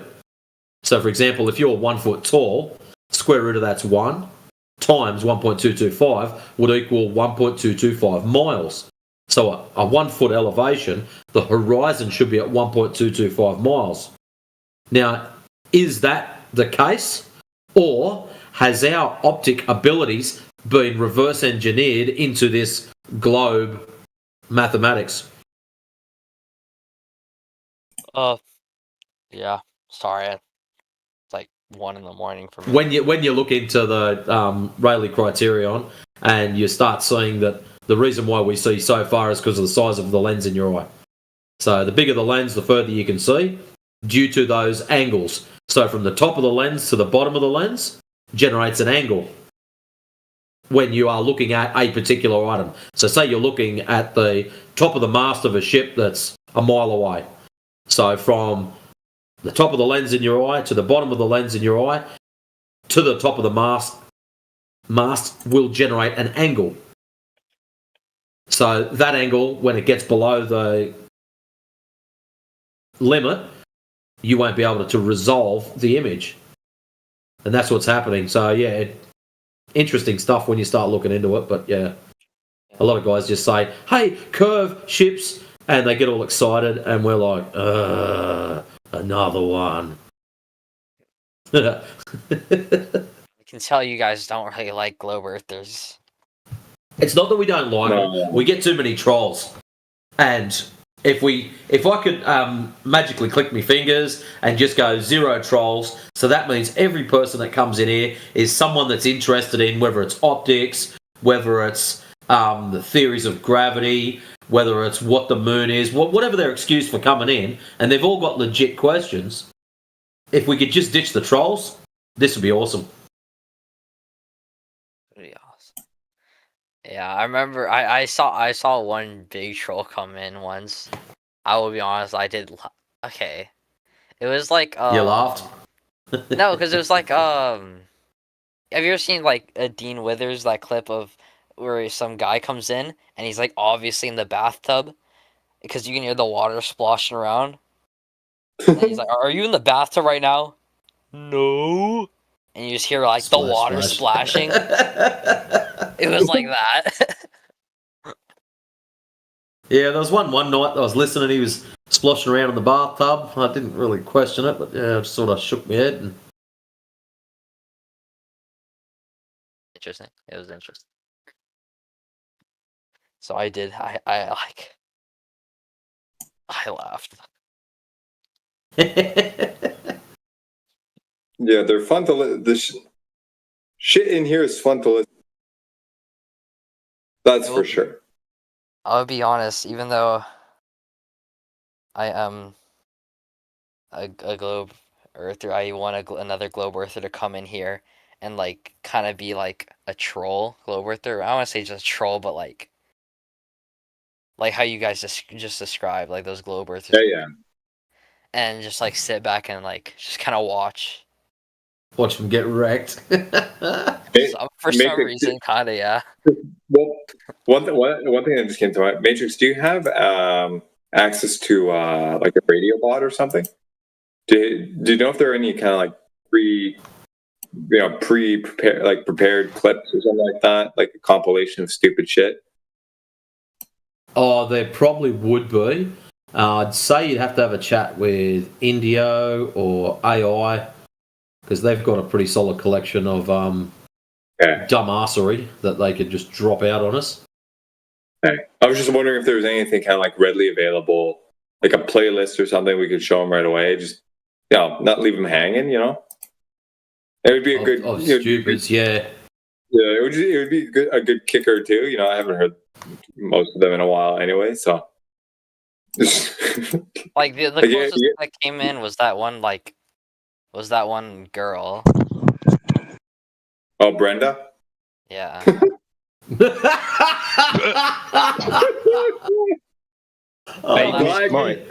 I'm glad you think that. Mick, you're gold in the home server, aren't you? Gold Plus? I don't know. You should be Gold Plus, I think. Or aren't you? Let me watch this. So I was going to say, if you have access to meme commands, just go !memes, globe logic, and then just put on the end of it, put a number between 1 and 1,000 and something. Okay. Are we in? Where are we right now?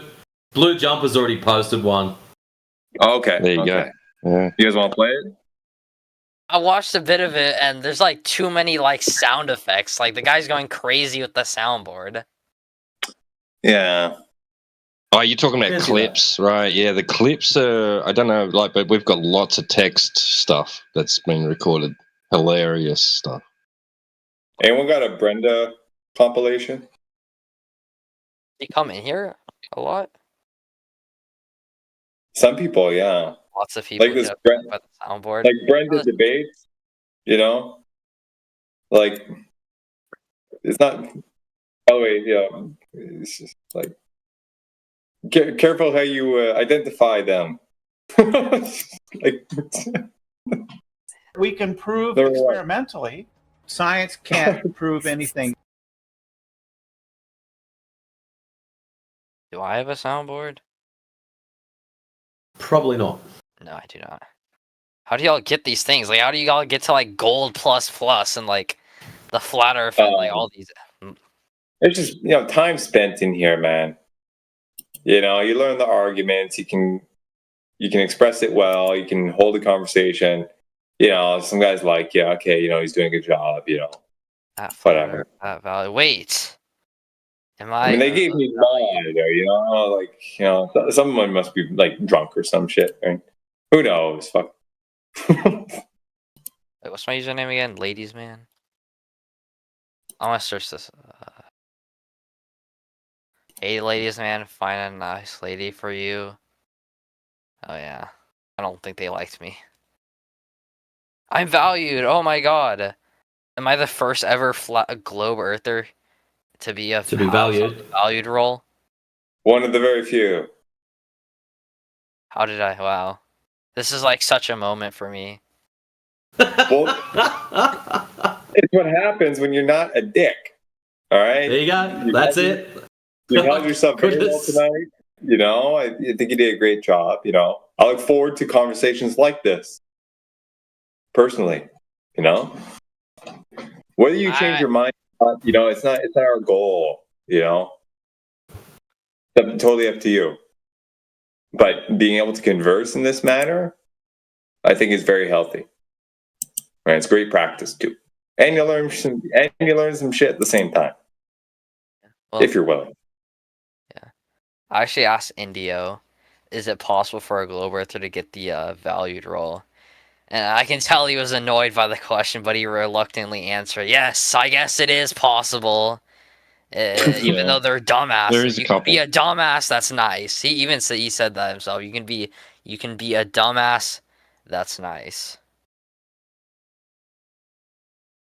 I guess I'm a dumbass. Well, it's not so much that you're valued, but you're valuable.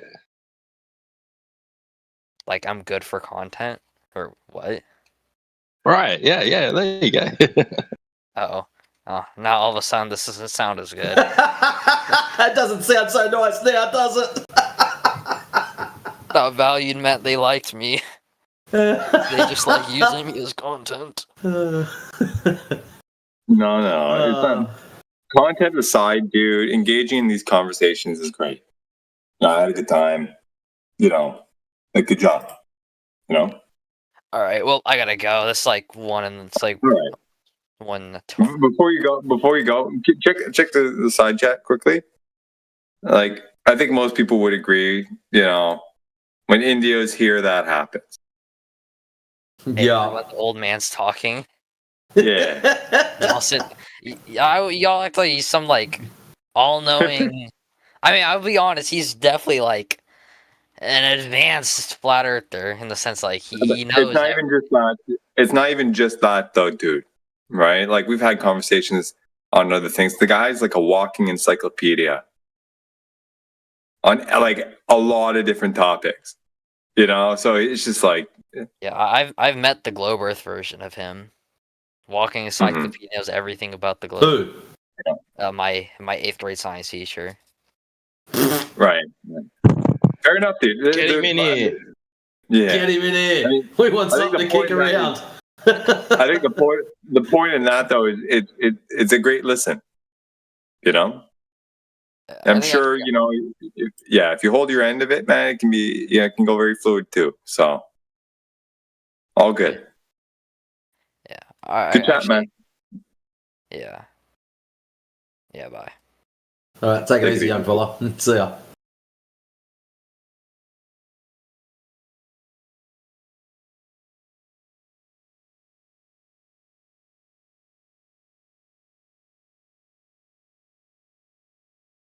I think his little bit of his paperwork is starting to crumple.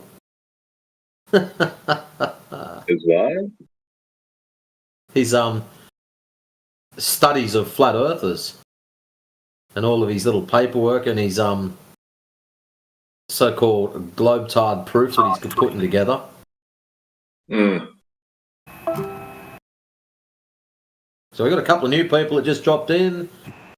Aleski, I think Light was here earlier. Sam, what's that? Vokalim? Yeah, Vokalim. Oh, it was a good guess. True. Sounds like something I hack up when I cough. Ooh, shots fired. I'm just kidding.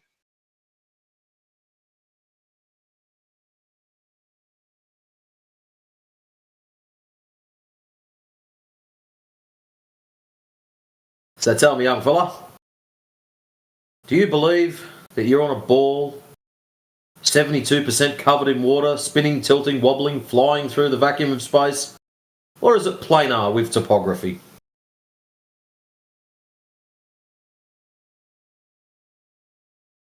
Are we talking about Earth, flat Earth, or what?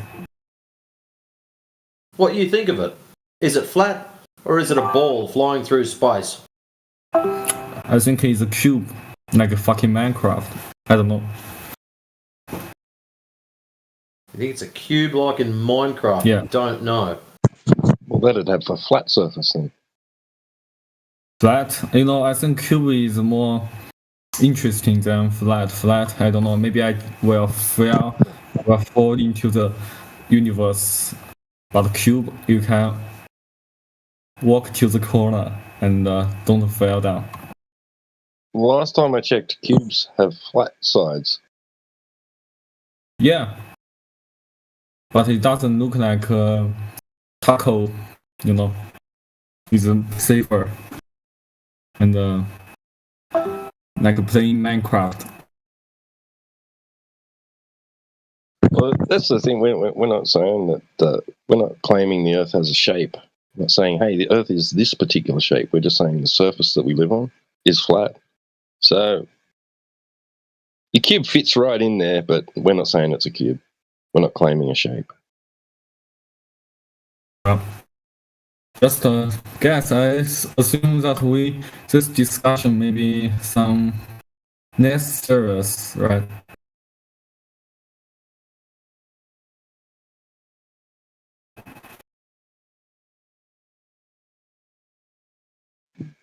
Sorry, I didn't catch that. Well,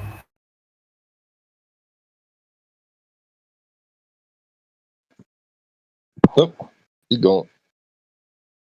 Aha! That was you that scared that one away. Oops.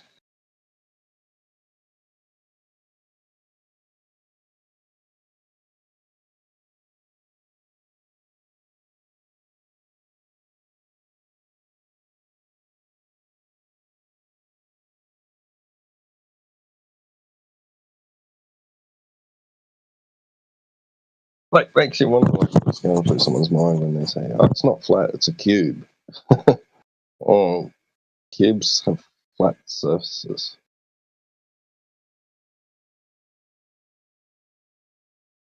There you go, Matrix. I'll let you take this one. No, myself and 20 were chatting to the last fella for a while. Welcome to the new person that just dropped in. I'll just shut up then.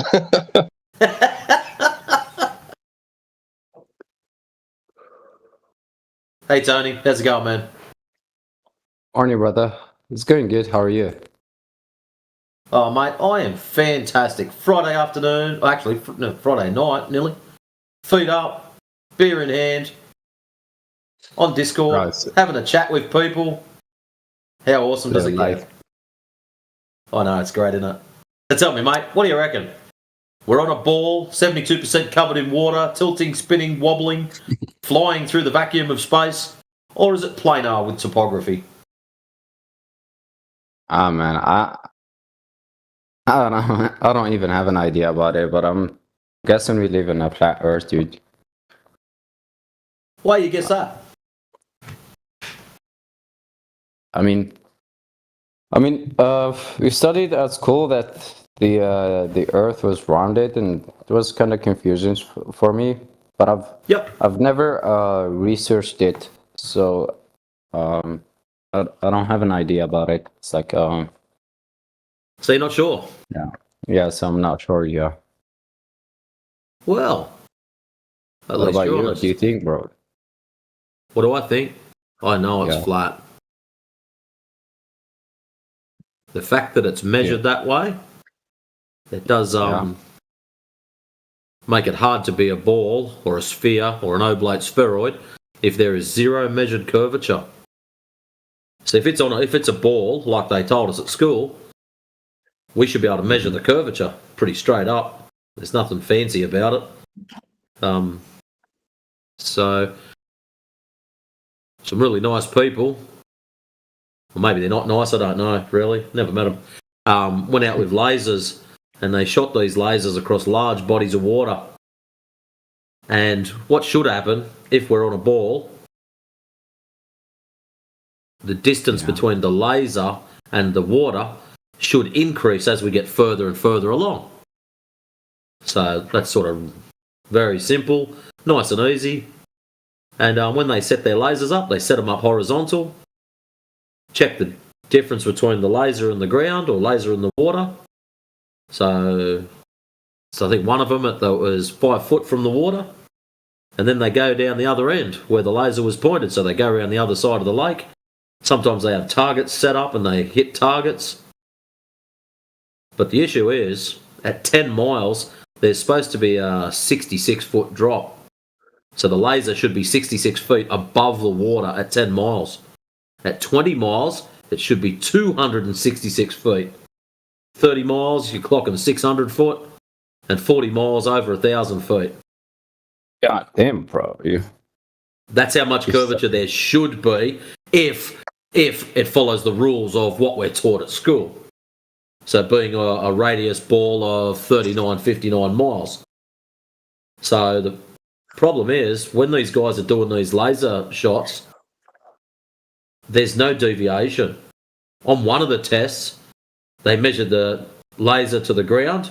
It was 5 foot at the starting end, and then at the other end, 21 miles later, it was 4 feet.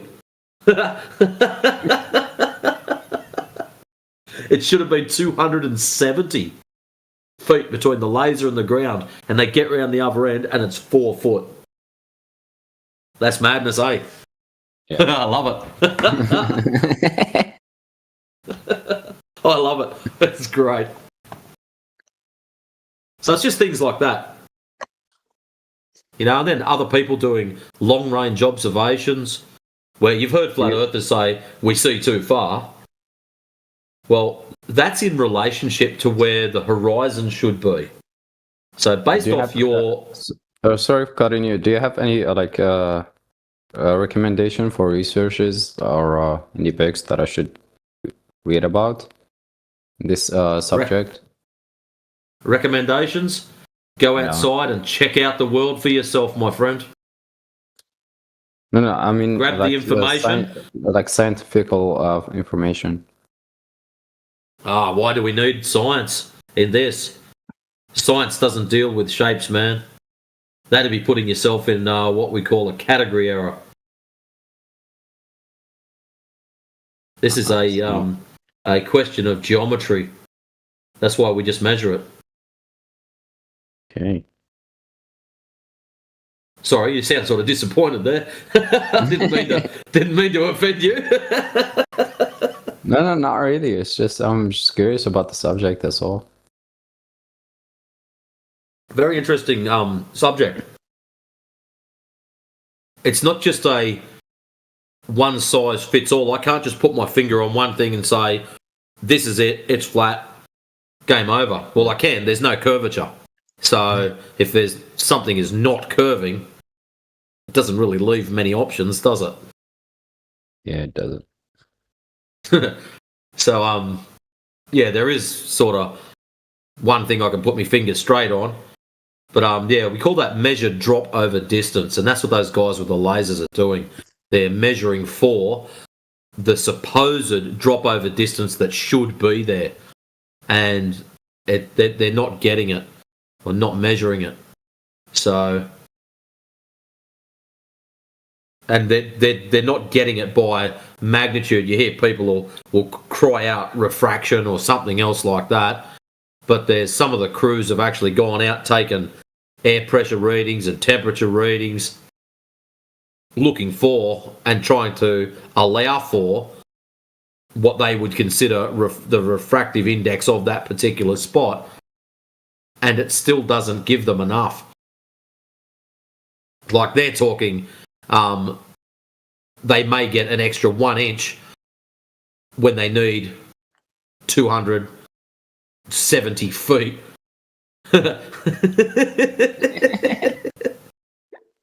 Oh shit, I love that.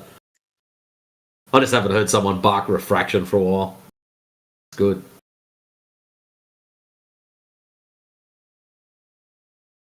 But you start looking into bits and pieces of it. You'll start looking into optics. You'll look into gravity and the theories of. What else is there? I'll get you. The heliocentric cosmology. You'll start looking into that and questioning that. There's a whole heap of things that you'll be looking into. It's not just a case of you open your front door one day and go, "Yep, I'm Earther. Do. Have a great day." I wish it was like that, but there's a lot of things that you'll start questioning. Creationism. You know, if it's we've been lied to about the shape of it, what else have we been lied to about? You know, the Big Bang Theory is out the window because now we know that space is fake and all the rest of it's just bullshit. So how did we what get do you here? think about the expansion of the space? It's like the expansion of the universe. Space is a violation of the second law of thermodynamics. It's great, isn't it? So just the fact that you think you're on a ball with an atmosphere that's pressurized next to a vacuum without some kind of containment to separate them, that in itself is a miracle. I love this guy. Oh, yeah, mate. And that's just the start. Now, you hang around long enough, you learn some crazy stuff. I just like all the optics stuff myself. Like people saying ships disappearing over the horizon. It's just keep it simple. Don't try to confuse yourself or overload yourself.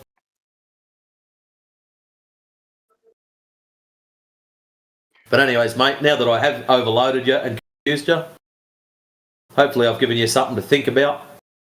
Yeah, but just keep this one thing in mind. I'm not here to convert people into flat earth. I'm just here asking people to go outside, check things out for themselves. If you can do that, whatever you believe afterwards, hey, that's great. That's up to you. I'm not going to stop you. I'm not even going to fight you for it. But your first-hand knowledge, when you do see what's going the whole on... point, sorry, like the whole point of it's like living is to do researches, you know, it's like to say again, sorry. It's like the whole point of living is like to learn. It's, to learn. Yeah, it's like, I don't know how to explain it, but it's like learning is there, you know. Yep, knowledge, wisdom. Knowledge, wisdom, yeah, exactly.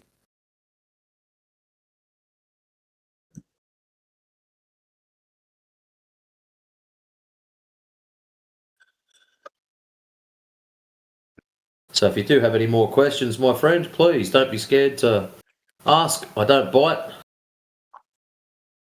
Unless someone steals me lunch, then I get upset.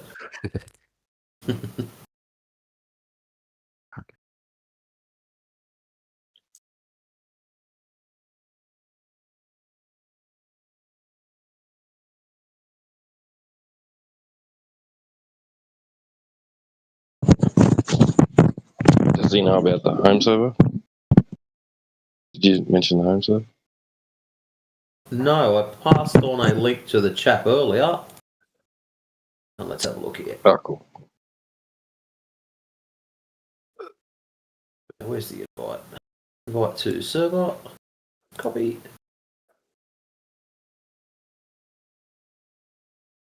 Who's tracking the channels?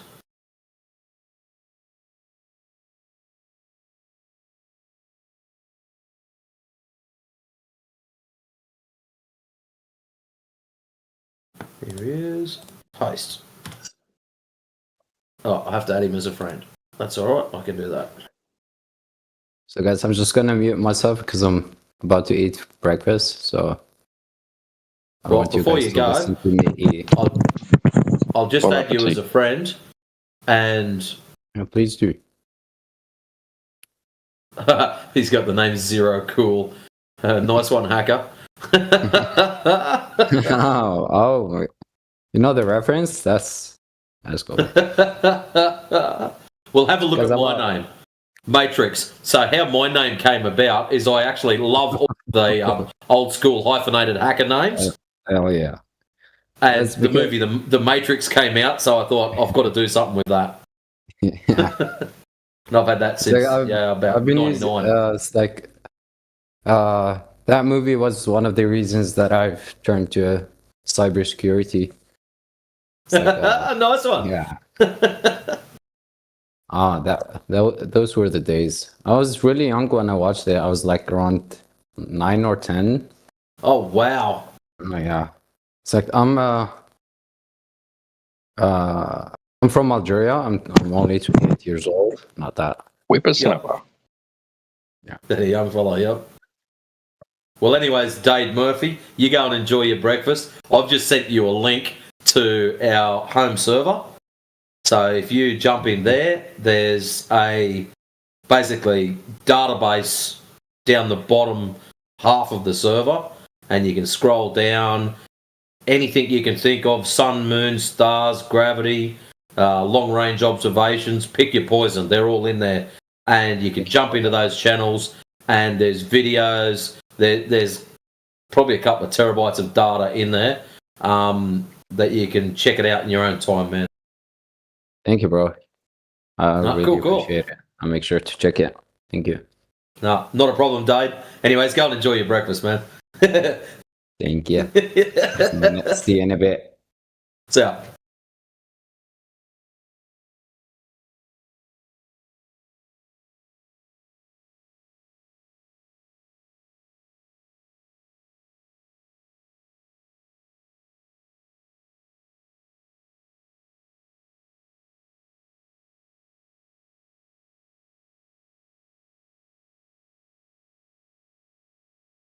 All right, T-Dub, your turn. Mine stayed. No,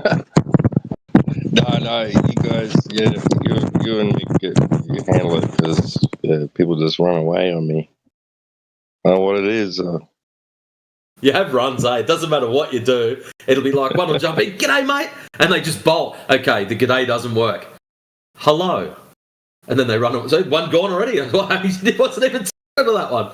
Next one, welcome. And Professor Triangle had a run for probably hours of it, and I jumped in on the end of it and copped about 45 minutes of just people jumping out one night, and I was like, this is painful. We just want to have a chat with these guys and, hey, welcome. Dum-dum. Hello. Dum-dum. Must be your turn. I reckon sometimes some of them jump in, right? And they hear you and I talking, or maybe some of the other Aussies, and they're like, "I thought this was an English channel," like they really can't understand a word we're fucking saying. I'm waiting for someone to come in one day with some kind of reasonably thick Asian accent, and here's a couple of Aussies yabbering away, and next thing, what the fuck is he saying? Right.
I remember back in the 80s, I was just a kid, and was it 60 Minutes or something? I don't know.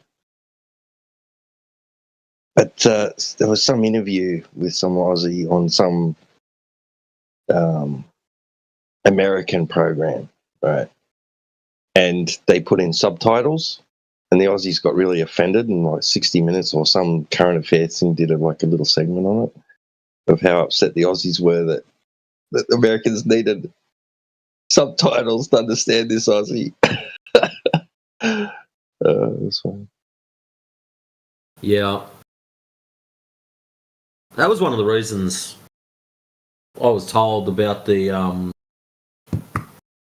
Mad Max, the original one. Over in the States, they put the second one first. And then our first one got put as a prequel and shown to them second. Part of the deal was that they couldn't allow accent, and they didn't think it would sell that well.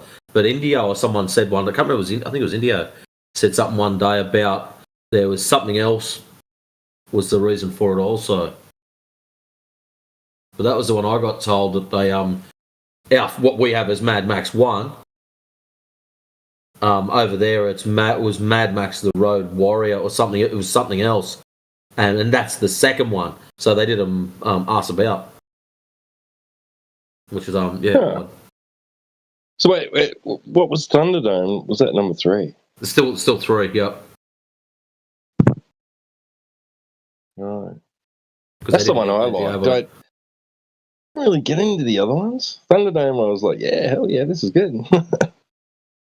I don't know why.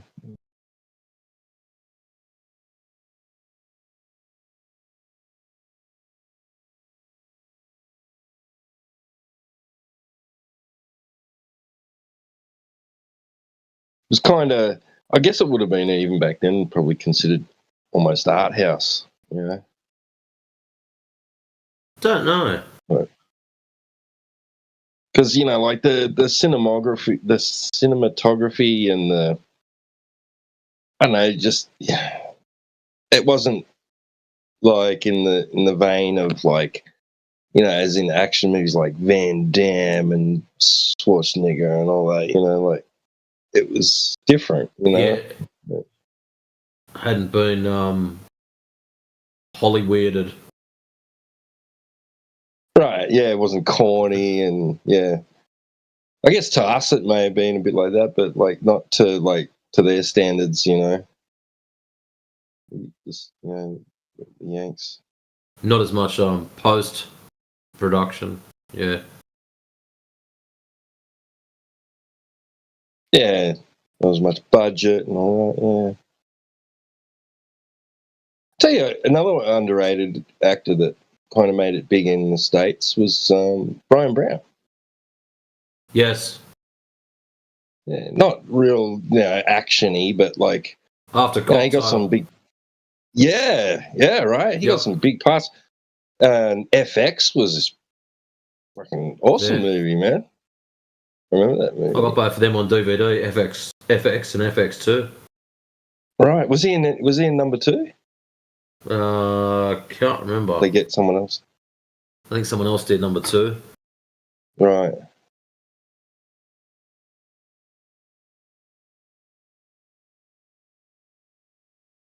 Yeah, of Coughlin's Law. Oh shit.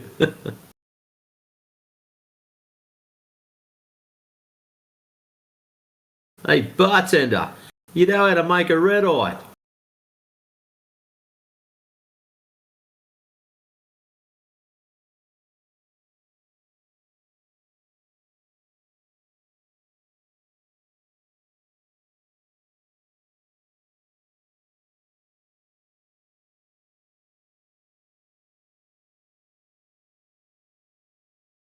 The ones that make it big in Hollywood, the Aussies, are the ones that can just do a perfectly natural sounding American accent.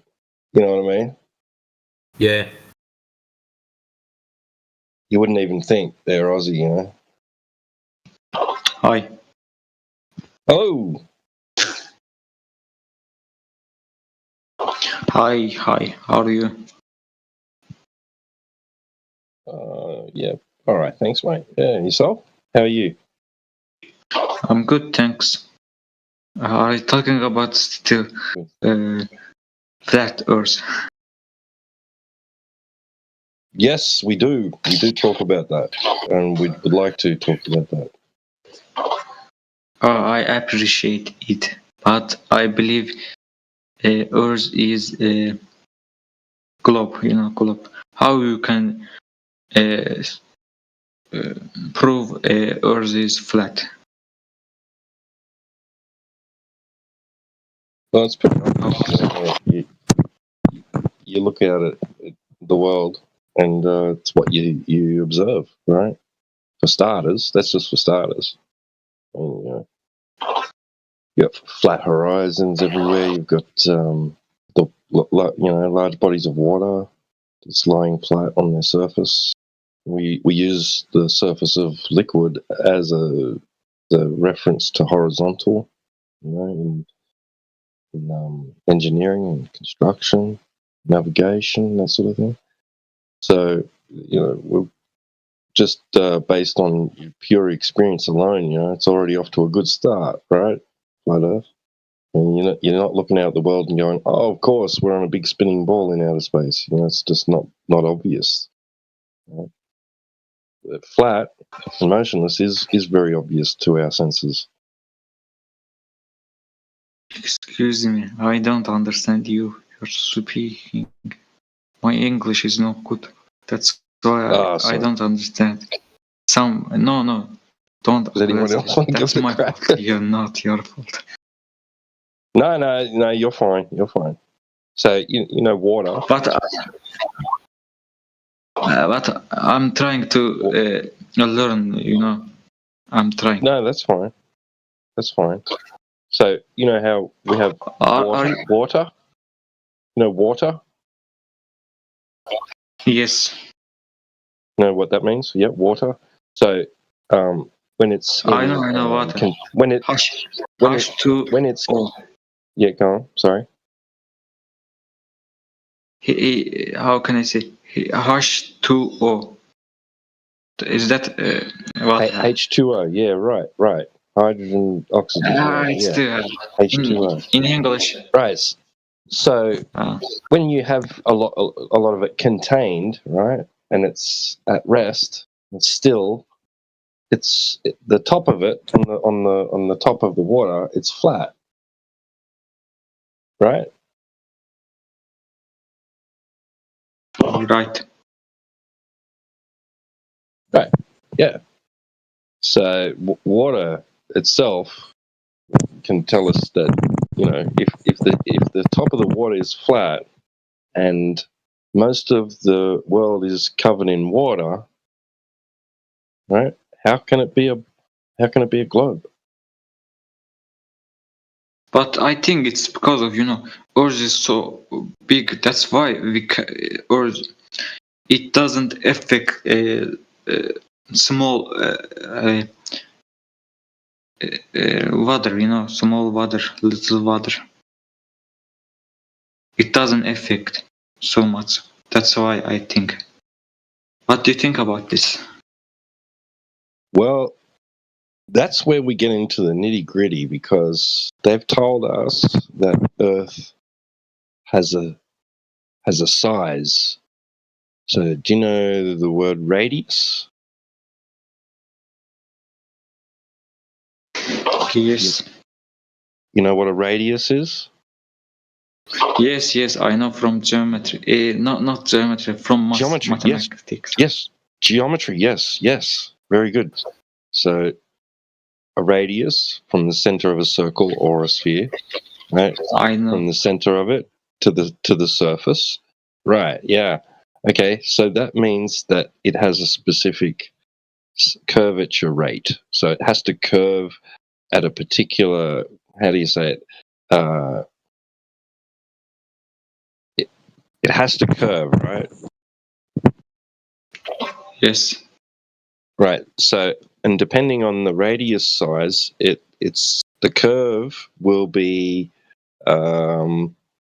So over distance, you'll only be able to see so far, right? Right. Right.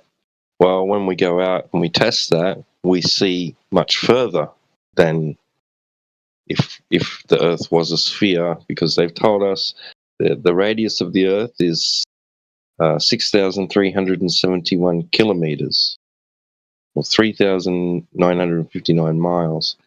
That means for the average person, height about 5 to 6 feet, and they're standing at the beach and looking out across the water, they should only be able to see about 3 miles, but we see much, much further. Okay, I understood what you're saying. But I will search this. Yeah. Yeah. We can show you examples of that, where the horizon is much further away than it should be. I have a question. What further means? Longer. How long? More far away. More far away. I understood.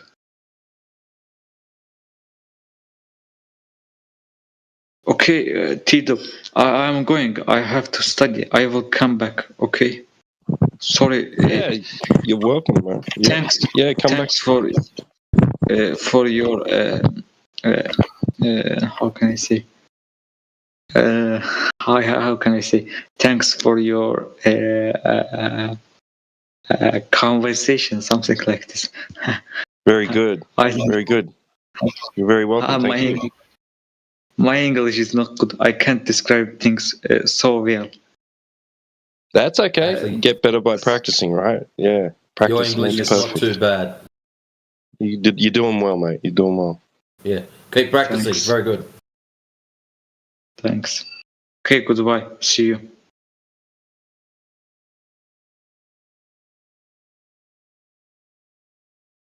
See, Tito, it's not that hard. You don't have to scare them all away.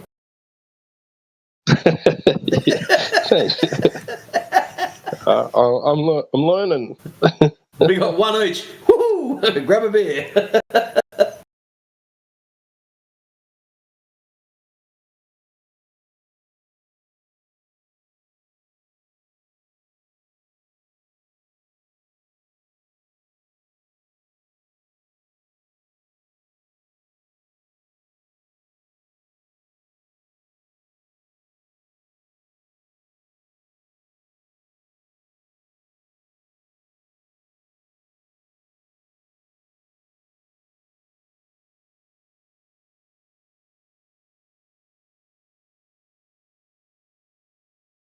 I started watching a Mel Gibson movie last night, actually. Was it?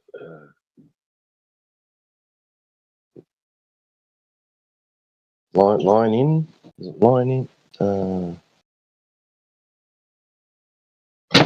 the line? On the line. All right. Would you believe it if I said I've never seen Braveheart? What? I've only ever seen like bits and pieces of it here and there. I've never seen it from go to whoa. Man, it's awesome. It's a good movie. It's one of my favorites. It was him. It was Gibson that directed The Passion of the Christ, wasn't it? I haven't seen that either. I wouldn't mind seeing that actually. It's supposed to be pretty good. Started watching it with my sister and her boyfriend years ago, and I fell asleep. And they're like, they couldn't let it in the morning. They're like, "How the heck could you fall asleep through that?" Like, and then I haven't tried to watch it again since. I read the book anyway. Oh, fair enough.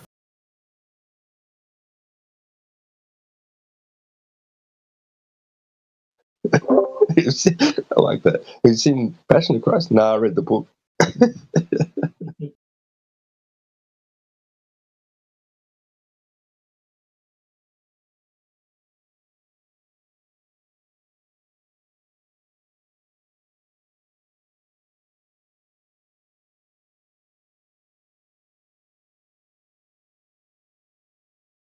I'll tell you something. Like, when I read, the Gospels,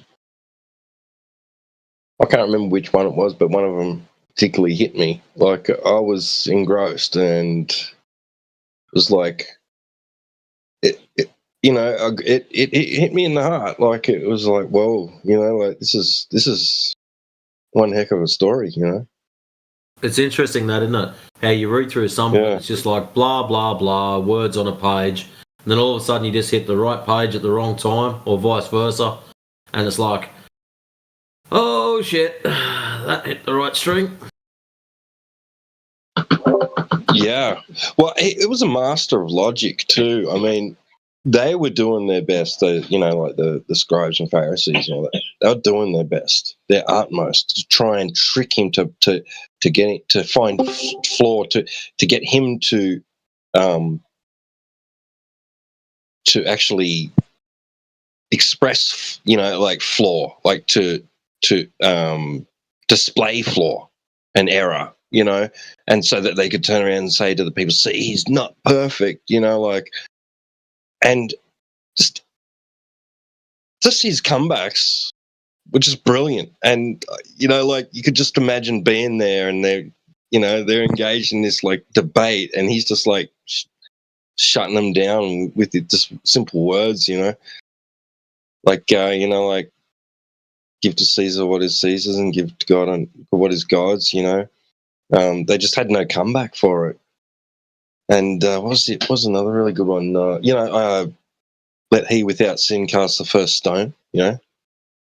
Which one of you guys here feels, righteous enough? You never done anything wrong. And they all put their stones down and walked away. Left the woman alone. That was brilliant. Like, even if it was fiction, like, and the if it was fiction, that's brilliant coming from the mind, of the author. Like, just impeccable logic. Really good stuff.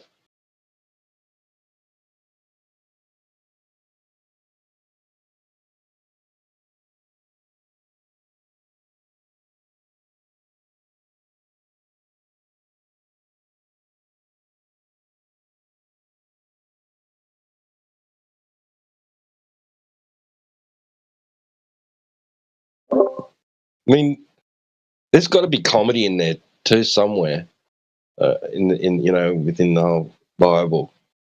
So it's got everything. I'm sure I had a laugh. It's probably all the bits that have been removed from the canon. Yeah. So it's got action and this is a serious adventure. matter. We can't have any laughter. Right. It's got romance. It's got supernatural, so like almost like science fiction stuff in there. It's got like it's covers all the genres. Yeah. It's the perfect human genre. Yeah. It's the epic. Yeah, it's an epic story. Yeah.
there's even some lesser known scenes or events that people are unaware of. Like one thing that really spun me out when I read the story of Samson, right, is his parents were told like that. So that she was supposed to be barren, right? Again, right? There's this reoccurring theme in the scripture.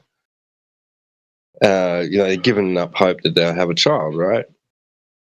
And the father's out in the fields working or whatever, and he gets approached by this guy who starts telling him all about like they're going to have a baby and all this, and like, pretty much they laugh. He laughs like it's impossible. It's not going to happen.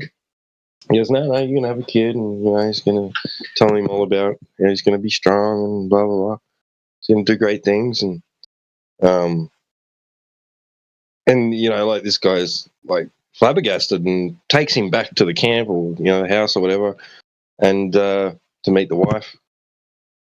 And she laughs too. Like that's ridiculous. I'm not going to have a kid. She gets told the story, and but regardless, he's telling him, no, I assure you, you're gonna have a child and all this. And then when he leaves, he jumps into the fire that they've got lit, and goes up into the smoke, like in a whirlwind, like just disappears up into the smoke. And I was just like, what the heck? Like just wasn't expecting that, And they call him Samson because they said, when we have this child, we'll call him Samson because today we have seen God. That's what they said. That's in the Bible. I swear to you, that's what it says. Whatever Samson is, however Samson is pronounced, and what it means in the original language, it means we have seen God. That's what it says in the King James, I'm pretty sure anyway. Correct me if I'm wrong. Like, yeah. But there's some trippy stuff in there, The dude, when he's trying to whip his donkey to get it to move because it won't move because like there's the angel of the Lord is in the way, but he can't see it, right? The owner of this donkey can't see it. And it says something about he opens his eye, like the angel opened the guy's eyes, and then suddenly he could see what the donkey could see, Yeah. Some weird stuff, man. Weird stuff in it. Elijah was pretty cool. Yeah, there's stories of some of the stuff Elijah did. That is some really trippy stuff. He ventured into the wilderness for 40 days and 40 nights, very similar to Moses and Christ, right? And but he didn't exactly fast, but he had a little bit. He had a little bit of bread, I think, with him to tide him over, and he drank from streams and stuff. And then he goes into the wilderness. He sits in this cave, and he has this trippy experience, like he's literally like he's on hallucinogens or something. Like talks to God and everything. There's so much weird stuff in there, man.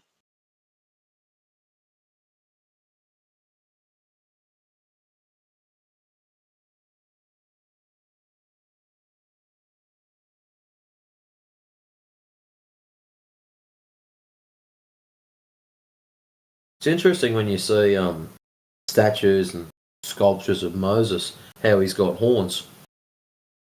Now, something I looked up a while ago and found out a while ago, the reason he's got horns is because of a translation thing. Haloed or something, there was some other word that was mistaken for like enlightened or haloed, turned out to be horned, and that's why a lot of the sculptures and statues have horns, which is really right, really cool stuff. Like that's yeah.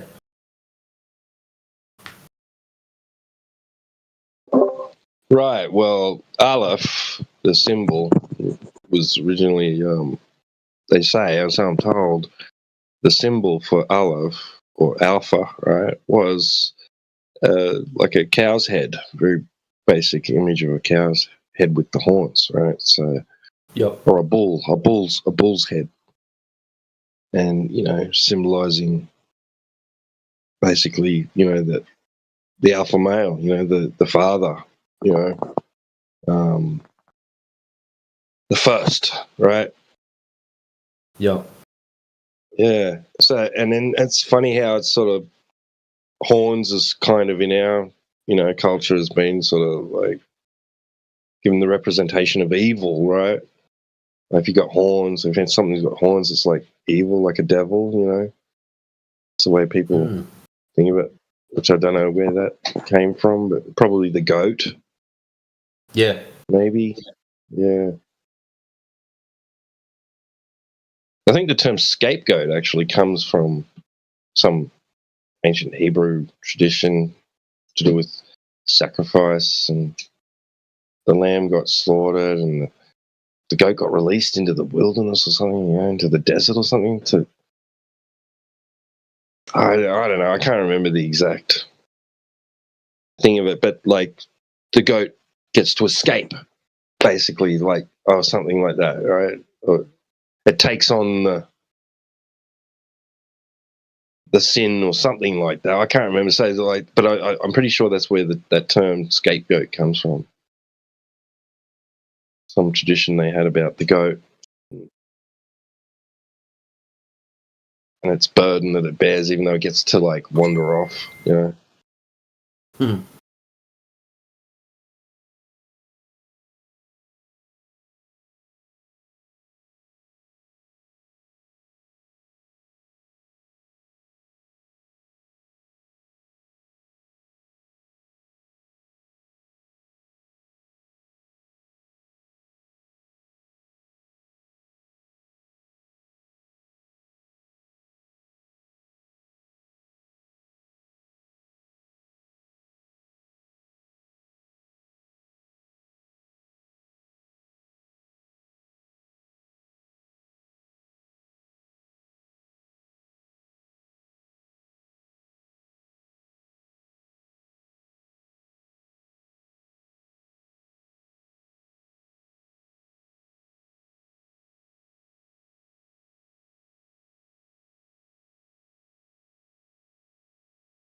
Ding.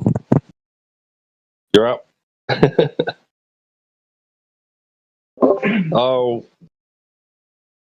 That was your fault. I wasn't even on mic then.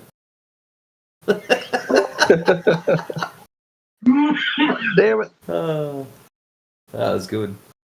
You're up. I'm not. Pachoo!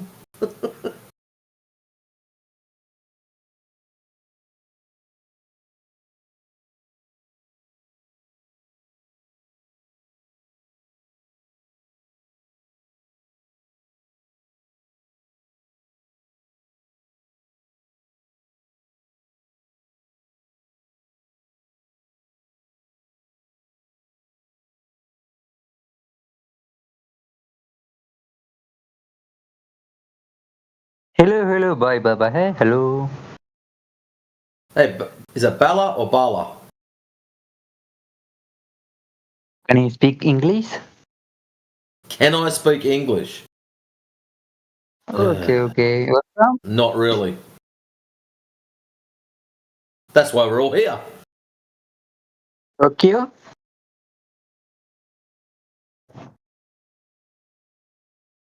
Where you from, Bala?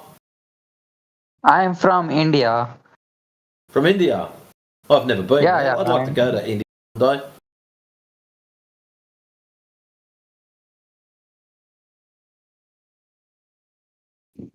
What are you doing, brother?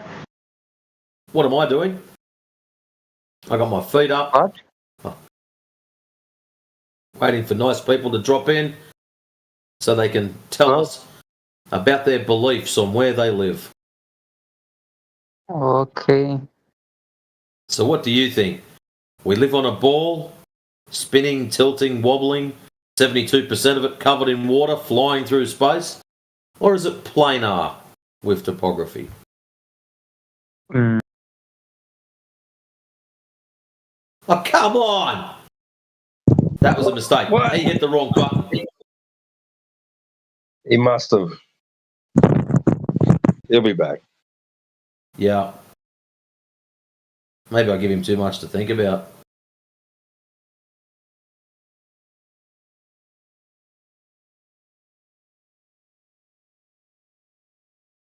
God damn it, Matrix. You're always so angry.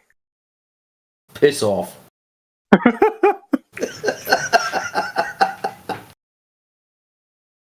I wasn't even cranky with that one. This is yeah. Have a chat with him.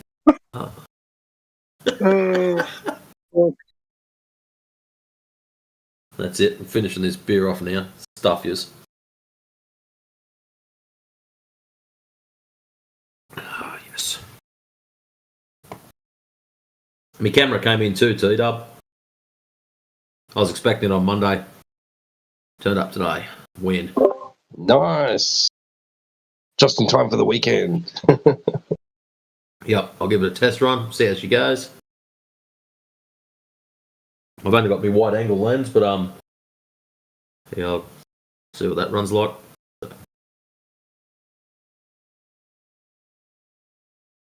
Alright, beer drinking done.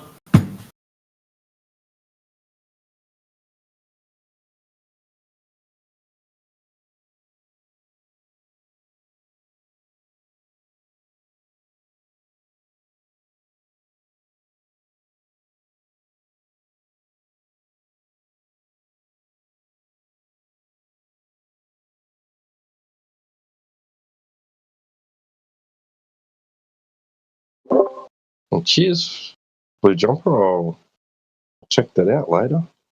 The video.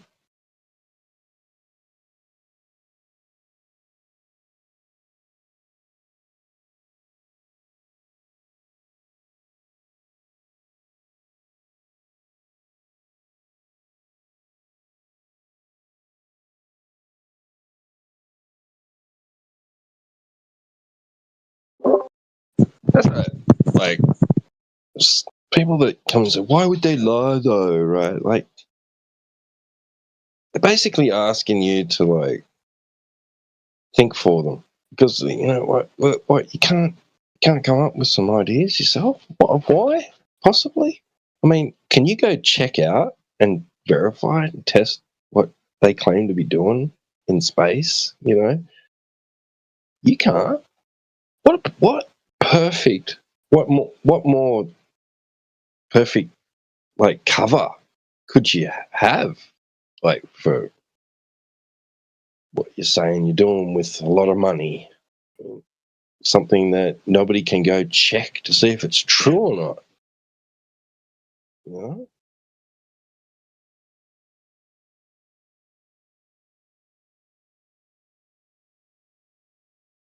Perfect scam.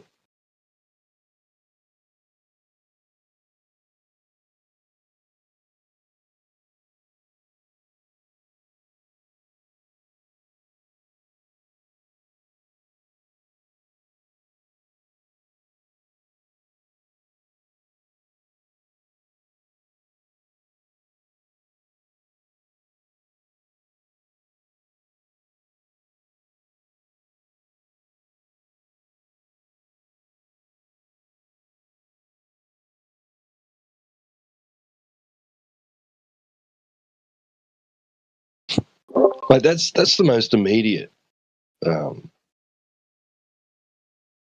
that comes to my mind. You know what I mean? Like, why would they lie? Because it's an opportunity to present to you something. You know. A lot of the times, the why the lie questions feels like a cop out. It's like, well, I've accepted what you're saying, but now I need an excuse to backpedal. So why would they lie? That's what it feels like to me. Yeah, no doubt, you know. No doubt. And then when you reverse it, why would anyone lie? What's the purpose of lying? And you start hitting them with questions.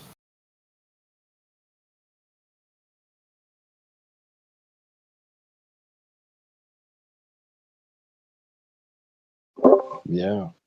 I mean, you know, it's not even necessarily exclusive to flat Earth. You know, like you could be a glober and still think that, you know, they're scamming you with their space bullshit. You know.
You do hear it a lot, like it's evident, you know, with the questions that people ask, that they're still within that mindset, that frame of mind where they're wanting answers from someone else. They want to be fed. You know what I mean? Yes.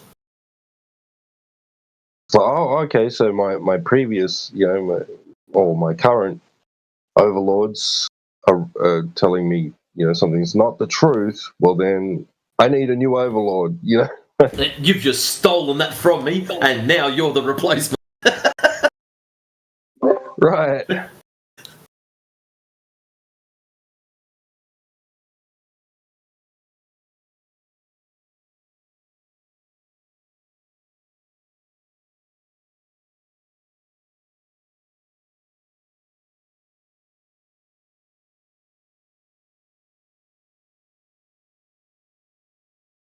Yeah, it's kind of sad that you know, that we're like that. You know, as a race or a species or whatever you want to call it, that they're so vulnerable to becoming mind controlled. You know?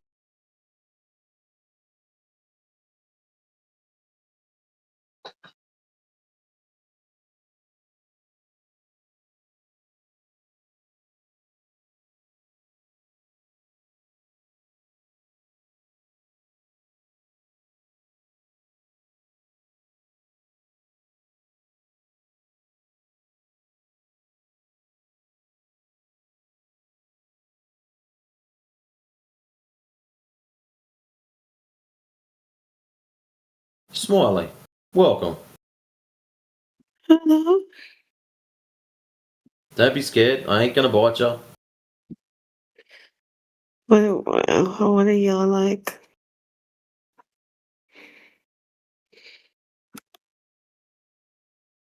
You sound like someone who's got questions. Not that they matter. They might matter.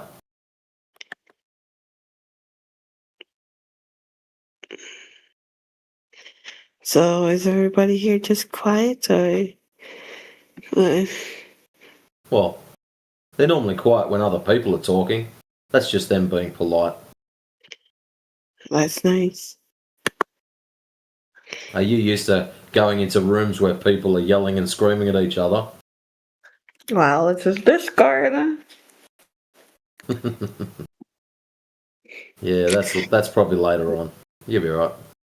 Ciencia potencia.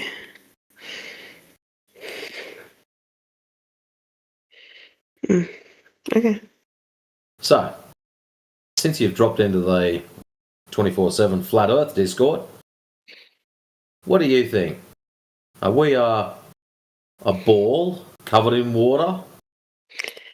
Tilting, spinning, wobbling, flying through space? Or is it planar with topography?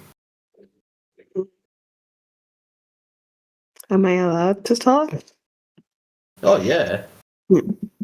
I guess we haven't fallen off yet, so that we haven't answered the question yet. We haven't fallen off yet. Fallen off what? The Earth. Why would we fall off it? That's a flatter theory, isn't it? Like, if you go too far, you fall off. If you get to a part, you'll fall off. Where am I going to If you fall go too to? far. I don't know. I wasn't the one who made the theory. Or I'm in the office. It sounds like you did. Well, isn't that what Christopher Columbus people believe? That's why they were too scared to voyage off. And before Galileo came about, that's what people really believe. Some shit like that. I don't know what they believed. Apparently they were like well before me. I'm not that old. Oh. So what someone else believes, I don't know. I didn't get to go through the mind reading class when I was at school. They didn't teach that back then. Are we allowed the fact that you may be old? I don't know. I don't want to assume. That's assumptions that got a lot of the ball beliefs here in the first place. There's really two things there, that you're really not old until you start thinking about the past more than you think about the future. So if you're in here telling us, hey, we need to contemplate the 14 and 1500s, you would be the old one, not us. Ouch! I'm a history fanatic. That's coming from the oldest person in the room. Oh, well, I think I'm also the babyest person in the room. Don't listen to Crit. He sounds like he's about 15, but he's not. It's 50. It ain't 50. No, he's older than that. He's well older than that. He dropped the philosophy. Dropping the truth bombs. Truth bombs. It's one of the original members of ZZ Top. I just can't figure out which one. What is ZZ Top? The band. Oh, no, you didn't. I'm sorry. That was. I'm sorry. That sounds like he's the one with the beard. T-Dub. It seems like also.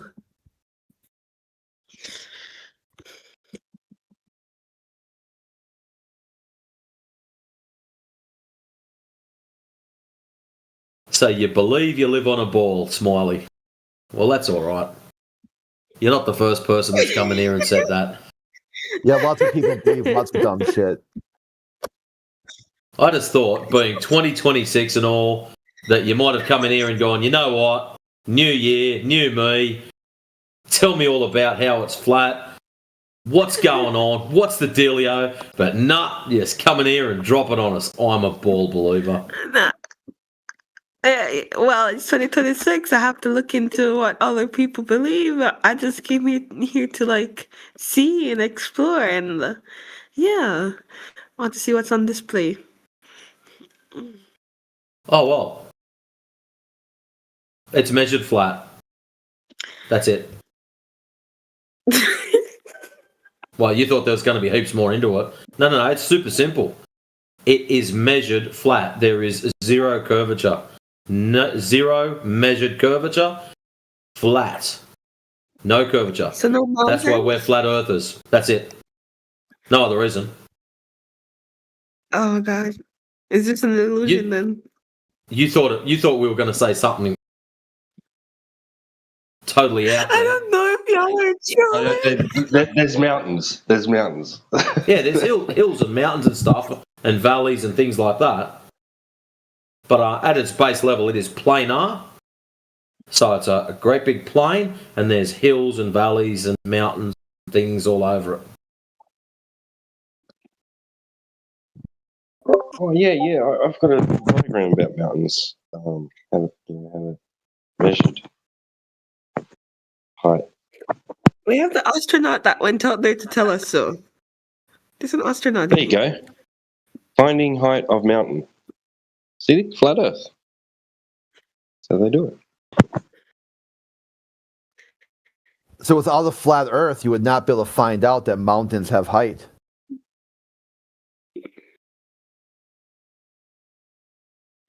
On a ball tard, it would drop down and lift up depending on where you walk. Each person would get a completely different answer.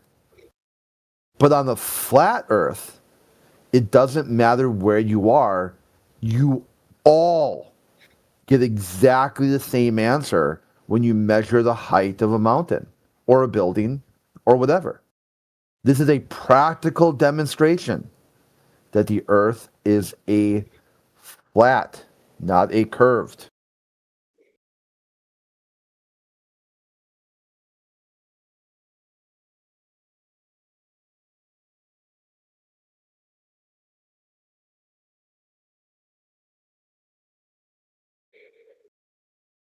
And you'll be overwhelmed with cuteness. Do you want to, if you would you reckon to say why you think the Earth is a globe or a curved? Like, what drove you into that pipeline, that belief system? Was it the patriarchy? Socialization? Oh Jesus, y'all are using that term too? The patriarchy? Was that what did it?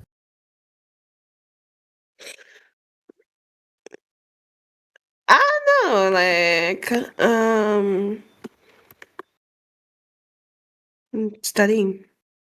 Guys, The can y'all be patriarchy? overwhelmed with So a bunch of like white Catholic men told you what to believe and you just did? Ouch, I'm Catholic. I'm actually Catholic. I'm not joking with this one. That might be a problem. Aren't you white? No, I'm a Pacific Islander. Do you like my cat?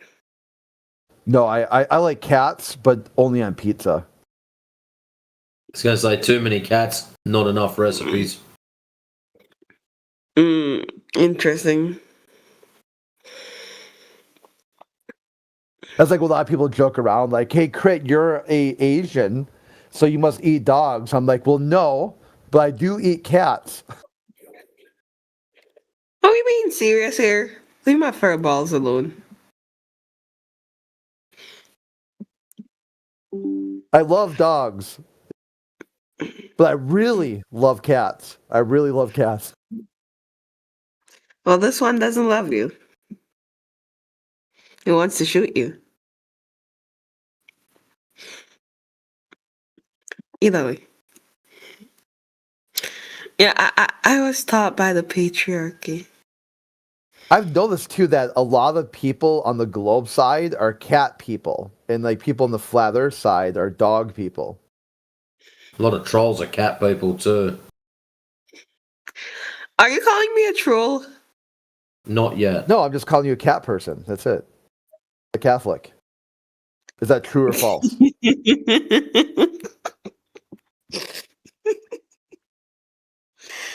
Am I right or wrong? Am I right? Are you a cat person? I am. Okay, so yeah, are you also a Catholic? Catholic. Catholic.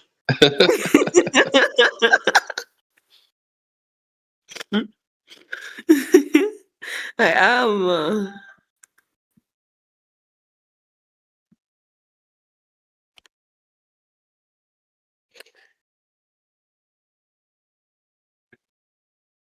Actually, this is the most interesting conversation I've had since.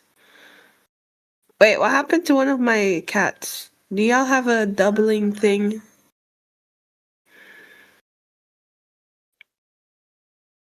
Mod? If you are looking for Crit, then he can be found in Zoomer's block list. That scared the hell out of me.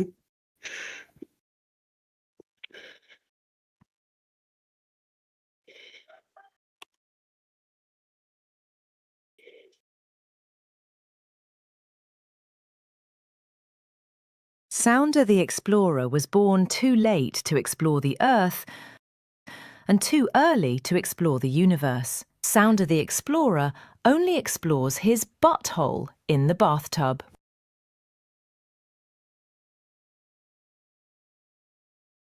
The context there, I'm on this other server, and they decided to make like a bunch of soundboard shit, I guess, to get rid of the flat earther. So I'm like, all right, I'm your Huckleberry. Let's play that game. So how did it go for him? Yeah, they flipped out, and they ended up banning me, But then the admin added me back, and then gave me admin so they couldn't ban me anymore. Ooh. So then they did a poll about who should be, banned from the server for like another 365 days of prosperity. So one of the moderators was voted to get banned. So I made this one. Tree bones was offered as a sacrifice to the gods. You're but actually he's pretty retarded. creative.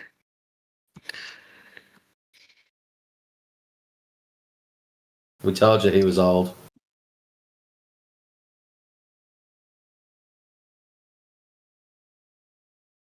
Yeah, it's nice to have someone in here who isn't just freaking out.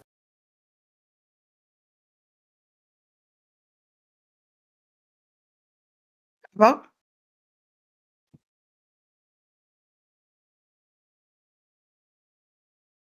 I'm actually scrolling through the chat history. Yeah, I mean, something jumps out at you. Ask a question. Probably the laser test. To get up context to... matters. No, Roland's a bit of a clown to get past him. I'm pretty sure I posted a heap of laser tests there. Yeah, when you get back to about 3 hours ago, from then on, there's a whole pile of laser tests. Oh, wow. That was 3 hours ago? Wow. Yeah. Y'all are really up on this. Yeah, time flies when you're having fun. 24/7. Ooh. Maybe I should come here when I want to expand my vocabulary.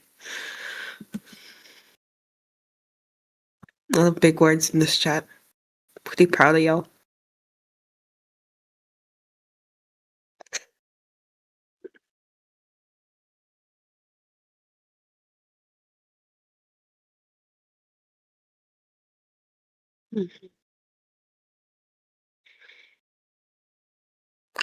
What is retraction? It's refraction. Refraction. Okay, good. It's What the a frick am I way saying? light bends through a medium. I saw it wrong.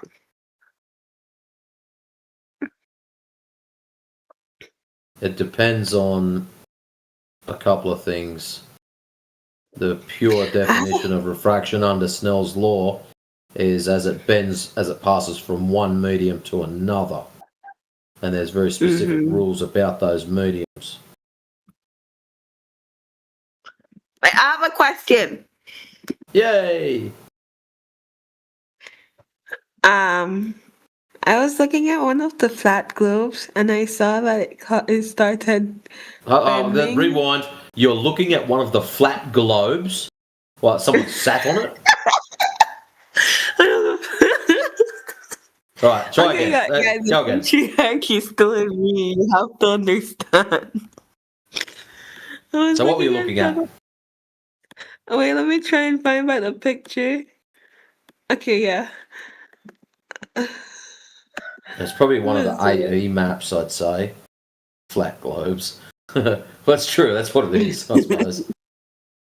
Click on attachment. Let's see where it takes us. That's not a flat globe. It's a squished earth. Why does it start falling off at Africa? Someone's got a sphere, cut it in half, and then repainted. Where's 20? You should have known that meme was going to come back and bite you. But I like the dinosaur meme. The dinosaur one? Yeah, I don't. I'm sick of seeing that. And the asthma pump one, not because I'm asthmatic, but like, yeah, it's funny. I only found that one today, actually. I was cruising through Facebook, and that popped up, and I thought, I'm going to post it straight away. So that was, what, 2 hours ago. There you go.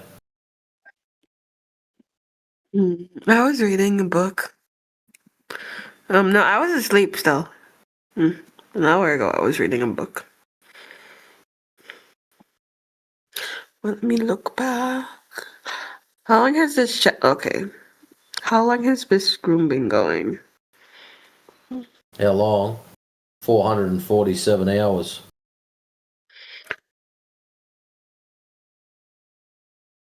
How you get 447? How you get 400? Wait, give me a second. Let me crash out in my native language.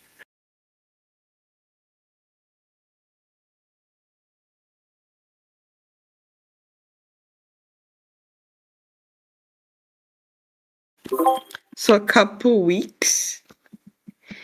Probably.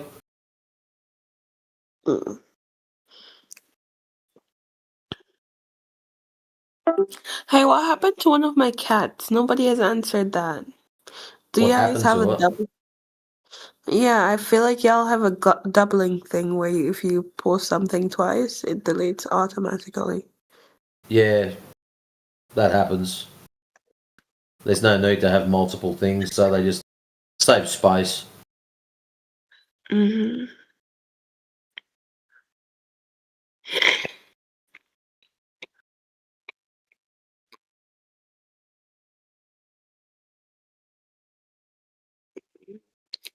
Still waiting for NASA to zooming and show us that. And when an American plane meets an Australian plane at the Earth's equator. But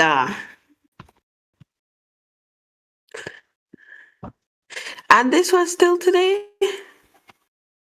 I don't know.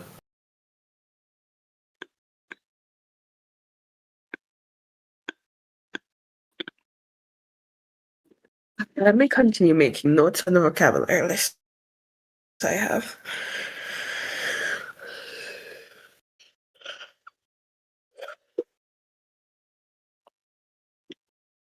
I aspire to utilize more words in 2026.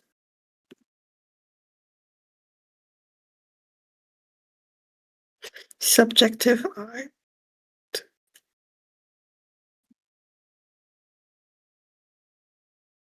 So what else did you want to tell us about your belief system?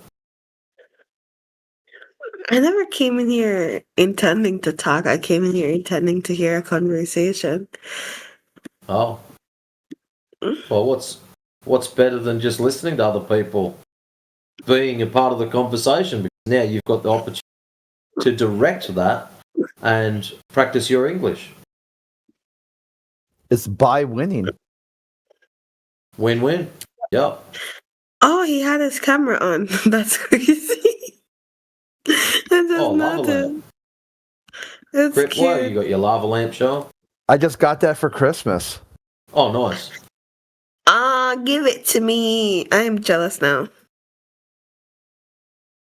I know. It's like I just low key just mentioned like earlier this year or earlier last year that I've been thinking about getting a lava lamp. That I had one as a teenager, and I just always kind of wanted one again. And I looked into it, and not really though. I just had just assumed that the that company that made them had gone out of business. I haven't seen one for decades. I mean, literally decades. Really? But they're still in business, and they still make them. Yeah. So my girlfriend, I open up Christmas morning, and there's a lava lamp. I'm like, holy shit! Toots, you listened to me that closely, like, and you waited all the way till Christmas, and then bought me a lava lamp. I mean, golly, you know, like. The best part is when you first turn them on, and it turns to liquid, and then it goes to the top, and you get the alien sculpture. And then it falls back down solid. It's that first hit, and then that solid mass falls back down, then it starts doing its bubbles like it's doing now. But I've always loved the initial alien sculpture that you get. Yeah, I know. It's almost I want to turn it off so it cools down so you can see it again. Yeah, but it'll go up, like it'll make that sort of weird, like, yeah, sort of like alien sculpture at first, and then it kind of fills up the area and then gets warm and then drops down. That's very beautiful. I know. You can sit It's and watch purple. them for hours. It's not coming really clear, but it's purple and orange. The wax wow. is or yeah, and the I can see the purple. It looks like it's pinkish purple at the top, but down the bottom, with the light, it just looks bright orange. Yeah, it's purple and orange. It's giving more reddish in the middle, like around it, because of astigmatism. It's giving more red, but you can see the different colors, the contrasts.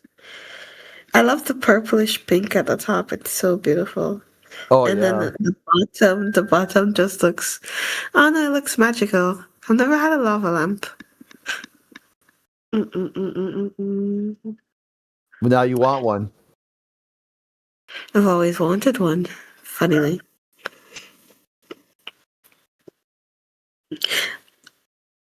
Oh, wow. This is what we call buoyancy and density. Can you explain a lava lamp on a globe? You know, I can't, but I will do it on, you know. Let me speak in proper English. Yeah, I will say like, sprachen die Deutsch? No. Parle français, mieux que toi. Je parle un petit peu français. Ouais. Je parle français. Oui, ça va? Ça va bien. Are we allowed to do this here?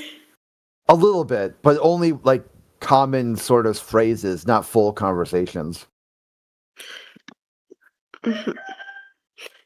Like, how are you? How are you doing? What do you want to eat?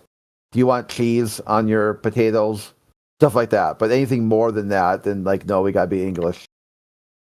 Just because of moderation and that we're streaming on YouTube. Because we can't have anything that... Oh, y'all are streaming on YouTube? Yeah, totally. Let me see this.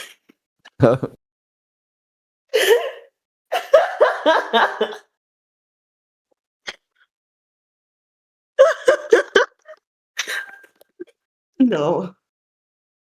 Yes, it's true. What are y'all called?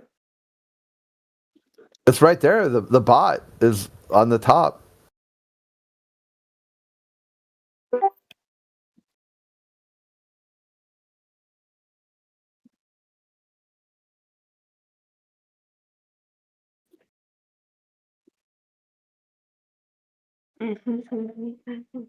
So there's two of them. Yeah. So what do you think, Smiley? Can you explain a lava lamp on a globe?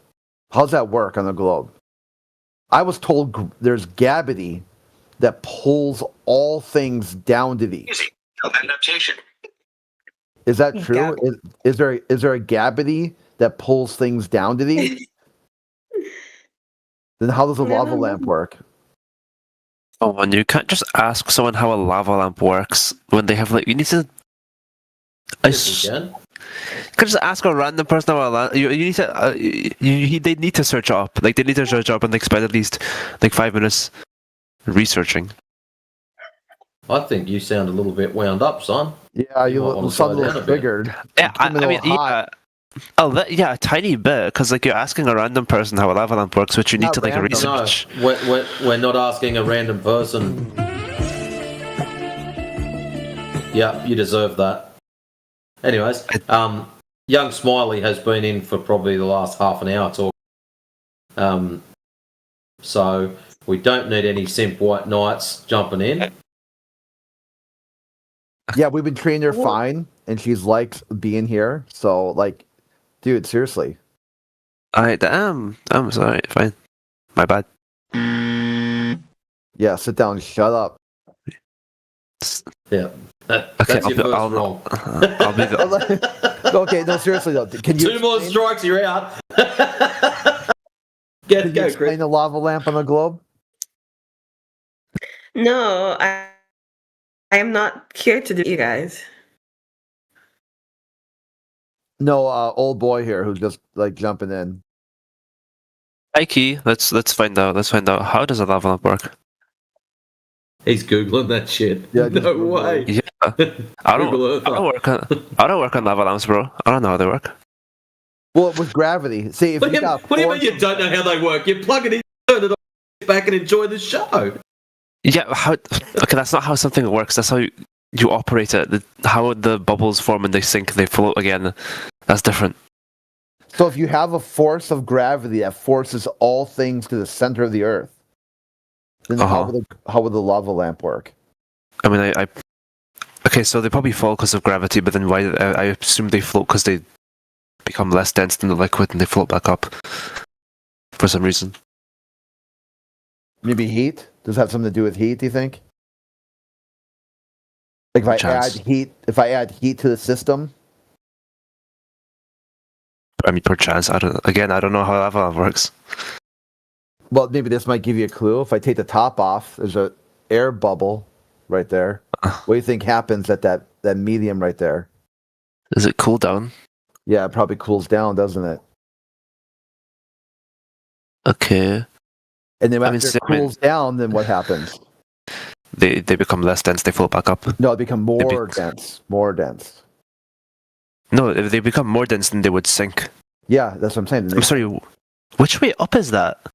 Oh, that's... Oh, I thought it was... Yeah, this is up. This is okay, down. well, they become more dense, they sink back up, they get heated, they go back up. Yeah. Because of less dense. So it's you just don't need gravity at all, do you? All you need is heat in the medium. Oh yeah, somebody else brought this same thing up. Like they replace gravity with like buoyancy, but they said there's no replace for gravity because it's just a theory. Which is You don't need gravity at all. The whole thing works without gravity. Where's gravity in this right here? Where do you see gravity at all? Okay, I get what you're saying. Always the point. I don't see any gravity there, do you? Do things so things fall because of like it's falling because it's less dense. If it was even more less dense, like if it was like very, very less dense, I know that's horrible English, but you get what I mean. Would it not sink with greater force? Because it would definitely rise with greater force if it was less dense. So if it was more dense, would it sink with greater force? So more and less density. Nothing to do with gravity at all. You know, but I'm asking like if it like. So something is. My God, I hate English. So if something is less dense, it rises with like an amount of force. But then if you make it even less dense, flip's sake, it rises with greater force. It shoots up. It shoots up harder. Yes, it does. Yes, it does, bro. If you ask me again, I'm gonna scream. I'm not gonna scream. Mine was right behind me. Anyways. So it's not rising because of the density. It's rising because of the medium. If you take the medium away, what would happen? IDK would fall probably. No, it'd stay right where it's at. Because how would air? If you took the liquid out and just put air in there, what would happen? I mean, depends on the density. Like if it's more or less dense than the air. What even are those bubbles? Are those bubbles just air bubbles? It's wax. It would fall. Do you see if you wax X me again, do not X me in again, the bro. air like that? No, I'm saying it would fall. If you replace the medium with air, the max would fall. Because it's wax. Would it even go up in the air? Would it even go... no. Why would it go up? No. Yeah, it wouldn't go up at all, would it? Yeah, so... So what are we looking at here? What's the effect? The effect of this right here...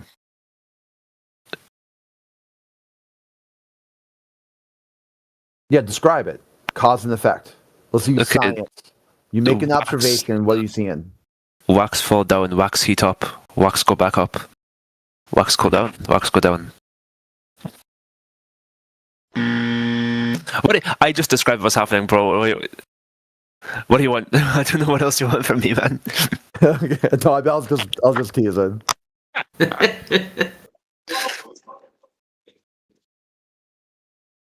I went down the YouTube rabbit hole while y'all were doing this Avalon thing and quiz thing. Yeah. Fun.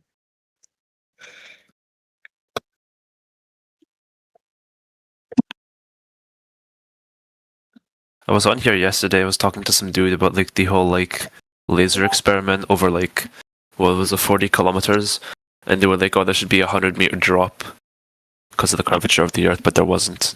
Like, it hit the target.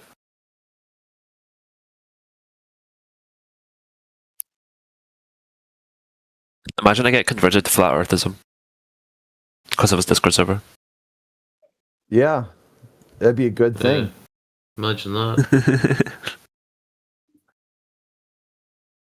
They have a politics chat.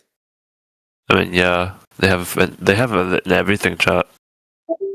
Ask a Christian, ask a Muslim, ask a Hindu. It skips ask a Jew, so that's oh yeah, because there's no like spreading the religion in Judaism. That's why there's no ask a Jew. SciTech Lounge, LGBTQIA+, The Lounge, Shy VC. What goes on in Shy VC? Super Shy VC. Come on. It's just the number of people that are allowed in the room.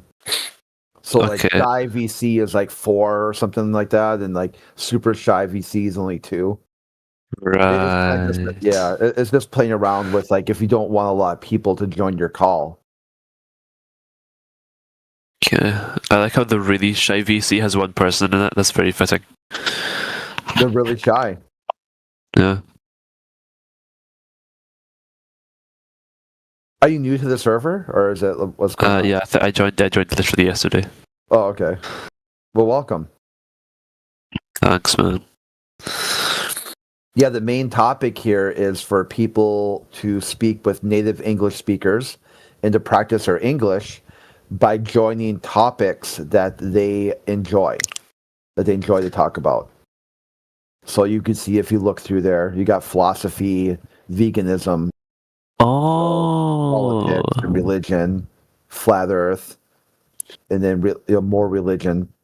A lot of religion rooms. So yeah, I could tell. Yeah, then you got science and tech, psychology, relationships, feminism, LGBTQIA. Chess. Yeah, chess. There's another one. The lounge.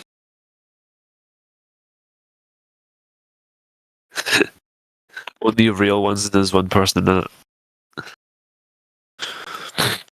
So you can kind of overall gauge which topics are important based off engagement. So you can see that this is one of the most important topics on the server. Even more so when you think about the context of practicing English. People want to know Why? Why is the Earth a flat and not a curved? Oh yeah, I want to ask you this question. So you guys believe that you don't know that you believe the Earth is flat, but you don't know the shape. So it could just be any flat shape. I mean, think about English there. Is the word shape, is that a noun or is that an adjective? I just speak the language, bro. What do you mean? That's what I'm talking about. So let's go through it. So if I say flat Earth, is that adjective noun or is that a noun? I can't. Yeah, dude, in the English language, do we speak in nouns or do we use an adjective to describe nouns? I'm sorry. Let me compose myself. Yeah. I'm about to like air horn you right now. No. I'm sorry. It's just.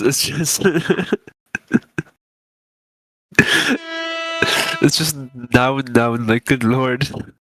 I get what you mean. Okay. Composed. At least getting free English lessons. The free English lesson is coming after the fact. You're gonna have to give me a minute. Okay, well, put yourself on mute and take all the time you need and come back when you're ready. I'm Michael Jordan. Stop it. Get some help.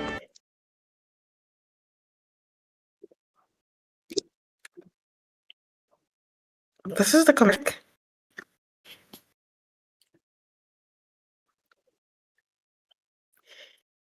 Bruh.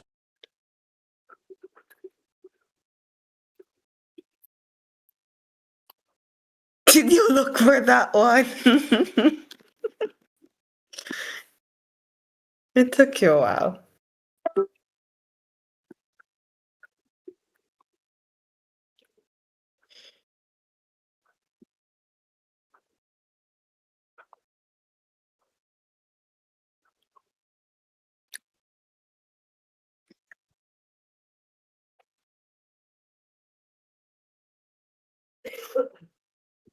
Is the bean coming back?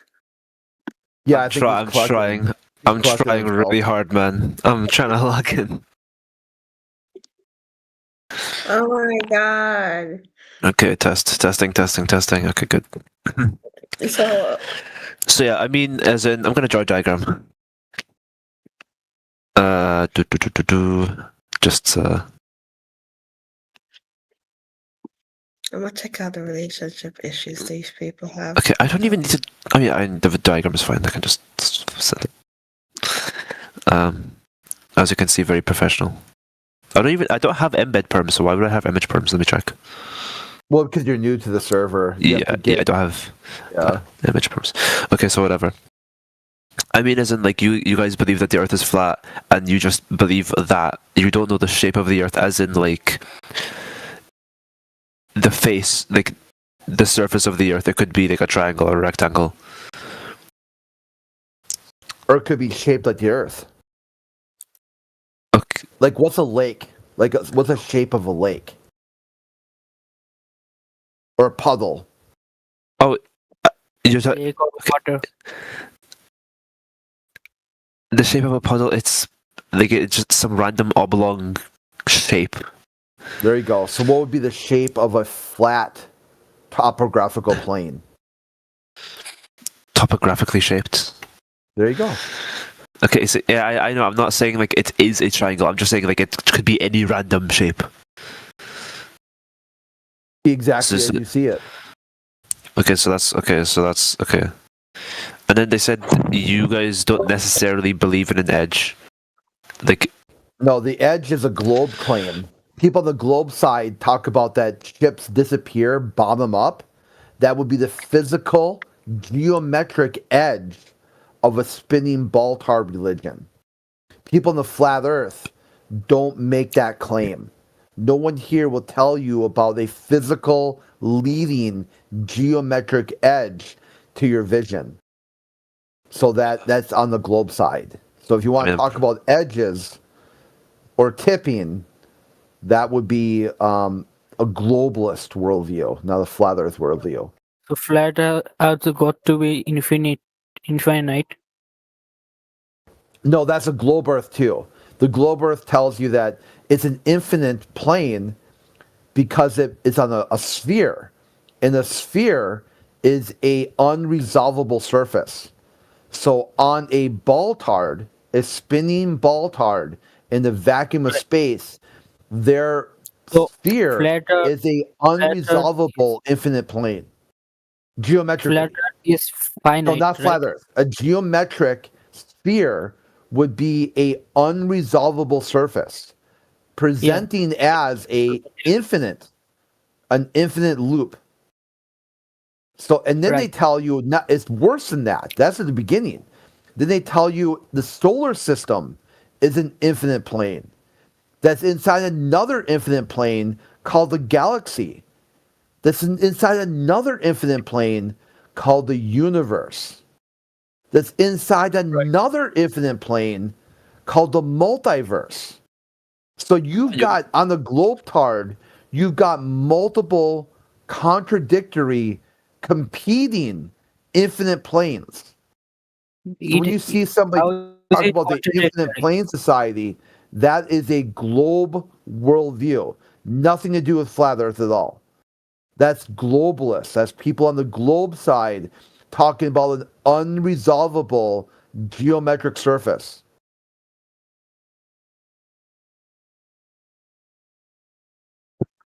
Is there like a diagram that you guys have of like what you believe the flat Earth model is?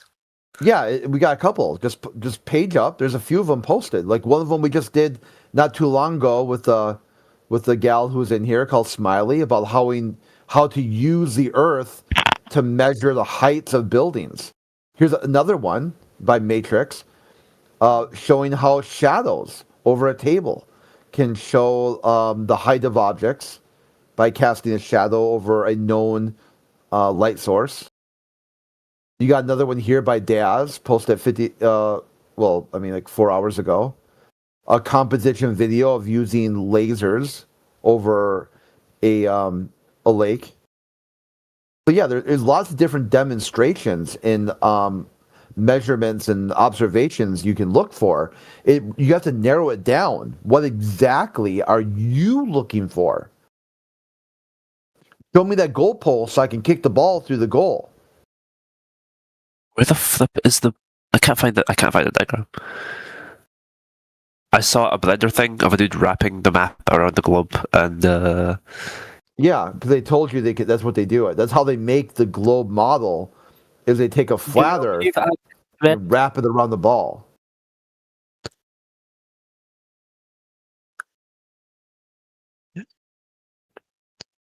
This isn't the diagram. Where's that actual like flat Earth model? I can't find it. Yeah. There's no flat Earth model because models are abstractions. Abstractions do not represent reality. This is a formal logical fallacy called reification. You don't take an abstraction and slap a reality sticker on that. That is a known logical fallacy. So if somebody comes in here and says, where's your model of physical reality? Either is one of two things is true. Either A, they don't know that their thinking is fallacious, or B, they don't give a shit. Okay. So now I'm even more confused. I thought the flat Earth idea was literally just that the Earth is like a flat kind of disk, but it's not. It's more complicated than that. There you go. You should have listened to a bunch of people spreading misinformation. You just came right to the source. I mean, yeah, obviously, because going anywhere else is stupid. Yeah, like if flat Earth is so ridiculous and so retarded, why the need to straw man it with a bunch of crazy batshit videos on YouTube? Why not just come right to flat earthers and ask them? Hey, what even is a straw man argument, by the way? A straw man is where you build up a fake opponent so you can burn it down. Actually, A straw man is like this. You think you say disk in space, okay? Well, if there's a disk in space, then the sun should light it up for 24 hours all the time. That's a straw man. because the assumption was fake from the start. Yeah, you create a false account specifically for the purpose of breaking it down. Okay, that. Okay, that's funny actually. Straw man argument. All right.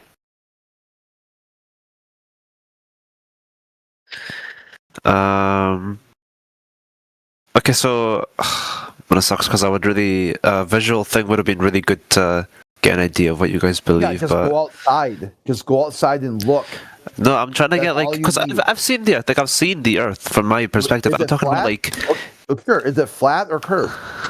So do you see? I mean, for my scale, both on the globe model and the flat Earth model, it would be flat on a human Forget scale. Forget the not models. on a globe. It would Forget not the be, models. It would not be flat on a globe. Somebody's lying to you or been telling you stupid shit. Forget the models. Did you see curvature out in reality? No, me personally, no. Interesting. Yes. You're laughing. That wasn't funny. It was interesting.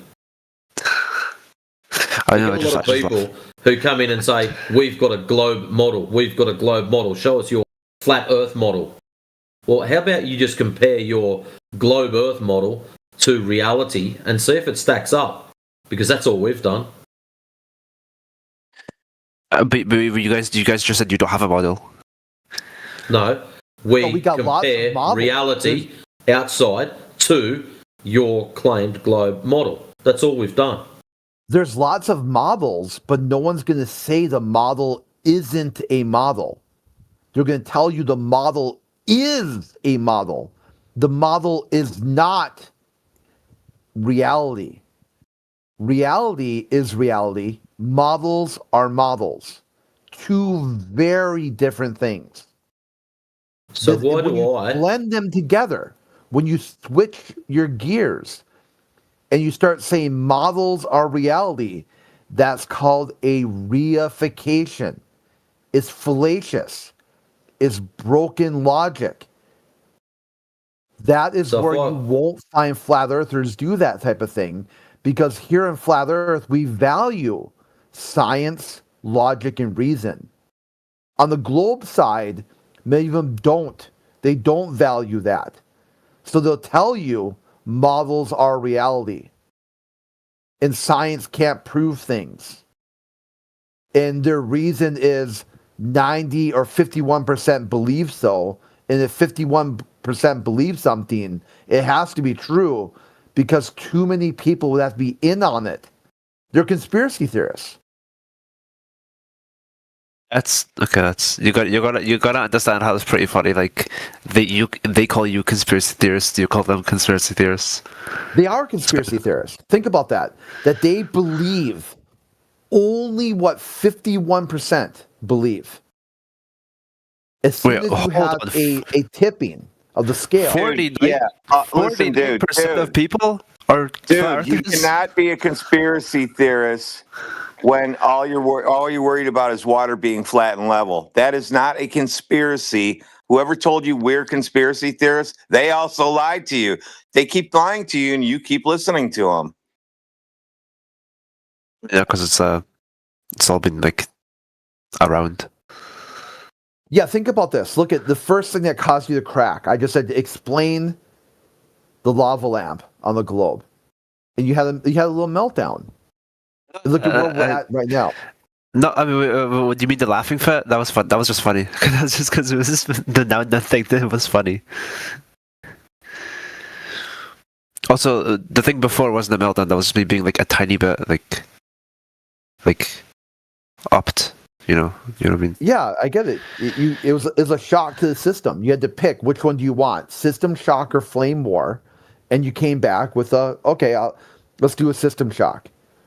If you came back with flame war, I guarantee you we can flame you more than you can flame us, because no one here gives a shit what you have to say. So what you can do is, since you're here, talking about flat Earth, we're talking with flat earthers about flat Earth, ask targeted, pointed questions so you at least understand the position. And then you could steel man it rather than straw man it. You'd be like, hey, I talked to flat earthers. This is what I learned about flat Earth. Hold on, I wasn't trying to win a point. I don't even have a plan in my head right now. I hopped in this off of a whim. Well, that's fine. You just say I'm here to practice English. That works too. Hey. I've been speaking English since I was a baby. Well, me too. It was a reaction gotcha. I'm not trying to do a gotcha or win a point. I'm not trying to win a point. I was simply shocked because you said 51% they believe. No. They believe only 51% of people. No, 51% just means a majority. It's a placeholder. It could be 99%. It could be 85%. The 51% just means. Did you actually just mean that as in majority idea? Did you actually just say that as in to mean a majority? A majority, yeah. 51% just is a placeholder for the majority. No, I've never heard that, but 51% sounds so specific, like you're stating a fact. Just say the majority then. I'm just saying, yeah, it's a placeholder. It's called a figure of speech. No, that's not a figure of speech. 51% is something people say when they're speaking facts, statistics. How do you define a majority? Is a majority 51% plus or 51% minus? Yeah, it is 51% plus, like over 51%. That's all I said. I just said 51%. But you get what like, who says 51% when they're just stating generalizations? I just did right now. Yeah, you're not. Hey, Boone, the only way you're going to dig your way out of that is if you just turn around and said 62.3% of statistics are made up. Well, that's the way elections are run. I never. What? I never said that. What? You know that 59, 40, 51 Yeah, he's resetting right now. Yeah, I'm confused. But I'm confused, man. I don't know what you guys are like trying to say that I did. Okay, all right. Let's start you over so you're not all confused and you can sit back down on your chair. I appreciate it. Sit down. Ready? Yeah, I'm on the center. Earth is flat and stationary, and we're contained. The end. Yeah, but you don't know. I don't know the 15. Wait, 59, 49, 51 is like a general term in voting. I'm not interested in politics like at all.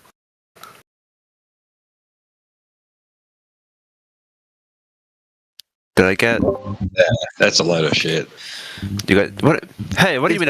He's going to focus on 51% for the rest of the day, you guys. No, no, not you. Like the whole voting thing when they was thin margin. Bullshit. Okay, if that's a term in voting, then I guess you have grounds to stand on that. You tried to spaz about the example numbers as a way to give. No. Oh no. I'm not trying to get away from like any argument. However, I just get distracted. That's my bad.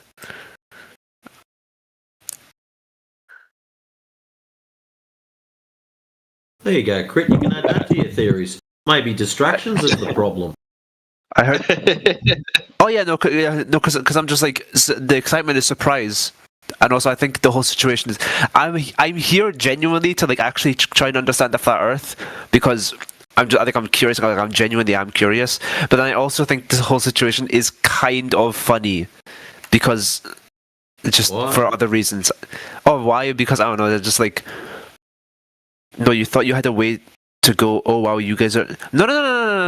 I the whole reason I'm laughing and like I sound kind of excited is because you heard it, but like I felt it. I think I know what I felt, man. I'm explaining myself honestly. I'm not lying or anything. You felt a sense of superiority when you came in here, and all of a sudden you got shut down really quick, and it's like, oh crap! Come on, I'm explaining. Yeah, I'm trying to be honest here, and you guys are accusing me of random stuff. It's all good, man. Just relax. You're jumping all over the place, so I would just thought throw something else. Yeah, because I get distracted. I told you I'm jumping. All right. So why was it funny?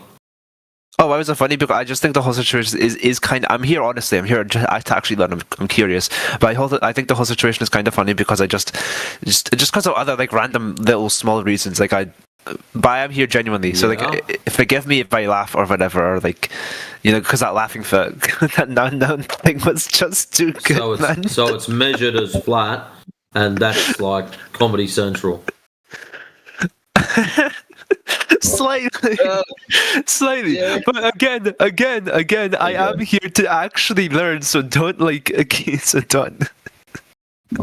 This is Cogdis is kicking in because, like, not only Cogdis from like hearing about flat Earth, but hearing about flat Earth how he's not heard it before, right? Because he'd previously heard about flat Earth in ways that was a misrepresentation, right? So now he's got Cogdis over that as well. So double Cogdis. Because people just make fun of you, and like when you're just making fun of like someone to do it, you just end up like saying whatever is funny. So that ends up being what's not true. I thought the flat Earth was just a disc with an edge. Turns out that's not true. That's what I'm saying. Yeah, So you've got double the Cogdis, right? Yeah. Okay, so. Yeah, so where were we even? Good lord. Earth measures flat. Earth measure. I mean, yeah, obviously that's flat stationary. Process of accepting. So I said flat, stationary, and contained. Remember, I said it's flat, stationary, and contained. The end. And there's something in your head that's making you go bonkers. Yeah, it's the confusion. It's the confusion of me not understanding the globe model, because like. Okay, you guys said you have models. Can you just like post the models like in the chat for me to just see? No. You just go outside. We don't have to construct a model to compare it to a half-assed model that you've got, just so you can put the two together and go, nah. What you do is you go outside. We use reality directly. So there's no ifs, no's, or maybes. You measure it directly. You measure it, and then you can compare it to whatever you want to compare it to. And then you can like put it into like diagrams, like I posted before. I'll post it again. Yeah, can you post that? Yeah, please. See? Okay, with that was. There's a model. Finding height of mountain height d equals question mark. How is that? That's like a physics paper question. Yeah, that's basically the model that you're going to use, right? You got your distance. You get your height. He's got these little theodolite there. He's going to take an angle measurement. I wanted something knows like the distance. He's got the angle. He can figure out the height. Yeah. So, okay. So I wanted a model of like what the flat Earth would, because like we have we can tell you what we think the globe looks like picture-wise or whatever. And the Earth is a physical thing. You guys don't believe that, so you guys should be able to produce like an image of the Earth, like what you believe the Earth actually looks like. There is no globe image. There's no globe images. It's imagination for you. I know. I never said that. I never said there's a globe image. I just said we can tell you what we think the globe looks like. No, you can't. I don't think there's any such thing, man. You can only tell me what NASA gave you. You can't tell me what you think it looks like. I will draw it. Give me image prompts. I will draw it for you. I'm just telling you. I can tell you what I think the globe looks like. That's the model I want for your flat Earth. What do you think the flat Earth looks like? We can show you high altitude photography. The flat Earth looks flat. It's that easy. But from higher up, like low down, higher up, looks flat. Like just probably see a lot more of it if you're higher up. You know what I mean? There's a small section in the side chat. Yeah. Also, every time I see something like this with the horizon, I feel like I'm hallucinating because I feel like I can see a curve on the horizon. But I'm probably hallucinating. You're going to be disappointed with that one if you check it. Yeah, I mean, in that particular image, my eyes almost see like a little bit of like rising at the edges, not going down. Yeah, it's concave. Yeah, it's pretty much flat. That's from the lens. That's from the lens. Oh, okay. Yeah, it's pretty much flat. It's like a pixel, but that's not significant.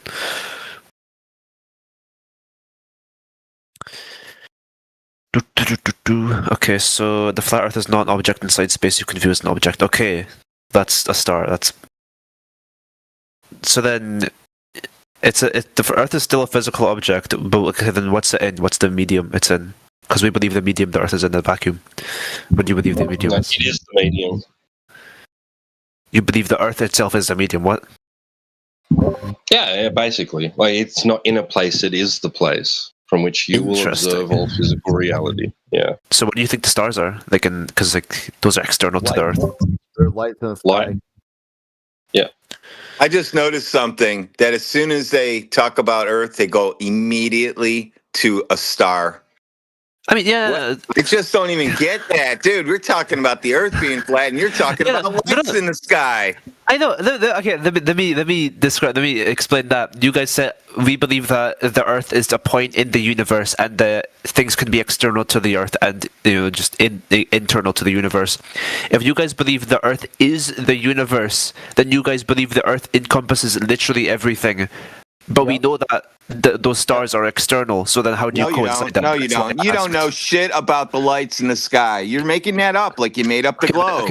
Okay, then let me rephrase it. Let me rephrase that. We can see. Your whole life will be right here on this terrarium.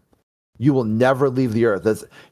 From your human perspective, the Earth is flat, stationary, and the whole universe. So you guys don't believe in the vacuum, like there's just is not floating in the vacuum. Rock? You can fly up to the air and land on the ground. Do you think you can do that? Like, do you mean are you talking about the moon? Yeah, sure. Let's go with that. Can you fly up in the air and land on the ground? I mean, if there's other ground masses out there, then yeah. Is there? Yeah, I mean, yeah, that's what the globe model says. Like, how do you know that? Okay, the average person would know that. CNN they would just tell the truth, dude. Say I saw it on television and social media. Yeah, I was getting there. I was literally going to say the average person would not know that. They would just trust NASA. So yeah, I do. I just trust NASA. Has anybody told him about NASA's new surprise? What? Please inform me. Give me the gift of surprise. NASA was just reclassified as a intelligence agency, not a space agency. It's now an intelligence agency, but Donald Trump reclassified it as an intelligence agency. Now they can just put out propaganda like they've been doing, and they don't have to answer any questions about it. It's national security now. They can piss on your back and tell you it's raining. And if you disagree with that, too bad, too sad. That's national security. And you can't question it. They're immune from Freedom of Information Act. When did that happen? This year, or last year. It was only a couple of weeks ago. It was like 2 weeks ago, I think, at this point. That's the spy agency. Good one. Yeah, so now we call it never a straight answer. We call it not a spy agency. No, not a It's spy agency. Now a spy agency. I still never a straight answer is better. Just rolls off the tongue. So how do you think about trusting NASA now that you've been trusting a propaganda machine your whole life? That's like Pravda. Pravda. Yeah, not the best thing Trump's done. I mean, what good thing has he done? You know. Well, he's going to take Iranian oil. You guys ready for that? Yay! We love oil here. God, I want to put an oil storage tank in my yard. You gonna come for that? Love it. In America, we love our oil. We love it. Some people have swimming pools just with oil in them, and we go to their pool parties. Yeah, we used to call that Beverly Hillbillies. That's right. And I think it plays on Hulu. Oh no, you can find it on LG channels and Pluto. Beverly Hillbillies. Straight up American dream right there. Texas tea. You go shooting you should go shooting for your food and you hit the ground and oil pops out and now you're a billionaire. Just like that. And here, a lot of the streets, we have gold leaf paving our streets here in America. Our streets are paved with gold.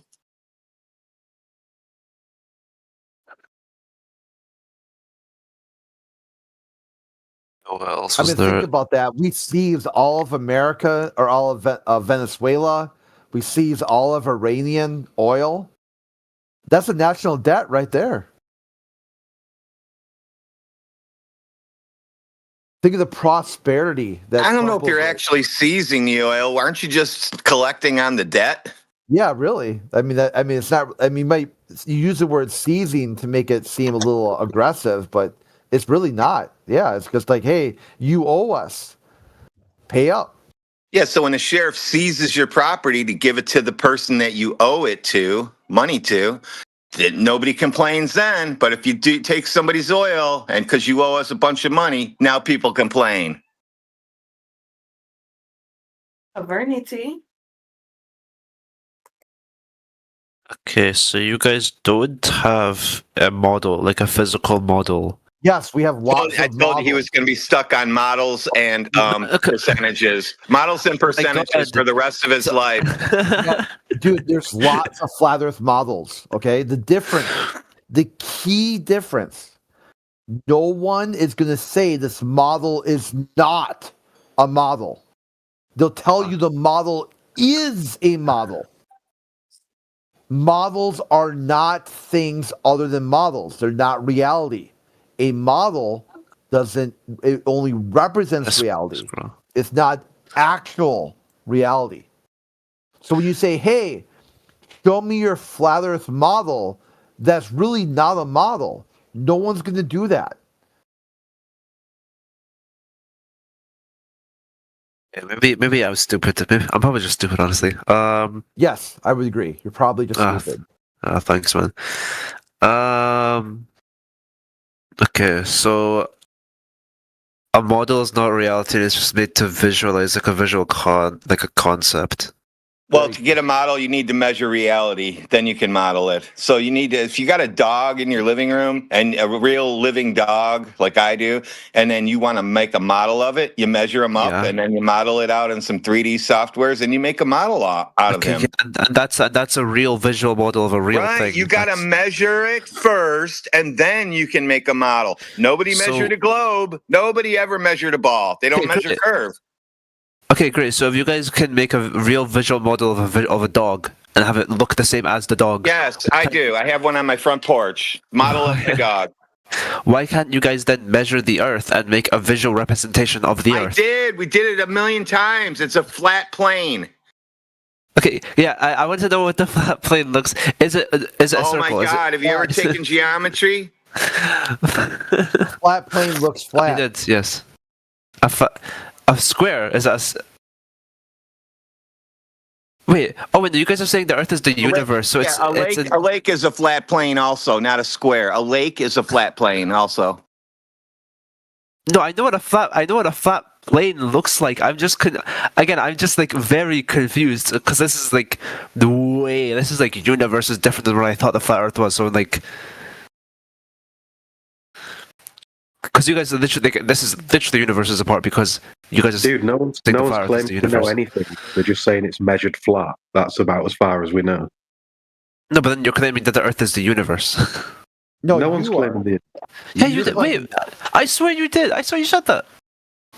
No, you said that. You said the Earth is the only world you'll ever exist on. Meanwhile, I said the sky and the ground are two different things. Dr. Yoder said that. The flat Earth is the universe. No, you misunderstood. You misunderstood. He said the universe, all of creation, has two things: the sky and the ground. Yeah. Meanwhile, you're saying They're in the universe. There's sky, then ground, then sky, then ground, then more sky, then some more ground, ground again, extra ground, then sky again, then a lot more sky, then all kinds of sky, then ground again. That's what you're saying. Meanwhile, here on the flat Earth, the Earth is flat, and that's all you'll ever know. The sky, the second half of that, is different than the ground. There's no, obviously. There's no ground in the sky, and there's no sky in the ground. Okay, so you can't. So there's no ground in the sky. Okay. Do you think the sky is there a ground sky? I would point towards the moon and say the sky, but end up in the ground. Can I do that? So I would. Is that possible? I would. Model is on my banned list. I'm not going to say model again unless I say it again. You can say model. Just make sure you say model and not reality. Okay, models are models. There's no ground in the sky. Is reality. No. Okay. So the Earth. Okay. So there. Okay. Beings on Earth, you do realise there's no working model of their Earth as well. The one that NASA gives us, they cannot create a working globe with all its forces. No, there's not. There's not a football-sized globe with gravity on it. I've not done a Dude, I said you had to measure the model to create it, and they didn't measure a globe, and now you said there is a model. Yes, we have a model of the globe. We never measured a globe, so you can't make a model of it. Okay. Yeah, I would point towards the moon and say that is ground. Oh my god! It's a separate. What? Because the moon. We're talking about Earth, not moons and suns and stars. No, because you have to use it. You have to see. I can see the moon. Like I can literally see it. So you have to include that into your idea. Yeah, yesterday theory. I don't know if a lot of people know this, but apparently it looked like we were having a part of a Selenilian eclipse yesterday morning because the top of the moon was all shady. There's a full moon here in England yesterday. No, but, so you have to include the moon in your flat Earth. So is that not ground? Is that just like a thing in the sky? Yes, it's a thing up there in the sky. We use it as a clock or a month calendar. We know what time of the year it is with that, or which part of the month we're in. Is it a physical object too? Because like if you say it's a physical object, then it's physical. You can touch it and you can. Is light physical? Ground. Is light physical? No, not really. Okay, so that's what you get. Technically. Okay, so the moon is just light to you. It's not a solid object. Well, I can't go to it. You can't go through it? I can't go to the moon to tell you if it's a solid object or not. Okay. I can tell you from where I stand at my house, it's definitely lit up or a light. Okay, so okay. I'm getting it slightly. So, are you starting to get that we use reality now instead of imagination and social media? Yeah, and you don't point at something and act like you know what it is. You only say it if you can measure it. Yeah, now you're getting close, dude. You're almost a flat earther now. Yeah, he's getting it. Yeah, because all we can do is observe things in the sky. We can only observe the sky. We can't. That might make him run away when he finds out he's going to be a flat earther soon. They usually run away at that point.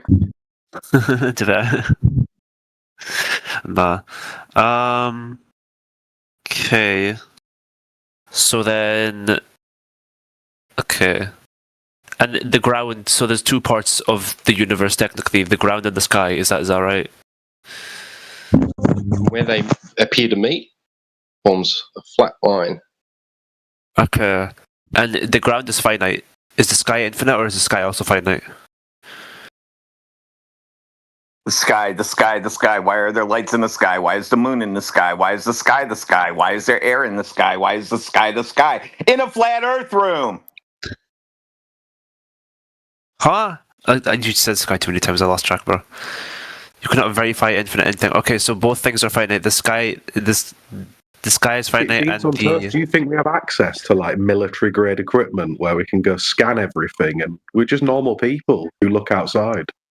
No one's got jets and fucking access to satellites and stuff to figure this stuff out. We're on a budget. Okay. Now, after the apocalypse, I'm going to have a military jet. I'm sure a bunch of people I know will have them, but I'm getting a submarine. Okay, so if you guys just operate on what you know, what you can observe yourself, then what if one of you does get access to military equipment? What if you does get access to like actual, like proper space grade equipment? Check this out. Check this out. If I get an actual piece of like a military jet, check it out. They require a flat stationary Earth to move. It says in their manual. It says in their manuals. How does a fighter jet fly at like Mach 11 or whatever speed they go at while adjusting for curvature? The wings would break off at that speed. There'd have to be a constant dipping curve. At Mach 11, you'd always be pointing down. Or slightly. You'd be going around Earth like every 2 hours. Uh-huh.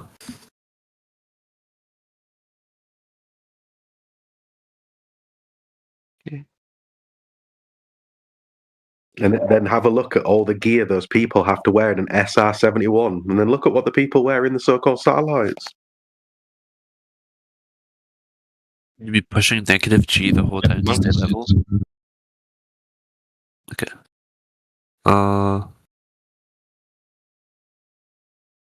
Yeah, what is the... We could be a bit more parliamentary, Blue Jumper. You don't gotta go to actual you don't gotta start insulting.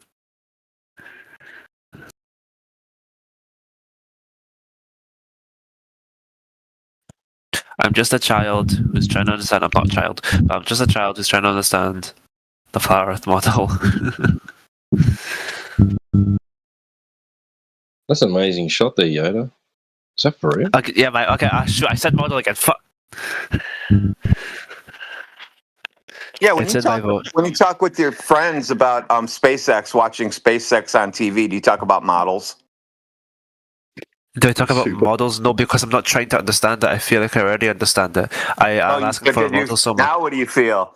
That you feel like you already understand everything about outer space and balls. Now that we took that all away from you, now what do you think? Oh no, I still feel like I completely understand all of that.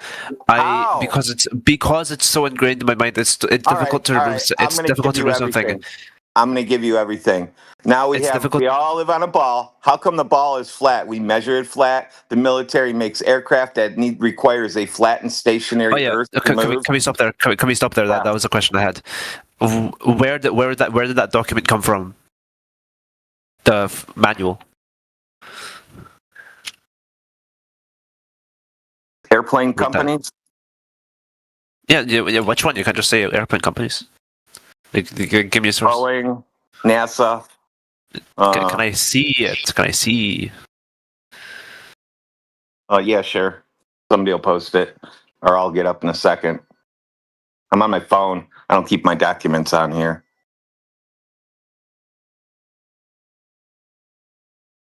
Also, where did it originally get leaked? It's not leaked. You can just look them up. They're just documents, PDFs. Okay, so Boeing flight manual. A lot of the companies do. You can look at the I think it's the British HMRC icebreaker, and that's the one in their document that actually mentioned the ice wall, not flat earthers. It's like actual companies say this stuff, and these guys find it. It's in nearly all the documentation for all military grade stuff, for artillery, for their rail guns. It's all done on a flat Earth map. You just look, you'll figure it out. It's there. Is there a keyword that I can search? Find something specific like the rail gun, and then you have to look into the document. I put NASA's PDF in there for you. It's from I I have the Boeing 737 PDF.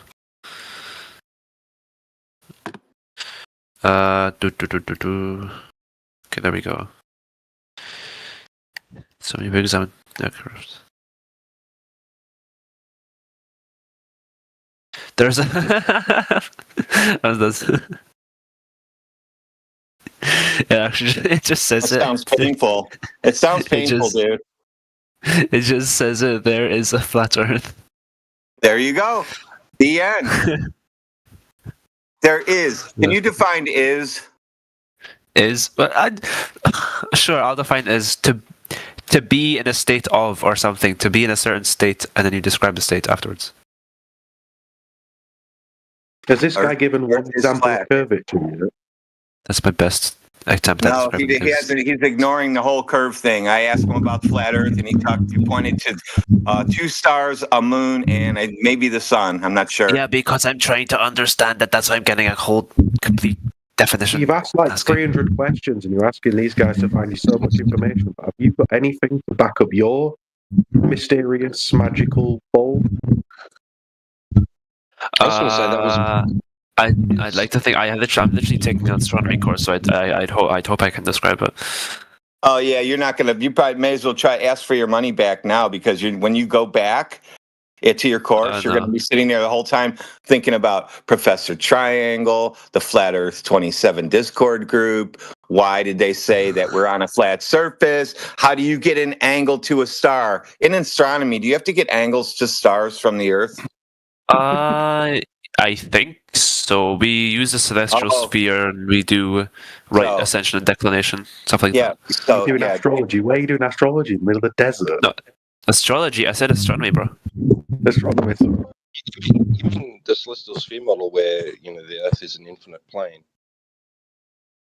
Well, they cut the Earth down the center, right in half, and they use the center to stand on, and then they make angles for your celestial sphere from that. Not from what No, the celestial sphere is a projection of the Earth onto like some arbitrary circle, or some arbitrary sphere. Yeah, it's the way you see the sky. They projected it the way you see the sky with your eyes. Read what it says. There's a non-rotating Earth, no Coriolis accelerations as such present. Okay.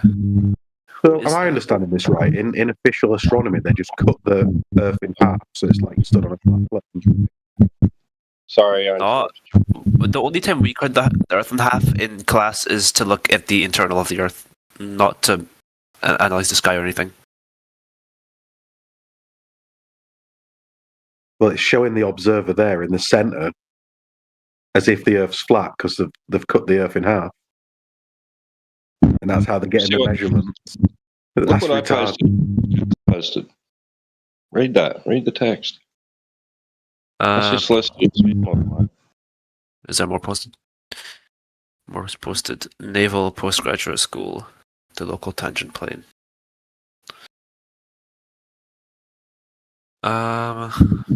Celestial sphere model, not a terrestrial one. Observer, star, altitude. The horizontal coordinate system so much.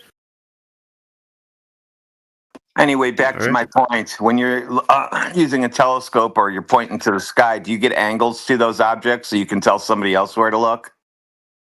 Pretty much. Did you know you cannot have an angle from the surface of a ball? So now you have a conundrum. Sure you can. Sure you can have an angle from the surface of a ball. All right. I would like a demonstration of that. I mean, I don't have. And remember, say my name out loud next time. I don't have image perms, but so otherwise I draw. But you could just, if you're standing on the surface of the Earth, you could just look, and if you're looking at an object, there's an angle from you to the object. So if I'm standing on a basketball and I look at an object, what's the angle? A big basketball the size of my house. I'm standing on my basketball. What's the angle to something I'm looking at? Okay. So you could use the point of your eyes or your feet. Both of those are different to standardize it. That's probably why they use the center of the Earth. So you'd go. No, there is no center of Earth. You'd have to measure a ball, and we don't measure any curve. So there is no center. That's just imagination again. So I'm just stopping you at your imagination points. But you were just talking about a ball. You were just talking about a basketball. So there's a center to the basketball. I said, how do you get... Okay, at 46 after the hour, T-Dub posted the zenith, the celestial sphere, all that. Do you notice how they make angles from the observer?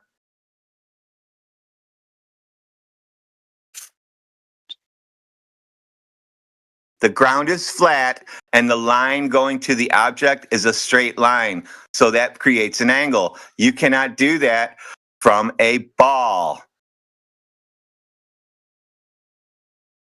Oh yeah, you would have to assume, like, even if you did start from the curved surface, you'd have to assume a tangent and do it off. Yeah, you have to assume the Earth has to be flat in order for everything to work. How come every time you want to use the globe, you got to make it flat in order to use it? Even though we see it's flat, measure it flat, airplanes use it as flat and stationary. Everything requires it to be flat and stationary. You can only get angles to the sky from a flat and stationary object. Okay. But I swear, like, even like circles zoom in enough, it does. Go ask your professor how you get an angle from the surface of a ball and see if he quits teaching. A curved surface zoomed in enough will look flat on a certain scale. So that's Prove it. why you can. That's. How'd you?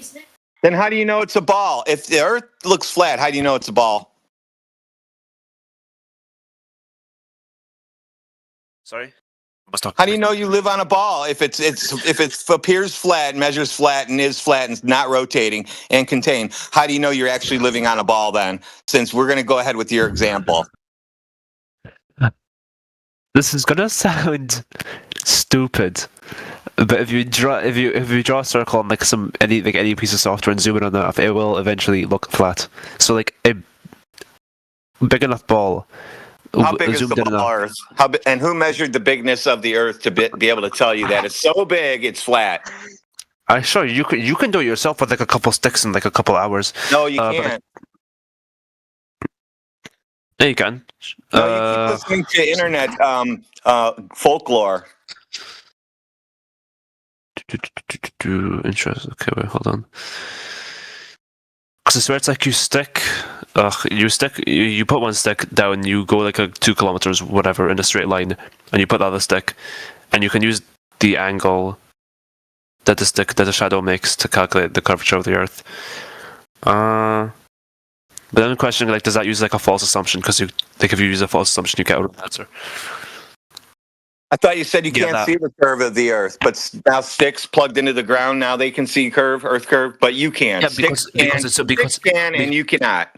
Because it's over a longer distance. That's what I'm saying. On a small enough distance, a curved surface. Does the sun move? How do you know if I go in my backyard and I put a stick in the ground, and then I run 20 miles and I put another stick in the ground, and I measure the angle then.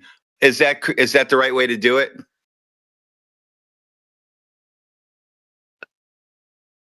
I'm sorry. I was reading the diagram. I'm sorry. You have to repeat that. I'm sorry. I was reading the diagram. Stick in the ground. It's sunny outside. I'm going to measure the Earth today. Yeah. I'm going to put a stick in my front yard, okay? And I'm going to drive 20 miles an hour down straight north, and then 20 miles straight north. Then I'm going to stop and put another stick in the ground, and then take another measurement. Is that how they do it? Pretty much. Okay.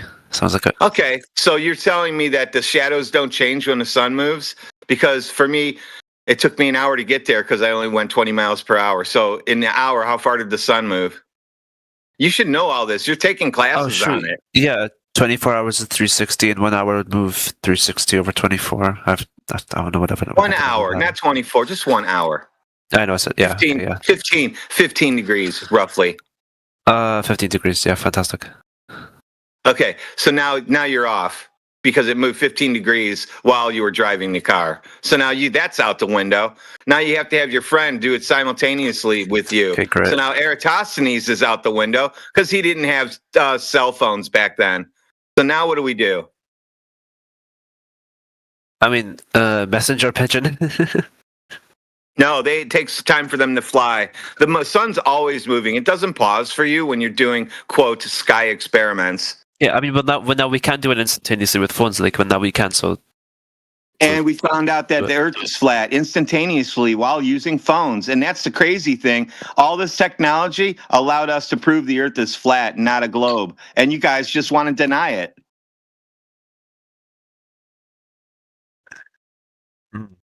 Yeah. Also, Blue Jumper, come on, you've got to stop accusing me of like trying to do gotchas and like trying to like do something on purpose. I'm not doing anything on purpose. Like, fine, I'm talking to you. It's fine.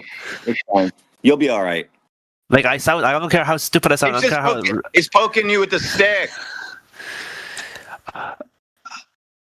Oh my god! I'm not even. Blue Jumper is like a 10 out of 10 rage meter. I was not mad. Now I'm getting kind of mad because I'm being falsely accused of trying to do it. Come on, man. So are the sun rays parallel?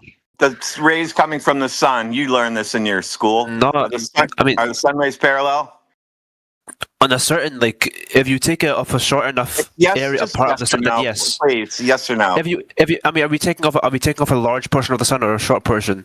A large portion? No, they won't. A short portion, yes, it will. I'm going to use the sun. I don't care what portion you use. I'm going to use the sun. Are the sunlight rays parallel to Earth? Every ray, no, not every ray is not parallel.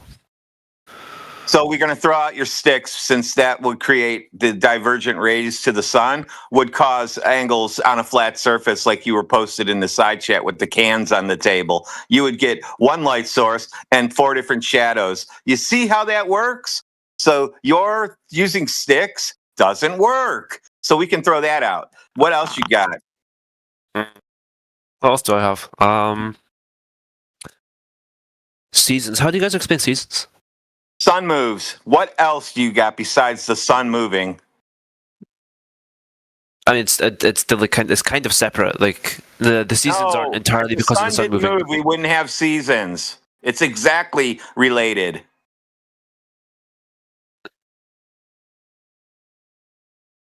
No, I swear the seasons are part of the rotation of the Earth.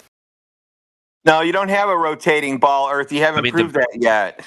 I mean, You're still talking about the sun. The oscillation. Okay. Okay, so you guys don't think the flat Earth moves? Back to models again. I knew it was going to happen. Disk models. Okay, that's okay. I'm just asking questions. If I don't understand. Hey, dude, we're just going to tear the Band-Aid off and let you run around naked in this room. You ready? Whoa! Are you ready? Are you ready for this? Whoa! Are you sitting down or standing up? I'm seated, firmly seated. Okay, hold on to your chair. You ready? Are you ready? Yeah, I mean, sure. Yeah, go ahead. Okay, space is fake. It's not a disk floating in pretend space. Yeah, I know. I got that idea. Not exist. I know. I figured that out, man. The end. So you don't have to worry about a flat disk. Where's the flat disk going to be?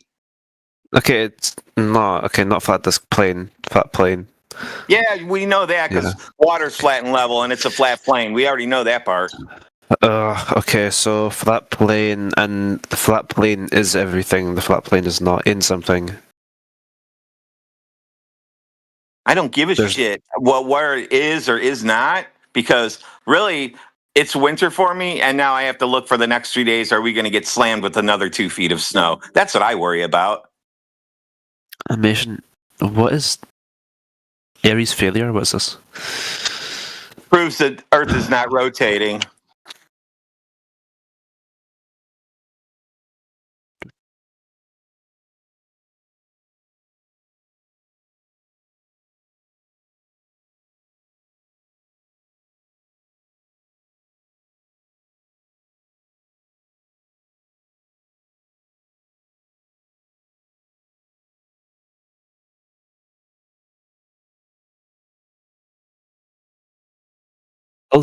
The hell is the ether? That's level 4 flat earther, and you're at level 0.5.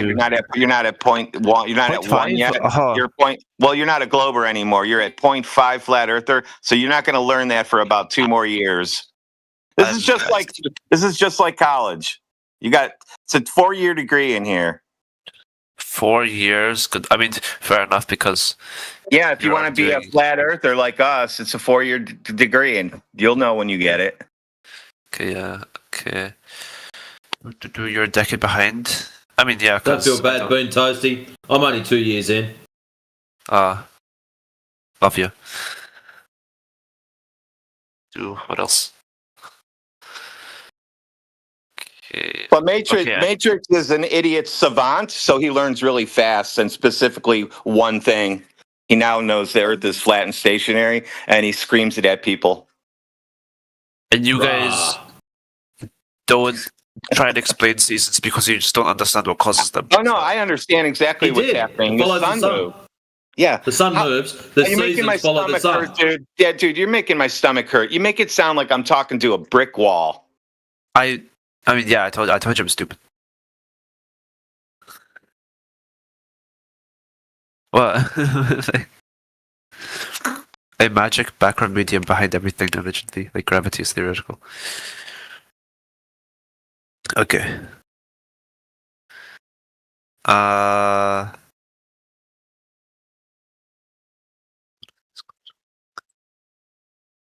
Okay.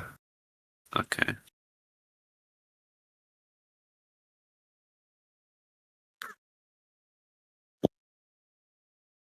Okay.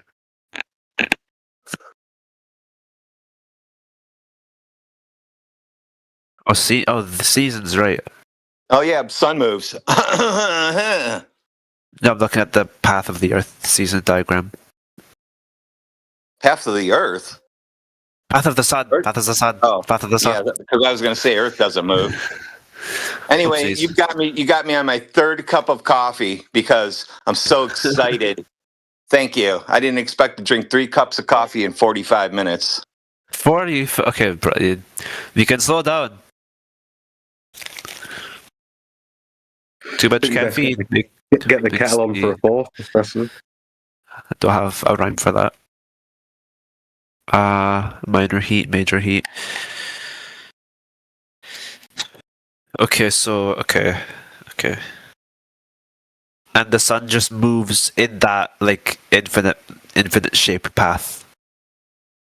The figure 8. It just moves in that figure 8. You can verify that for yourself as well. Just observe it over a year.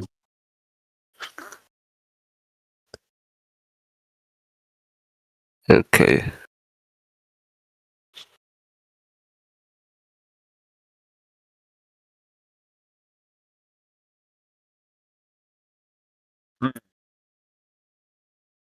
I think they need to bring back MK Ultra because it seemed like things were better. Things were a little bit more organized. MK Ultra. I don't know who said it, but somebody said it in here, and it stuck with me. It's like, this is the foundation, isn't it? I think if a lot of people could see through this, it would change a lot. As so many people are they cherry pick what they believe from the governments and the establishments. Some stuff they'll believe, some stuff they won't. It's bizarre, and I think once people start figuring this out, they'll lose control quick.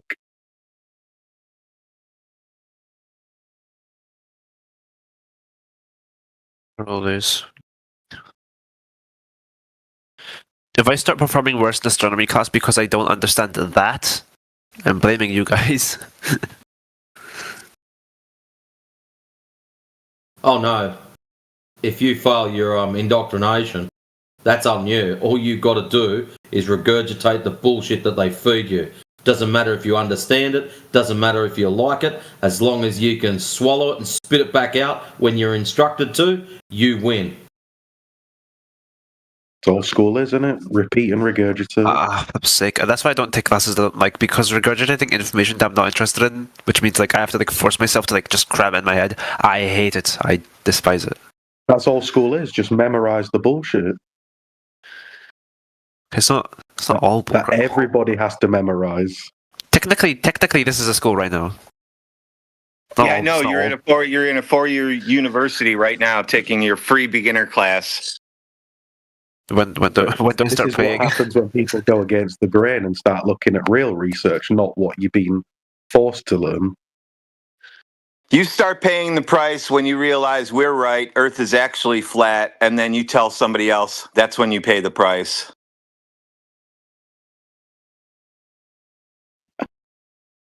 The harsh reality. Big and fat that guy is. Why are they feeding him tungsten bricks? Oh no, those are folders. It's books. Okay. How does the education system works? The Big Bang happened, or you'll fail. Or you'll fail. Oh yeah, do you guys believe in the Big Bang, or do you guys was that? Space is fake. What do you think? Good point. So It's hard to remember. It's hard to remember this, isn't it? But it's easy to remember that gravity pulls everything in towards everything else, and space-time warps and fucks around with your mind and all this other weird shit. It's easy to remember that, but you can't remember our stuff. Okay.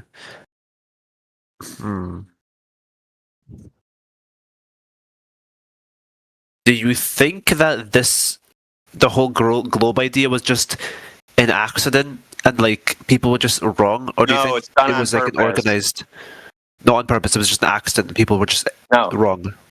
It's not an accident. It was done on purpose. Okay, by who? Because we can measure the ground is flat and stationary. NASA documents tell you airplanes require a flat and stationary Earth. Everybody tells you Earth is flat and stationary, except for TV and social media.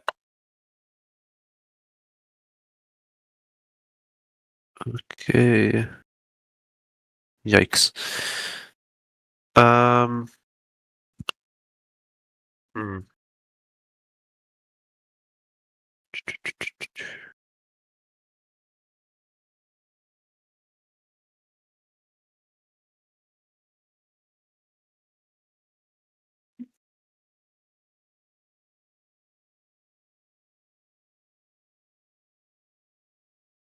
Yeah, see that. Yeah, that's why it's so hard to like get rid of that assumption and start asking questions that don't base off that assumption because it's been like so fed into your mind.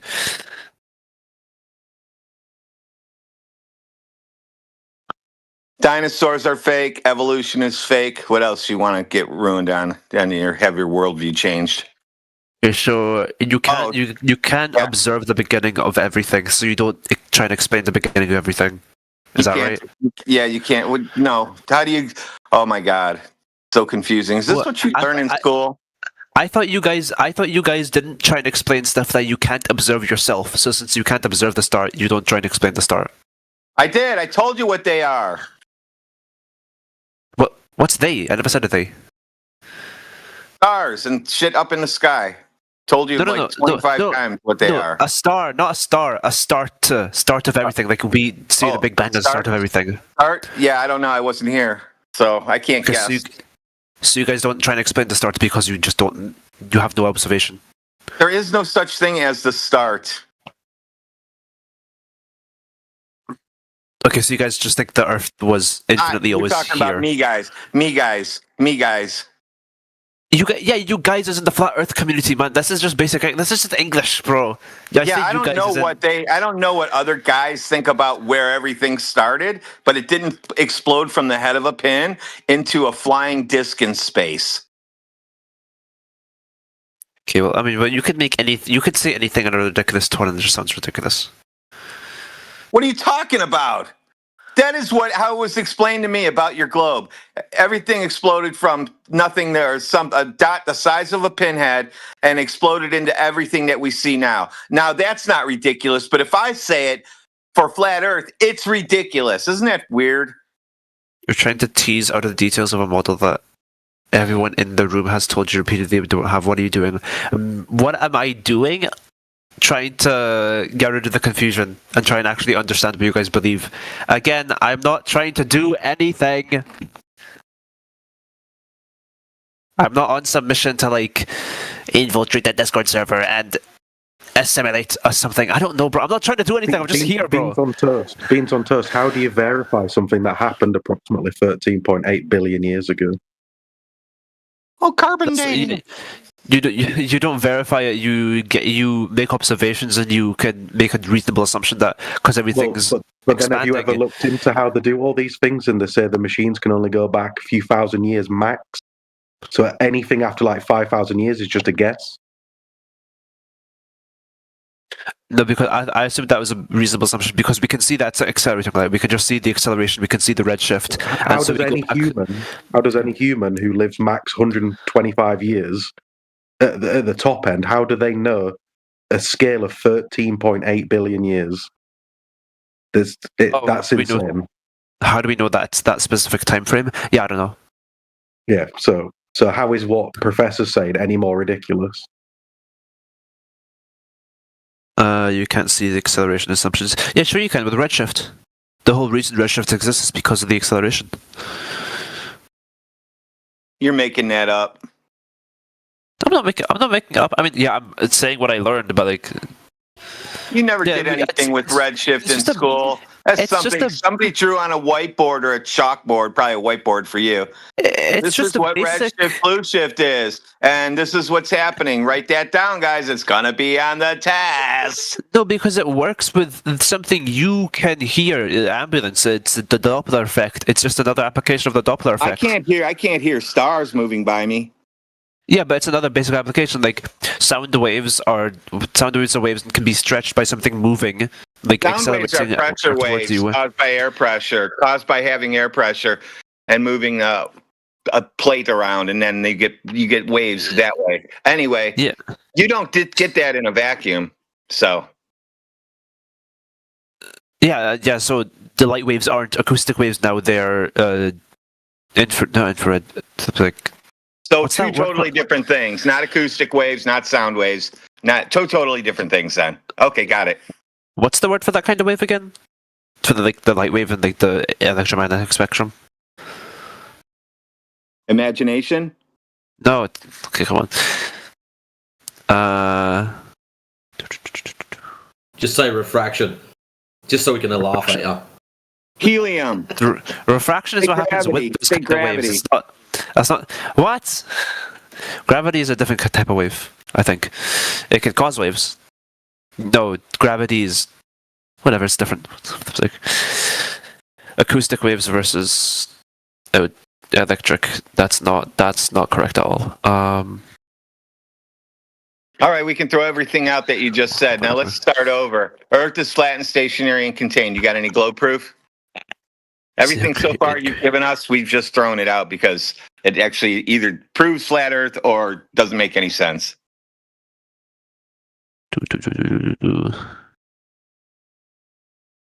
Oh yeah, my bad if I like cut a conversation off again. It's because I got distracted. So if you want to like go back to one, you can. Blue Jumper. Again, it's not me trying to cut something off. It's me getting distracted by. He hasn't asked yet, Blue Jumper. He hasn't asked about flat Earth proof. No, you're mixing the stays and the weeds with things we can't test properly. Blue Jumper, if you try and you're a masterclass rage beta, Blue Jumper. You can't hear about I'm clapping for you. I'm not trying to do anything, dude. You're pissing me off, bro. What are you? I'm not trying to do anything, Blue Jumper. I swear to God, bro. Oh my God, genuinely. Oh, holy crap! You impressed me with how good you are rage baiting. Someone get him a tissue. Holy crap! Like genuinely, fucking congratulations. You got it all out? Is it safe to come Basically, but like, oh my God, like, again, how many times I have to say, like, yeah, I might sound stupid, I don't care how stupid I sound, but I'm here to actually try and at least understand. Rage baiting. Like you're having a meltdown. You don't all right, we're gonna calm down now. What did you learn today from me? Like, I'm going to use the word model, but like, who cares? Like, you guys don't believe the Earth is a flat disk, you guys don't believe in, like the Earth floats in space, you guys believe that the Earth is the universe that... What else? Slow down, it's not all guys.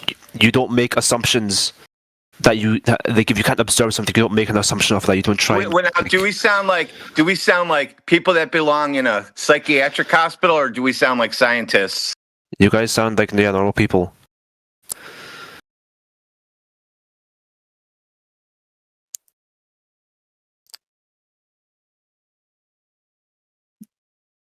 Yeah, you guys sound like normal people. So, like, again, so yeah, I'm trying to understand, and I have understood a lot of things. So, Blue Jumper, can you stop flipping trying rage baiting me?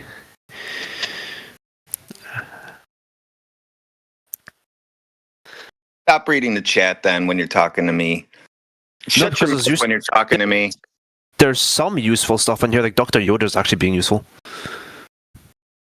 Dr. Yoder is very nice. Most of the time. And also old dude. Old dude is here for your protection, not ours. Thanks, old dude. Okay, well, thank you to everyone, and honestly, I'm not going to do that. Blue Jumper, just how about you don't do that next time whenever someone tries to learn. Anyways, I gotta go. Thanks. Bye.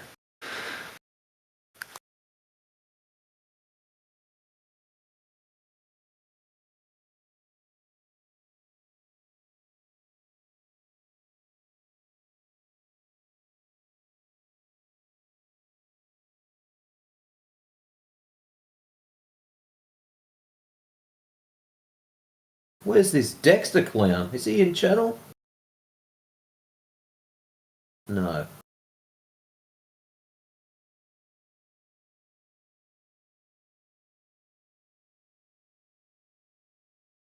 He was in here yesterday, chirping in the text chat.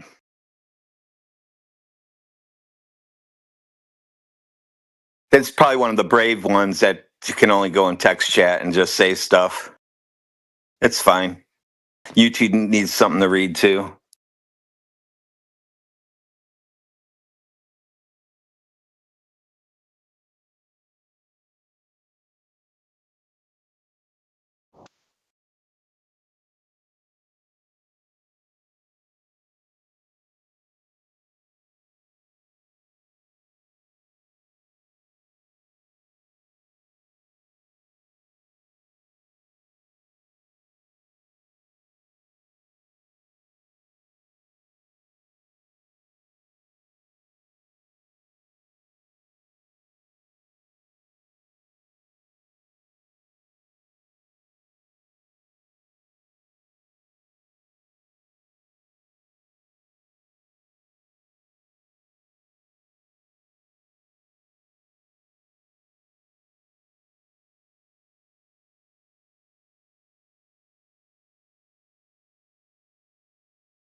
I was just watching that video. Holy shit. There's one section, what is it, about nearly 6 minutes in, that some people have just discovered that there's black Scottish, there's people that are black living in Scotland, and her husband's response was, where the fuck else are they gonna live? I love that shit.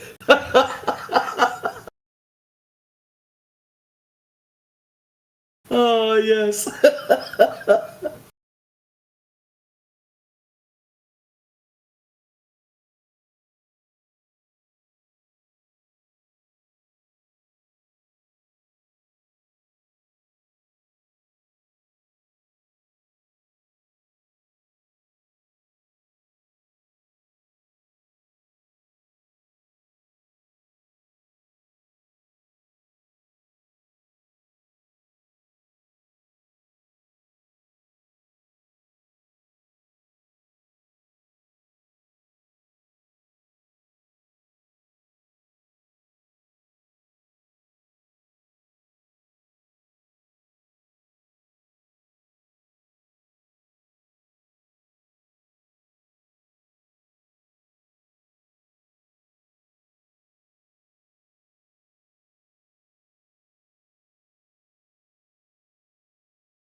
تكلم يا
What do we got here? The man.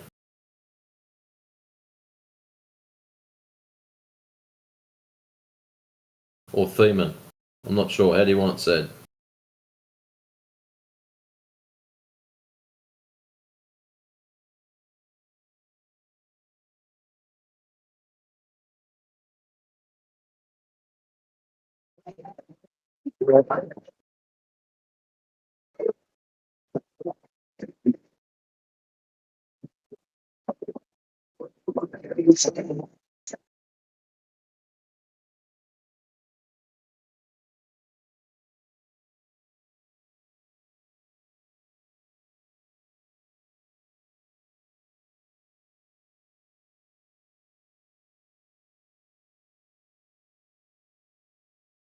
Hmm.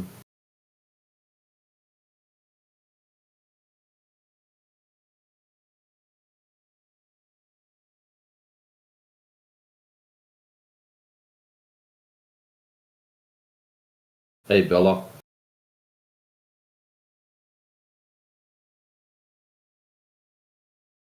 Oh, come on.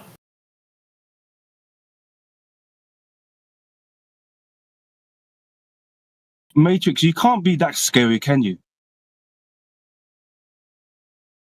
I'm going to have to go and have a look in the mirror. Like, seriously.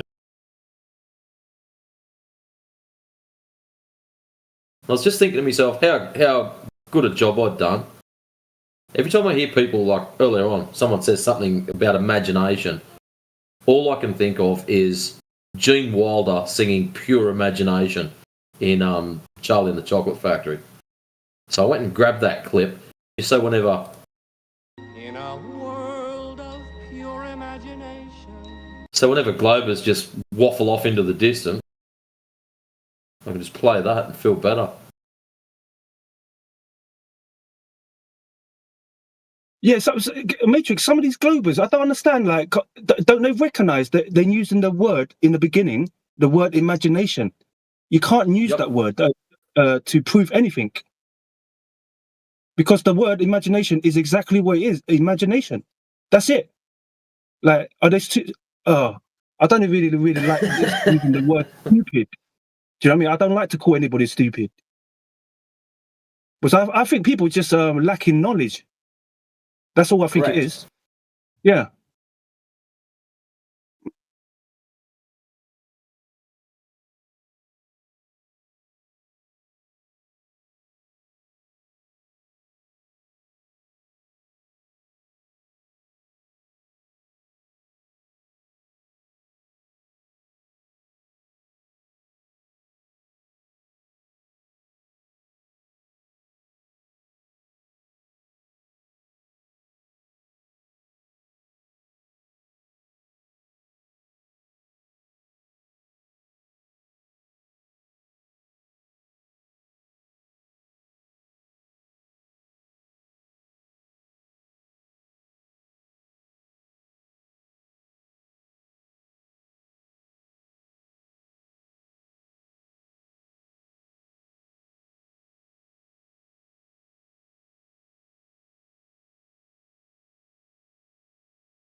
Welcome.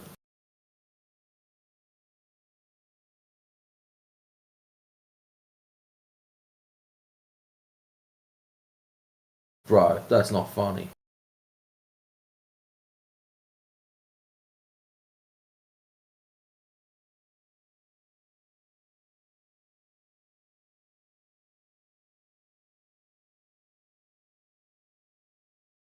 It's that thick Aussie accent. You're scaring them off.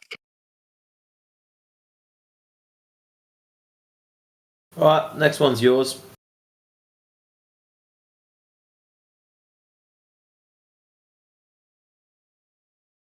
The poms just sound a bit more pleasant.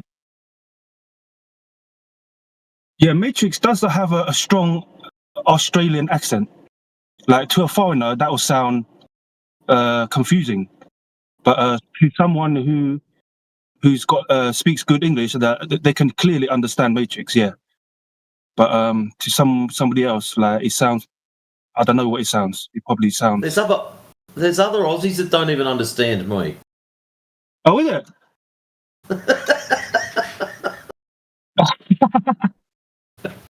There's other Aussies that don't understand you. Some of the city guys actually look at me and just, what the shit?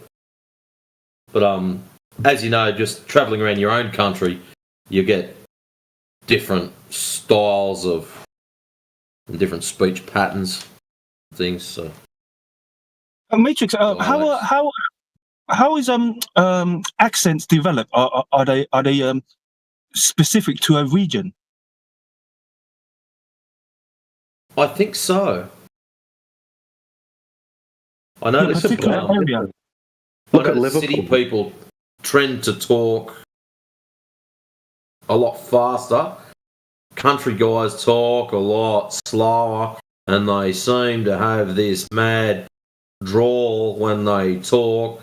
And you could probably have a beer before they finish their first sentence. That's the speed that some of the country guys talk at, and it does my head in. I just spent too long in the city. I'm just sitting there twitching, because just finish it off, dude. Just say it. But no, the city guys talk really quick. I don't know whether everything's in a hurry in the city, and they've just do it to match their environment. But yeah, it seems to be a location thing. Yeah, I think there's a lot of factors in it. Foreign people, like the Liverpool accent, that's like from mixing with the Irish. All right. Interesting. Yeah, because they used to sail a lot from there, didn't they? Before they were going to America, they'd go Liverpool, Ireland, and then America, and it was just a blend of the people. I think that probably happened in Australia as well, didn't it? Like a blend of Irish, Scottish. Because we get, I know, was it down in South Australia, in Adelaide, there's quite a lot of British input there. Pub culture, accent, like they can pick where I'm from. Like I'm from originally Newcastle, and they can tell straight away just by. So like, I've had people in Western Australia, the opposite side of the country. Oh, you're from Newey. It's like, how the hell did you know that? And it's just like, but I imagine it's same in America, innit? They know, like, oh, you're from New York, England, you know, when they're from Manchester.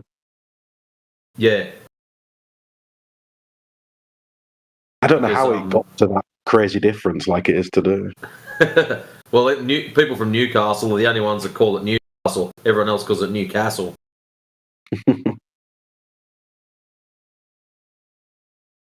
Yeah, do you know Barrington? Yeah, he's got a Southern American accent. Mm-hmm. Yeah, and I think Professor Triangle's got a Southern accent as well, a Southern American accent. Where are you from originally? You're from Asia somewhere, are you? Oh, do you know next to Cambodia? Laos, Vietnam. No, yeah, Vietnam. Yeah, so then look at your accent. And then just imagine that mixing with this culture for another 100 years. It'd probably make some strange accent, I would imagine. Yeah. See, my country. Do you know I'm from the north? We speak. To me, it sounds like clear Vietnamese. But do you know the people that are south of the country? The way they sound, the way they speak Vietnamese is not very clear. It sounds like they've got a strong accent, and when they speak the words in Vietnamese, it doesn't sound very clear to me. But it looks like in history there were a lot of class divide, wasn't there? So there was the rich and the poor. And I imagine the poor people had a lot less dialect because they didn't really know how to read and write. Yeah. Whereas the people right at the top, they probably had books, literature, all this crazy stuff. And I imagine that creates a big difference. And I imagine that's the same in every country, the rich and the poor. Because 200 years ago, probably half the population didn't even read in most countries. Yeah, that's correct. Yeah, because when you have the funds available, you can get the equipment, the books, and the education to learn.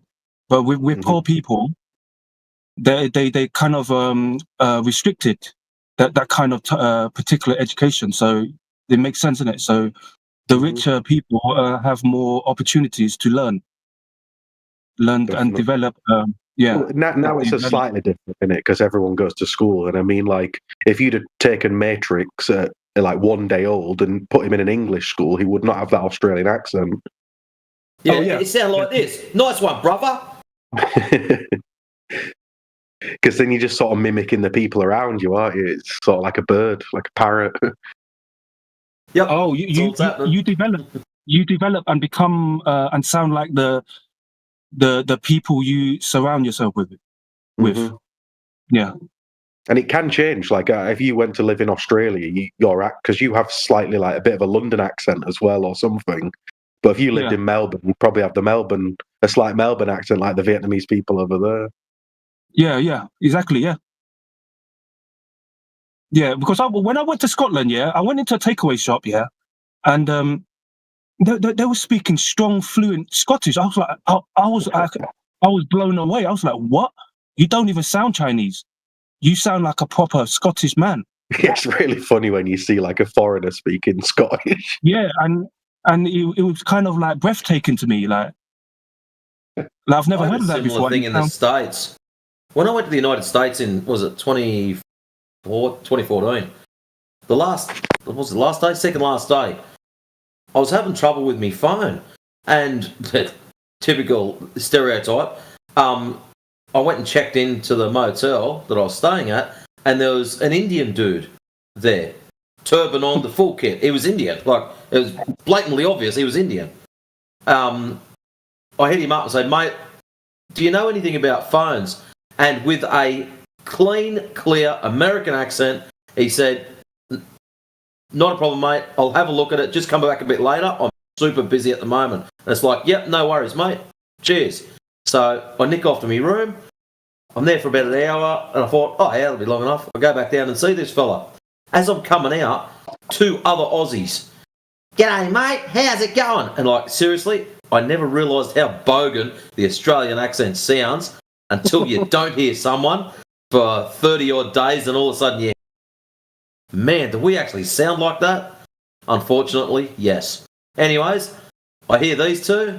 I go in and see my little mate inside, the same guy, same turban, same everything. And all of a sudden now, "Oh, how are you today?" And it's like, where the shit did the Indian accent come from? Because I'd customised to the American accent, all of a sudden, old mate didn't have an Indian accent. I hear the Australian accent, and my head resets, and old mate with the turban, back to being an Indian. Crazy shit, man. That was really wild. That was something that absolutely blew me away.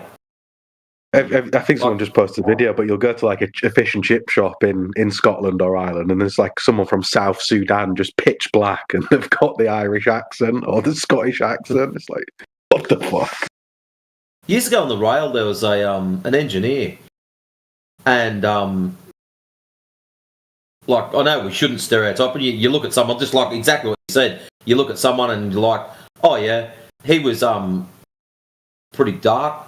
And I couldn't tell you where I thought he was from, but he had a thick Scottish accent, and that absolutely just blew my socks off. It was just like, wasn't expecting that, bro. And he goes, yeah, I get that a bit. It could have been any other accent. I probably wouldn't give a shit, But yeah, when it rattles you the first time you hear it, it's just like, yep, wasn't ready for that one. You got me. It's just because you're not expecting it. Exactly, yeah.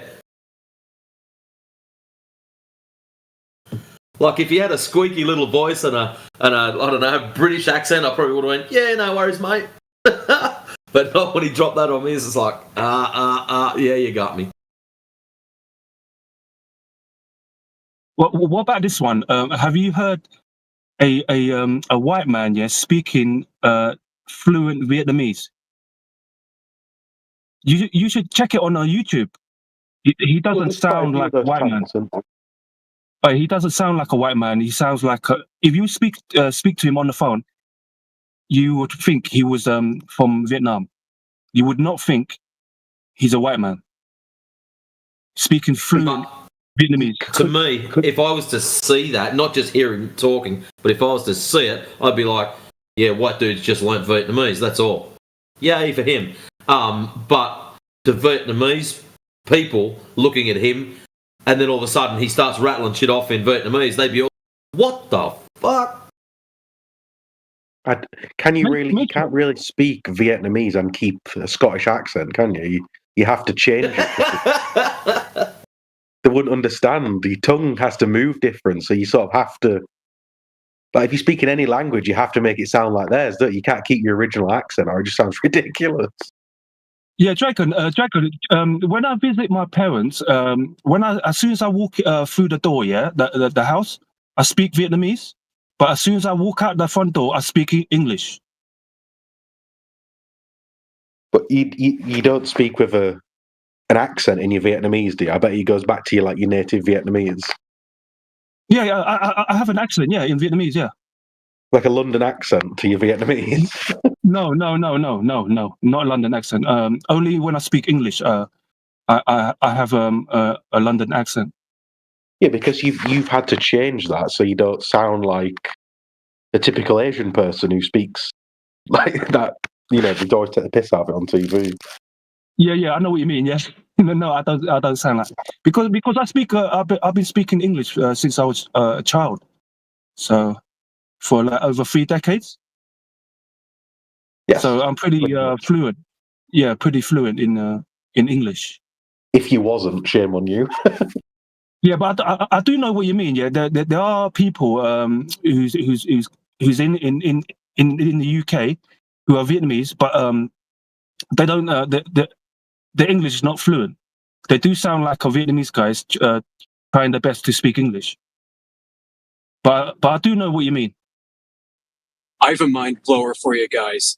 Did you know that the patron saint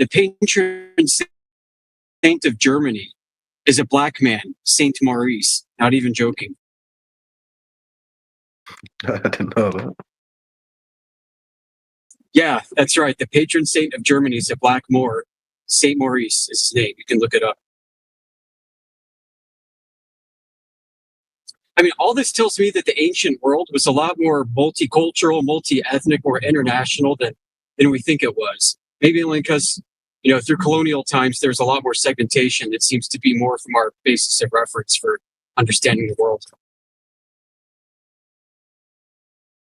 I'm not sure I fully agree with that, though, because I've read a book about IQ differences between the races.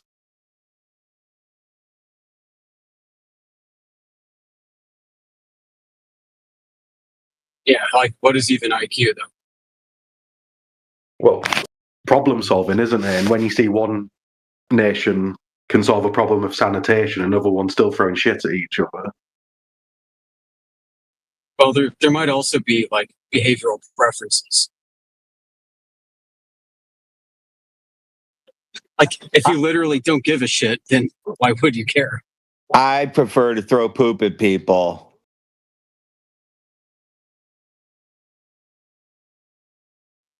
But I mean, look at the Celts. I mean, the Celts are everywhere. You had Scottish people living in the Black Sea region.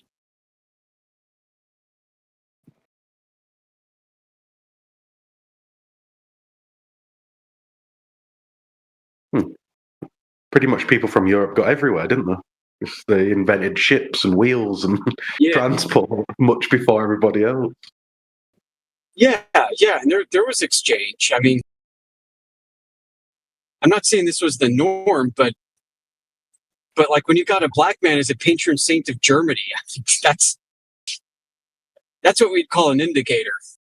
Yeah, well, I don't know if that's true, because now they're trying to tell us in England that Father Christmas was a black man and St. Nicholas and all sorts. So I don't know. Is it part of this destroying the white heritage movement that's massively going on in England? Can I just quickly say something? Is it true? I don't know if this is true or not, yeah? But did England have a black king? And the media are trying their best to get rid of that. Is that true or not? I think King James? But I'm not sure though.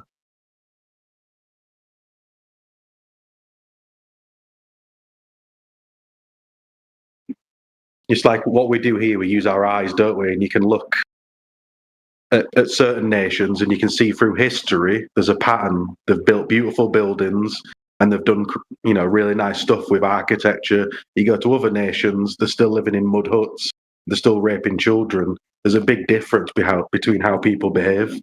I know there's a lot of craziness going on in our countries now, but that's because we've been infected with drugs, porn, stupid music, alcohol.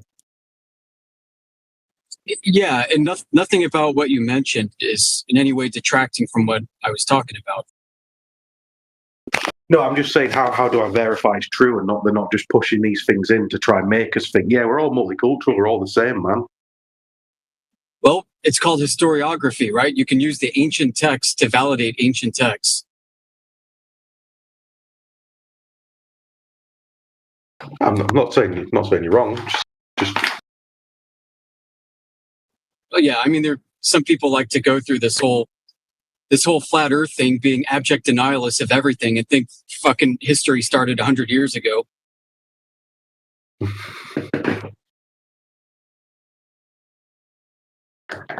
I'm not saying it. I just see what's going on in my country right now, and they're trying to get rid of a lot of what our people have done as a race, and they're just, you can turn on TV and I counted the adverts.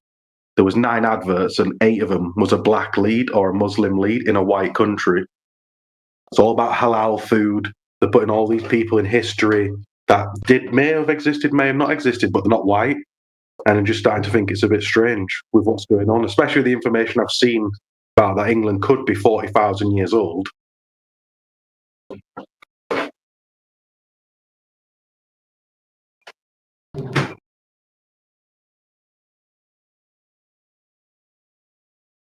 And we've been living 40,000 years ago. We was living a lot, looking after disabled people, looking after people from other countries. And then the Christians came here and messed it up.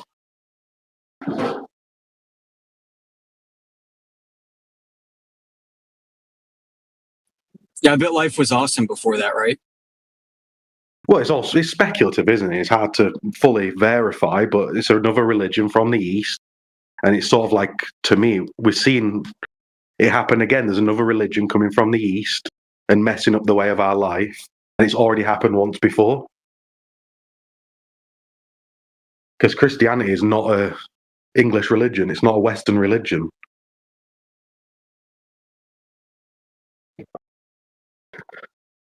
People in England used to be animists.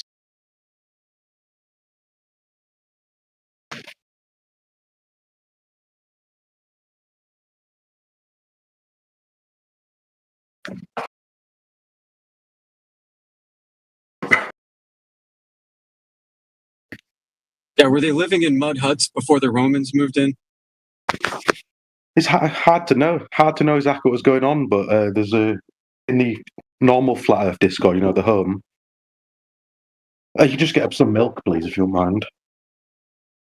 There was a temple found in Wales, rumored to be the same. How do you know? They say it's 40,000 years old, and now they've stopped doing excavation on it. And the whole temple was made out of marble. And it's saying how could they have built that back then? With saying they were all, mud roads and stuff. Yeah, cool story, right? Yeah, I agree. And that sort of like links to King Arthur and all sorts. But how do you verify any of 40,000 years old links to King Arthur? No, the marble thing that they found in Wales, there was some speculation that it could have been linked to King Arthur. I'll find the documents because we were discussing it not so long ago. Yeah, I wouldn't doubt that, but I mean, 40,000-year-old, okay. I'm going to need to see a lot of receipts. Yeah. I'm not saying it's true. You know, that's coming from an official source. That's coming from a university. Were the wonderful wood-dwelling animists of Britain before all this, were they like megalithic builders of massive cathedrals and all the architecture that we admire? Who knows?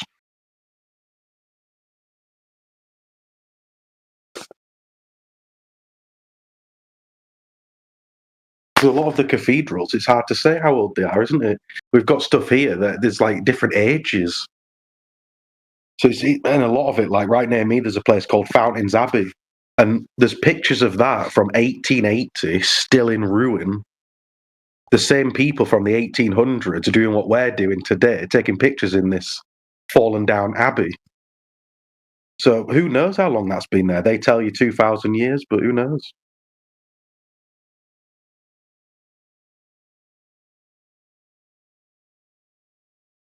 What happens if it were frozen? You know, what happens if there were a flood? It could have preserved it for another 10,000 years.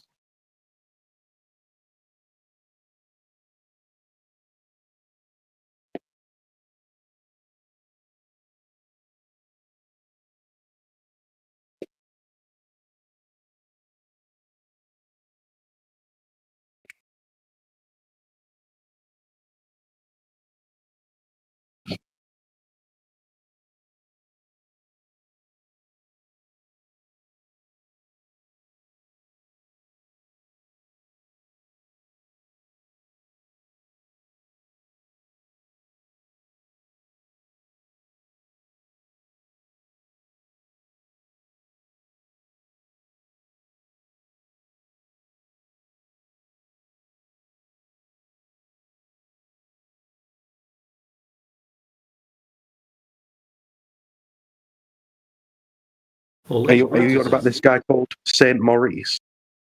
Are you on about?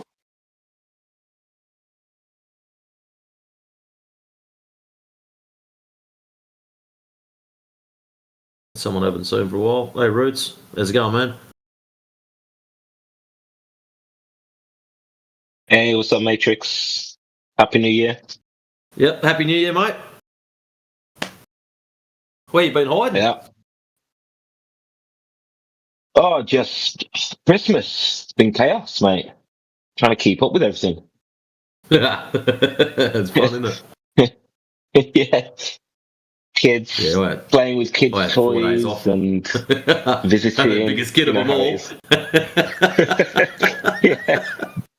That's it. They've had about 100 little gadgets and toys, so it's kept me busy. Oh, nice one. How you been? How was your Christmas? Yeah, I went over to the Aldi's. Had a nice, quiet 4 days off of being in here. Yep. Nice. So, I was pretty pumped to get back, rip into it. But I've my Christmas present to myself this year was a new camera. So I'm getting it converted over, and it turned up today. So I was pretty chuffed with that. Which camera did you buy? Canon R10. Canon EOS R10. Okay. Is it high zoom? Super zoom? Doesn't come with lenses. You pick your own lenses. Right. Yeah. Okay. So I've already ordered a 70 by 300, and the big one I'll get will be a 200 to 800. But I'll get a thing called a teleconverter, and drop in front of it first, and it's a two times. So that'll take me up to 1600 millimeters. Nice. Very nice. Clearly, you've been a good boy this year, then. Don't know about being a good boy, but save money up, buy toys. Nice one. So that's I bought my dad a framed Gleason map, and he put it on his wall. He put it on his wall in his office, and he loves it. And all his friends that keep coming in are like, "What's this map?" And he's like, "Gaz, you've given me the perfect segue to flat smack people." So he's chuffed. Just line them up and walk them straight into it. Yeah, he put it straight on his wall. You can buy us all one, Roots.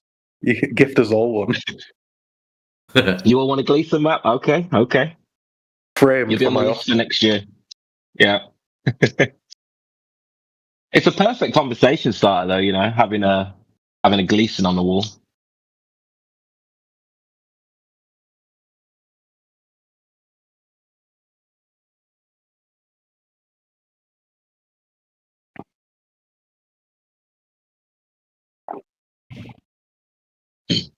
Dragon Fruit, how was your Christmas and New Year's? Yeah, it was nice. Just relaxed. Same. Saw my parents, my grandparents. Yeah.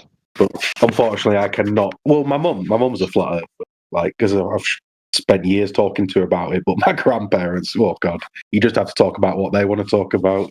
You cross any barrier and they think you're insane.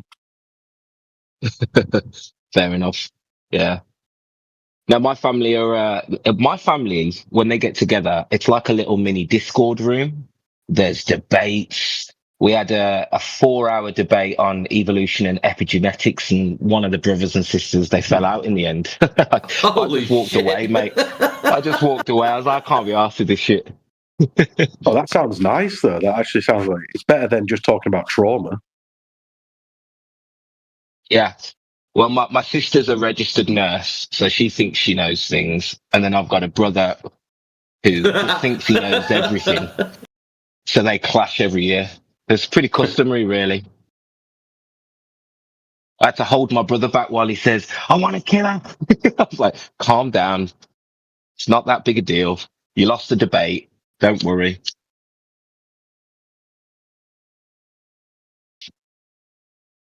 I sometimes wonder, what people spoke about.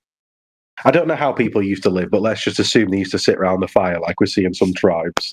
I'm sure they did speculate about where we come from, where we are. What else is there really to talk about other than jobs you've got to do within your little community?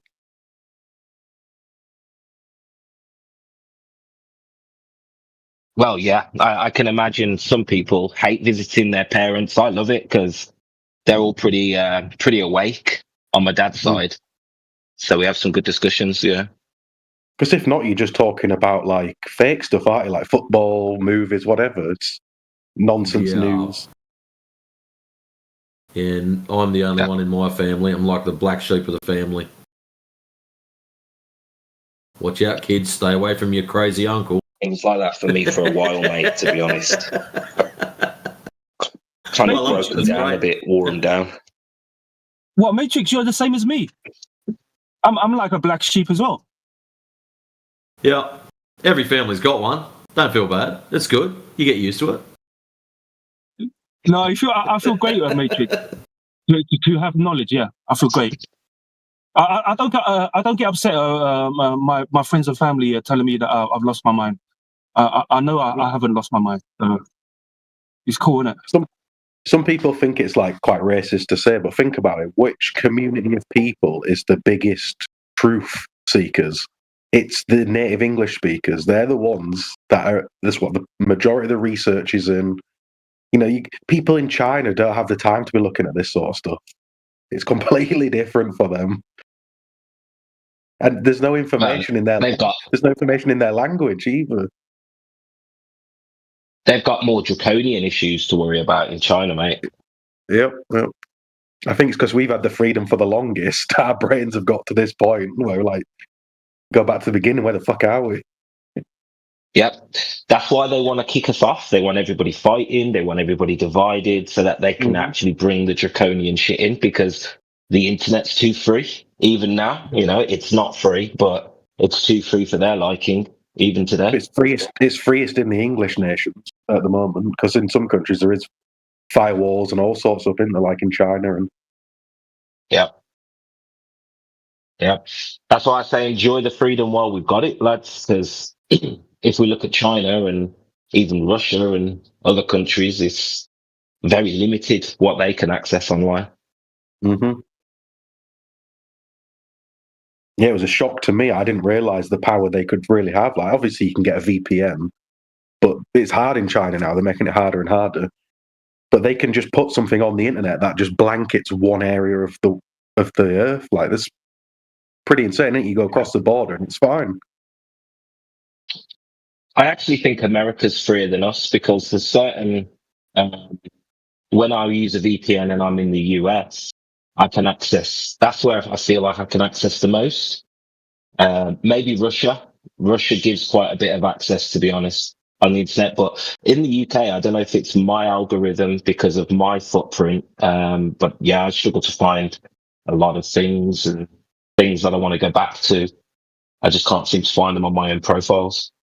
As much as Americans like to moan still, they have the freest nation still to this day. As much as there's bullshit going on there's no freer country.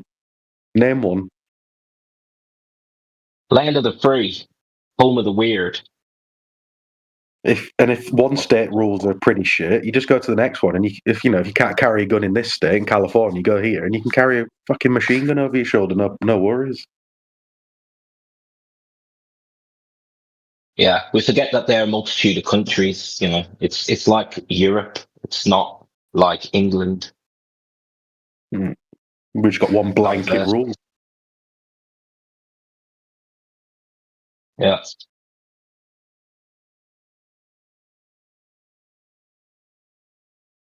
Well, I'm looking into. I want to go to America. I think there's people moaning, like living in California. Yeah, this rent's $300,000. Move to Arkansas, you can buy a plot of land for $10,000. Yeah, it's not the best area, but if you sell up in your state you can't afford, you can have a decent life in one of the poorer states. You don't really get that option in England. It's either London or everywhere else. So in the US, if you declare bankruptcy, is that US wide or is that in that state? I'm not. I would imagine it's federal though, but I couldn't tell you, because the tax goes to the government, doesn't it? The federal government, but then the state tax as well. So I don't know how it works.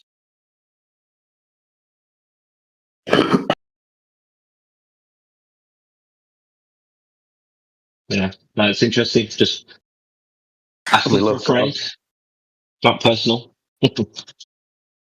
not bankrupt. Yeah, I'm gonna Google now. I know. I don't even know why I asked. Actually, I could just easily Google that.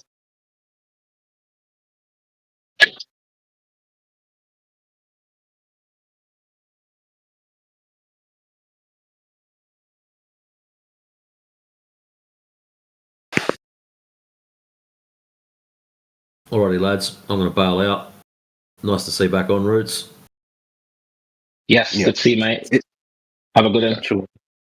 All right, catch us, guys. Peace. If you declare bankruptcy in any US state, it's federal, so it's everywhere. Applies nationwide. Yeah, I thought so. Yeah, I did as well. But then there are certain felonies. I'm sure there are certain felonies that are only state specific. I guess there's different levels of crime, yeah? I was in a room yesterday with Loggy, and there was a guy who's from Idaho, but the state next to him, California, I think it is, you can't, or whatever state's next to him, I can't remember exactly, but you can't have a gun. You can't have a concealed carry, but in his state, you can have concealed carry. So obviously he can get done for that in the state next to him, but in his state it's fine. So as soon as he drives over that line, it's a crime. Crazy. Which is it's the same with the weed laws as well. Like, you buy some weed in Colorado and you transport it to the next state, you can be in trouble for it. It's so bizarre.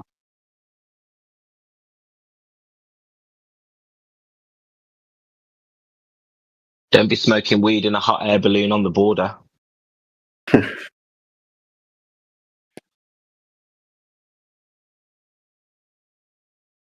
Yeah, it sounds like England used to be like America up until like early 90s, and then they pulled off a gun thing here, didn't they? And got rid of everybody's guns, and then rights just slipped away, especially after 2001.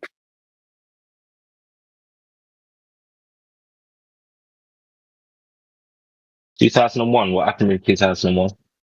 9/11. That's when I saw a massive. Because before that, you could almost just walk on an airplane like you're getting on a bus. Yeah. I was too young to notice anything like that. I'm not sure if you're older than me. I'm not exactly chicken. I went to France in 1999 to Disneyland when I was 7, and there was no those things you walk through. I forgot the name of them now. They're like the beeper things. What, like scanners, metal detectors? Yeah. They didn't exist, and then after that, there was in every airport in the UK. Oh, yeah. Oh, yeah. After the terrorism acts, yeah, yeah. Security around travel increased. A massive breach. I remember that. Yeah, that was a massive overstep. Yeah. Yeah, but was it an overstep? It's only an overstep if the people rebel against it, right? Nobody rebelled against it. But if I'm too young, but if you trick people with such an emotional thing like that, why would they? Terror, terror, terror, terror. And then it was all the weapons of mass destruction that we were invading these countries because of this, and then you told they didn't even exist. No one knew what was happening, did they? They were confused.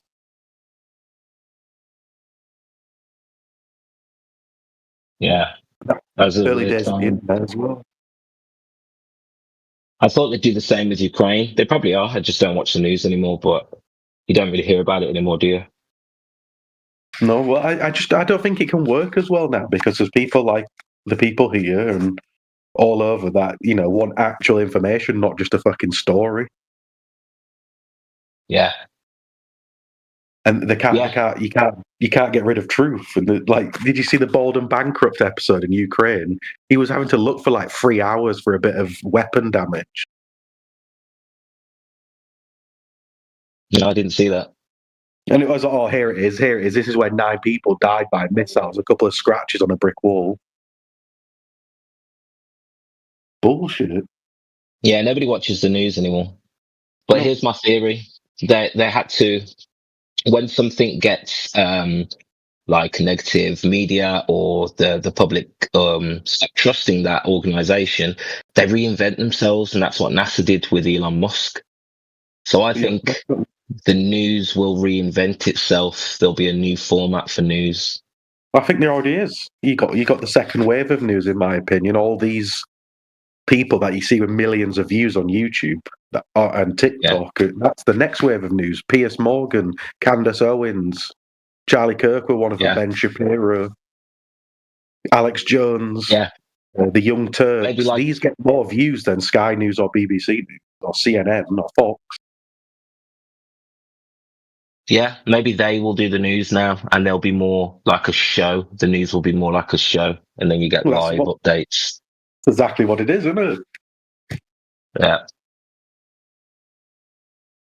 I can see that with some sort of AI integration. I think on average now, BBC News gets like live viewings, 1.2 million at the 6 p.m. news, which is the most popular. The average Alex Jones show he does, that gets like twice as many. And that's Alex Jones. What, even now? Alex Jones is still popular. Yeah. Across all of his things, he's getting like 2 million live viewers sometimes. You're pulling me leg, mate.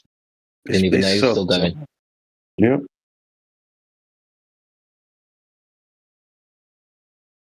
What's his thing now? Because he's like kind of pro-Trump, isn't he? So what's he angry about now? there's a bit of a thing going on between him and Candace Owens about what happened with Charlie. Ah. That was the last thing I saw him talking about. I'm surprised he's still going, mate. Yes. I saw a video of David Icke today. Yeah, I'd forgotten about him. He's still going. Yeah.